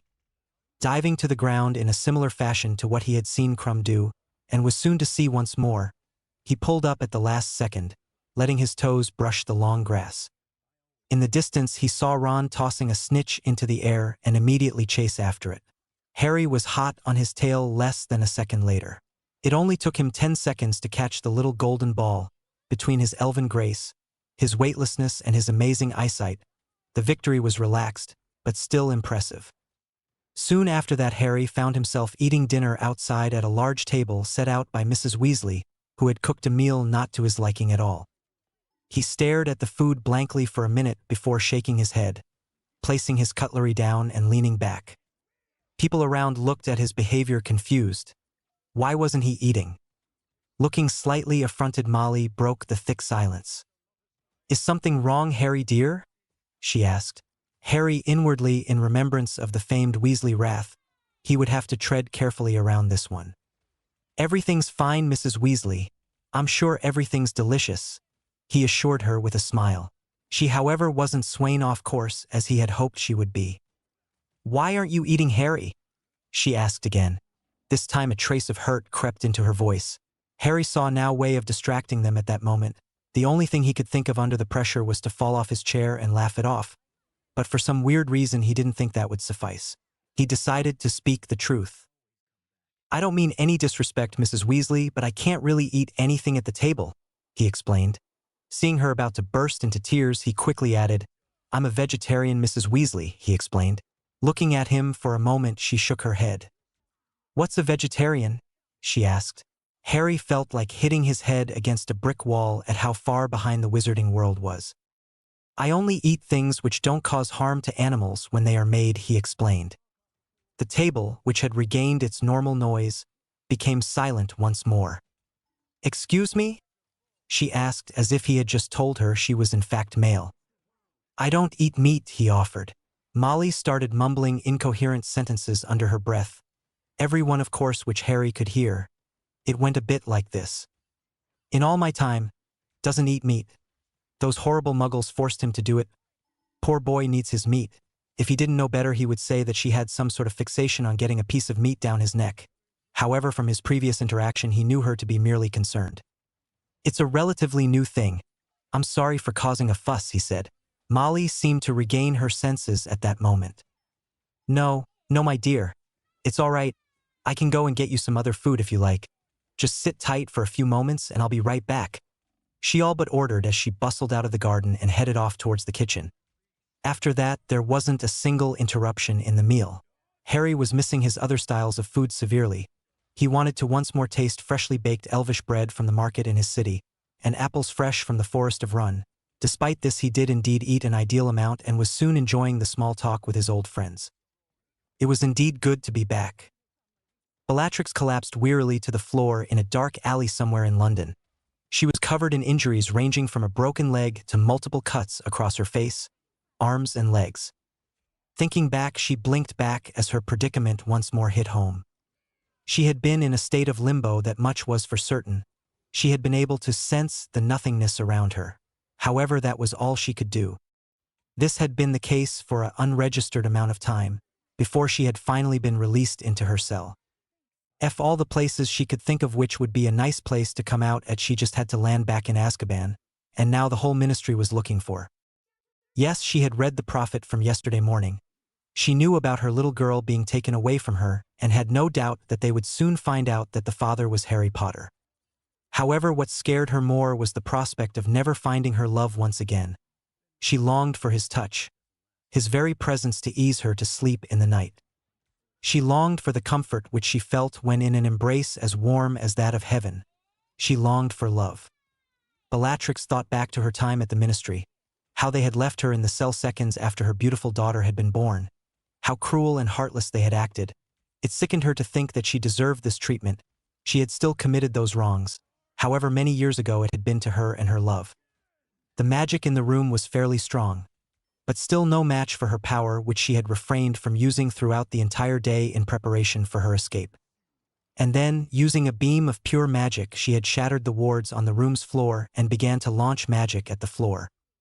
After a while, and with a little concentration so that her magic formed a usable tunnel, she had been free. It ever hung over her that she had to leave her daughter behind. However, she had no choice if she wanted to live past that week. Pulling her thoughts out of the gutter, Bellatrix stumbled a little farther into the alley where the night offered her shelter from prying eyes. There she collapsed in pain once more as she felt the effects of her pregnancy kick in. There she lay, thinking over what to do next. Little options were left open to her at this present time. However, she knew above all else she had to be careful. She had no friends which she could trust in this world and was sleeping, injured on the street, only hours after coming out of pregnancy. The situation didn't look good. She was most likely to die if she continued like this. Pulling her thoughts away from that depressing direction, she focused on more happy thoughts. More specifically, her newly born daughter. That would be one of the first things she would do once she was back on her feet. She would reclaim her daughter from the clutches of the ministry. She would be damned if her daughter grew up with a Malfoy, the pompous fool that he was. But what to call her? Bellatrix II just didn't seem to fit. However, there was also Mandy or Charlotte or Kelly or Lisa. The list was extensive, and that was before she got to elvish names. Her thought remained on that topic for much of the night. However, she was determined to find the perfect name for her perfect baby girl. At long last it came to her, a name which she liked in both Elvish and the common tongue. A name which would be remembered for ages to come in Middle-earth. In that moment she hadn't realized what she had done, or what the significance of her night held in the future. All she knew was that she had found the perfect name to belong to her beloved, a product of her and her love. Forever bonded they now were, until death took them. In that moment, a small girl with beautiful features, somewhere hidden in the depths of London, gave a small sob in a plea to her parents for comfort, unaware that she was now known as Angela Potter, Valadheel Tineteel, or even the first ever princess of the Night Elves. Chapter 3. A Little Trouble at the World Cup. A cloaked and hooded figure made its way deeper into the heart of Knockturn Alley. He was here for a specific reason, and his task would be better accomplished if he hired the help of those with better connections with the sort of things he was looking for. The figure walked into a dark shop and proceeded up to the counter where a man sat with his head resting against its mahogany surface. He was sleeping lightly. Knocking his fist on the wooden counter, he succeeded in rousing the man. Looking up, the man gulped at seeing the robed figure. He regained his composure a second later, however. "I am in search of 2 items of significant value to me. I was told that you could be of assistance, Mr. Felon." The figure spoke in a deep, powerful voice which put the shopkeeper on edge. "And what will you be needing, sir?" he asked. The figure smiled behind the hood. However, this couldn't be seen due to the dark. "I am looking for the Serpent Scepter and a ring which goes by the name of Odysseus. You have heard of them, yes?" It wasn't really a question, more of a challenge in the sense that if he didn't know, then he would look like a fool. "Indeed, I have heard of both of those items. However, they will be impossible to acquire," he confessed. "And why is that?" the figure asked softly, but none the less as intimidating than before. "Their location is unknown. The scepter in particular hasn't been seen in over 1,000 years. It is rumored to have belonged to Salazar Slytherin when he founded Hogwarts, and the last rumored use of it was when he constructed the wards of Hogwarts with it alone. It is rumored that because he was the most powerful founder and it would only make the magic average out between them if they combined their powers, it was decided that even though it would be harder for him, he would construct the wards alone. The scepter was created to act as a magical crutch to lessen the effects of magical exhaustion as he set up the wards. After that, it seemed to disappear, and has not been seen since," explained the shopkeeper, seeming to come out of his hesitance when explaining the interesting history. Nodding his head slightly, the figure seemed to think for a moment before proceeding. "And what of the ring? Where can that be found?" he asked. "It was last rumored to be located in Pennsylvania, in the hands of a vampire elder. They have supposedly had the ring for hundreds of years and will be loath to let it go easily," the shopkeeper explained once again. Not wasting any time, the figure proceeded to the door. However, just as he was to walk out of the shop, he turned his head and spoke one last time. "Watch out for the scepter. If it is found or a rumor is heard, even the slightest whispering, I want to know about it. Don't even try to cross me. It will be the last thing you ever do." And with that, the man, for it was obviously a man, pulled open the door and walked confidently out into the night air. Once outside, Harry let a breath which contained all his nerves and doubts. He was playing a dangerous game being in Knockturn Alley at this time in the morning. However, he was confident that he was easily capable of dealing with any possible threats. It was indeed true that he had in a certain way been told where to go in Knockturn Alley. It was a useful technique called legilimency. Well, not exactly, but it was similar.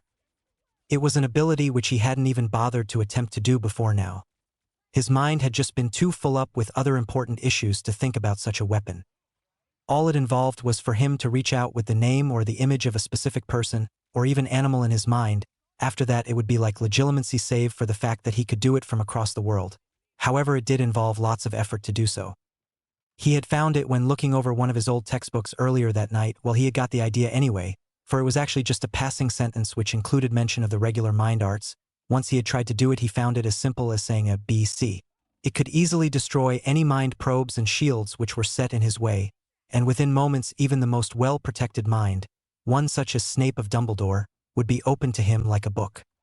In addition to this, he could also spread emotions through the temporary connection, making the precipitant either feel great pleasure or pain, or even a combination of both.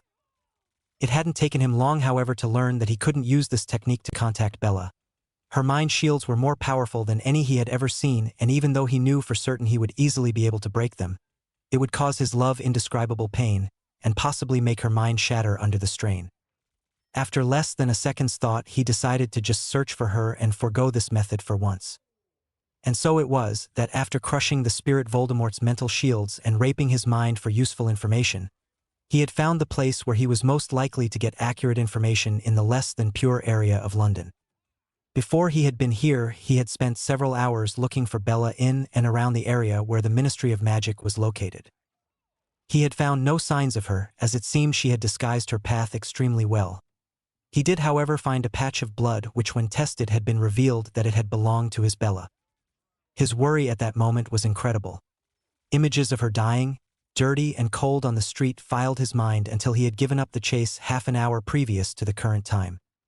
Making his way back to Diagon Alley, he passed through in total silence. Seconds later, after holding out his hand for the night bus to pick him up, he was gone, heading back to the Weasleys before they woke up in their usual fashion.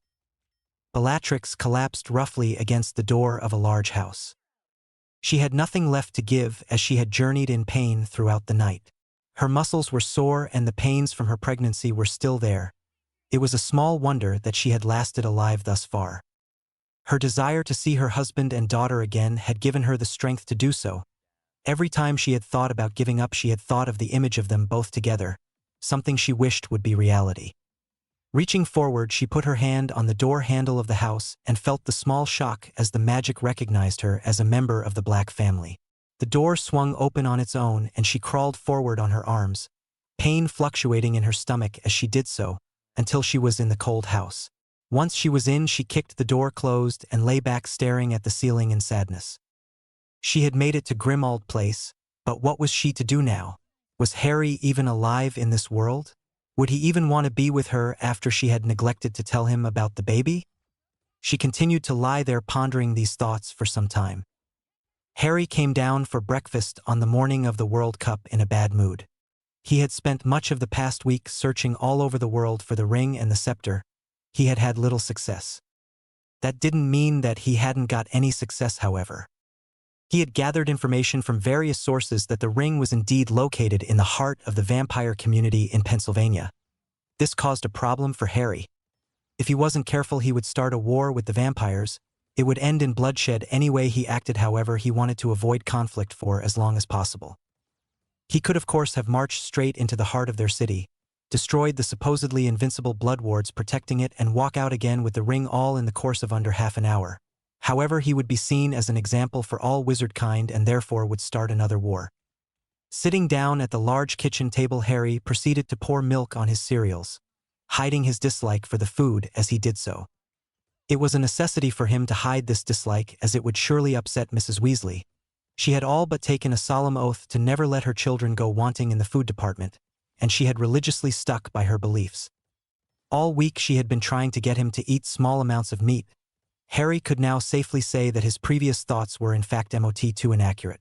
The woman was obsessed with him eating proper food, so much so that she had tried on numerous occasions to sneak small bits of meat into his food so that he wouldn't notice. He did, of course, and he wasn't overly happy about the behavior.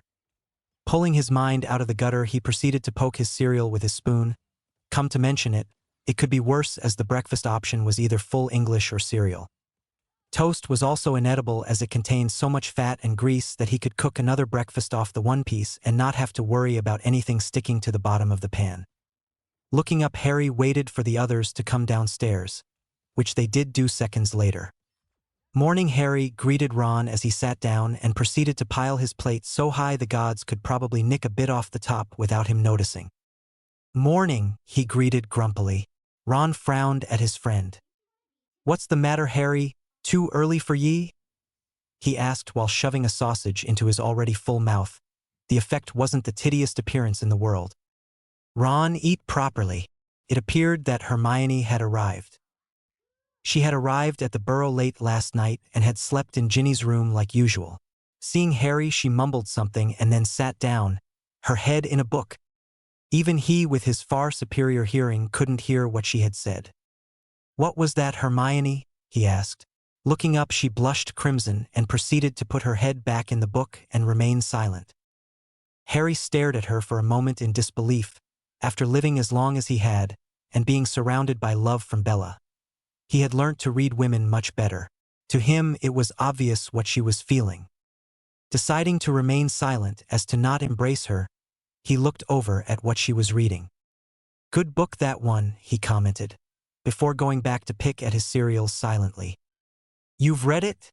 she asked in surprise. Looking up, Harry nodded. This caused her to smile brightly. When did you read it? I only got it a week ago, she asked. Harry smiled kindly. Last term. Not a bad read, although the author. Michael Spinning, she added. Harry nodded his head. Right, well, he does get some of his explanations on the forms of dueling wrong. However, his chapter on the Calapium curse is great, he explained to a shocked crowd. When did you become a bookworm? Come to think of it, what is a Calapium curse anyway? Asked Ron. Hermione rolled her eyes. Honestly, Ron, don't you know anything? She muttered in an exasperated tone. Harry rolled his eyes at their antics and proceeded to block out her incredible detailed explanation, which spanned 15 minutes on the Calapium curse. At the end, Ron wished he hadn't opened his mouth. It was 2 hours later when all the Weasleys, including those who could apparate seeing as they were setting of later, and Harry and Hermione, gathered in circle in the lounge. Around them was a thin metal ring which looked like a giant wedding band. They stood with their backs to this ring, waiting for the moment it would activate. Make sure you're completely inside the ring, children, said Mr. Weasley, a second before Harry felt himself moving. Seconds later, they landed in the middle of a huge campsite. To their right was the place where they had set up camp last time. Here we are. Okay, let's pitch the tent and get a fire going. Can someone please go and get some water to boil? Asked Mr. Weasley as soon as he had pulled himself up from the ground. In fact, the journey was much rougher than that of a portkey. He was the only one who remained standing. I'll put up the tent, Mr. Weasley, he offered with a smile. It would save the time wasted previously. An hour later, they were sat around the small fire, which Harry had conjured with a wave of his hand. Of course, Mr. Weasley now thought himself to be some kind of expert at lighting matches because of his astounding success on his first attempt.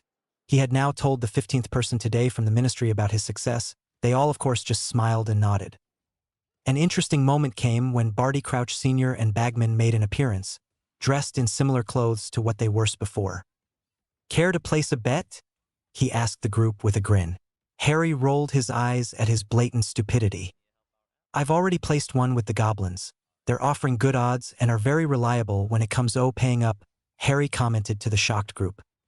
Harry, you shouldn't be gambling. It's not proper for a boy your age, interjected Mr. Weasley. The boys, however, had other ideas. What did you bet on, Harry? Asked Fred. It seemed funny to him that he used to confuse the two twins. It was so unbelievably obvious which was Fred and which George was. 10,000 galleons on island to win, but for Crumb to get the snitch, he answered. There was silence. Even Percy, who had been conversing with Mr. Crouch, stopped at the amount stated. Seriously, Harry, how much did you bet? Asked George this time. No, I'm completely serious. I placed 10,000 galleons on the game. Got good odds as well. They seemed too happy to do it.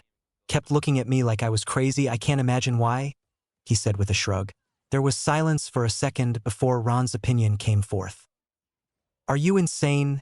That's more than even the Minister of Bloody Magic earns in several years. And you went and blew it on a Quidditch game. What were you thinking? He yelled. Harry just flashed him a patronizing smile. Well, I was planning to give you 10% of my winnings when I'm through, but if you don't want it them. He trailed off with a shrug of the shoulders. What I would like to know is where you got that money from in the first place, Mr. Potter, stated Mr. Crouch, seemingly leaving Percy to trail off his own conversation by himself. My vault at Gringotts has enough gold in it to make that bet 100 times and still have enough for my schooling. Besides, you're all saying this as if I'm not going to win, which of course I am. He assured them it didn't have much effect. Dear God, he's cracked, cried Ginny melodramatically. Sure enough, Harry received the grand total of 150,000 galleons, which he gave to the Weasleys. Well, he gave them 50,000 anyway. It was later that night when Mr. Weasley came rushing into their tent with his wand drawn to find everyone but Harry present. They instantly went into a state of panic but could do little due to the Death Eaters which were causing panic throughout the camp. Harry was nowhere to be seen, and as the group of Weasley children entered the forest, they feared the worst. It was 10 minutes into their retreat into the forest when sounds of fighting caught their ears. Moving slowly as to not be seen, they crouched down under a low-hanging tree and peered out through the branches. What they saw shocked them to the core. There was one figure, lean, powerful, and graceful, fighting, well, more like crushing a group of 10 Death Eaters. It appeared that they had seen fit to send in 2 groups as to catch any stragglers if the spectators tried to flee into the forest. They watched as the figure used 2 knives to simultaneously slit the throat of one Death Eater and stab another in the head. The figure then waved his hand casually and all but one fell to the ground, seemingly dead. No light was even shown as he did the magic. They watched as the robed figure made his way to the last remaining Death Eater, who was looking around frantically at his dead comrades. The figure drew back the white mask to reveal a face. It was lightly tanned, and around the hard features was a head of black hair, dirty and matted. Holding one of the knives up, the figure put it in a reverse grip at the man's throat. The man seemed to become a shade paler as a small cut formed on his neck where the dagger met his skin. They continued to watch as the figure said something which they couldn't catch, and then quickly, so much so that they could barely follow the movement, cut the Death Eater's throat open, making the man crumple to the ground, dead. The 3 stayed still and silent as the figure calmly sheathed his daggers upon a belt which hung from his waist. He then walked calmly out of the clearing and into the shadowy cover of the trees, until, at last, they lost sight of him. Once the threat passed, the group let out the breath which they had been holding. "Holy shit! What the hell was that?" exclaimed George. "That was so cool. Did you see those daggers?" He seemed to think it was all a bit of a laugh. Fortunately for the group, Hermione saw differently. "Doesn't it bother you that we are now witnesses to 10 murders?" she shrieked loudly. George winced at the pitch of her voice. He wasn't given time to speak because at that moment there came a shot from behind them, a shout of an incantation being uttered which they were too noisy to hear properly. Seconds later, a huge white light shot upwards from behind them and made the shape of skull in the sky. The group's conversation stopped at once. "What the hell is that thing?" asked Ron. It appeared as if Hermione was about to explain. However, before she could even get the first word out of her mouth, there was a series of pops, and all around them ministry officials appeared, wands brandished at them threateningly. "Stupefy!" they shouted as one sending over 15 jets of red light at the 5 teenagers. Everyone in the group ducked immediately, causing the stunners to go sailing over their heads and into the trees behind them. "Come out into the open. Put your wand on the ground and roll it forward slowly," shouted one of the officials angrily. Following orders, the group removed their wands from various pockets and slowly rolled them into the clearing so that they could be seen easily. After that, they made their way cautiously into the center and stood on pins while the larger group of adults glared down upon them. "Which one of you cast the dark mark? Speak quickly, Death Eater scum," snarled Mr. Crouch. It seemed he was significantly different when angry or just generally in the presence of Death Eaters. "Please, Mr. Crouch, we're only school children," came the voice of Hermione. Her voice sounded small and frightened. It was in that moment when another popping sound was heard. The assembled wizards all span in unison on the spot to face the new arrival. As it turned out, there were 3 people attached to one Arthur Weasley. One was easily recognizable to all present as his lightning bolt-shaped scar was clearly visibly on his forehead. The other man wasn't as well known. Indeed, it didn't help that he was obviously limp and unconscious. "Who have you got there, Arthur, Harry Potter, and who exact is that on the floor?" asked Amos Diggory curiously. Mr. Weasley's face became even more serious. "This is Crouch Jr., and he was caught by young Harry in the attempt to get away from the scene of the crime. It seems he was unable to apparate due to the wards which were erected for the World Cup," he stated to the stunned crowd. "It wasn't that easy to convince some, however." "That's preposterous.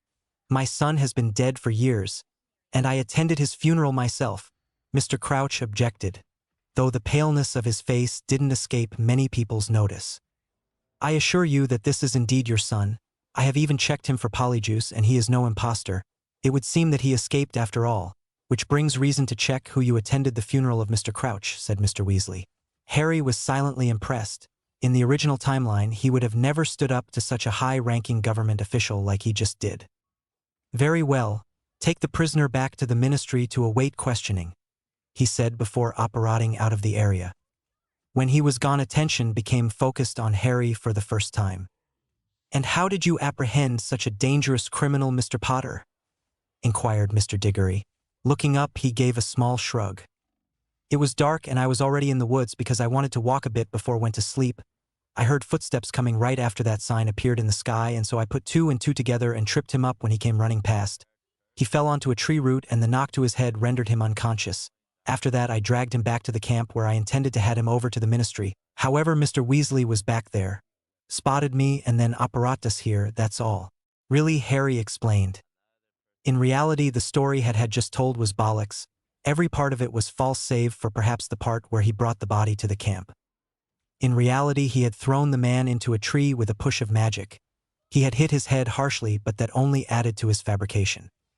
Very well, Mr. Potter, well done tonight. Now if you'll excuse me, I better go and catch up with old Barty before he kills his son. This was said so seriously. Had Harry not known what the Elder Crouch had done, he would have believed him on the spot. The group followed Mr. Weasley back to camp, where no questions were asked. All anyone wanted to do was forget about what had happened that evening.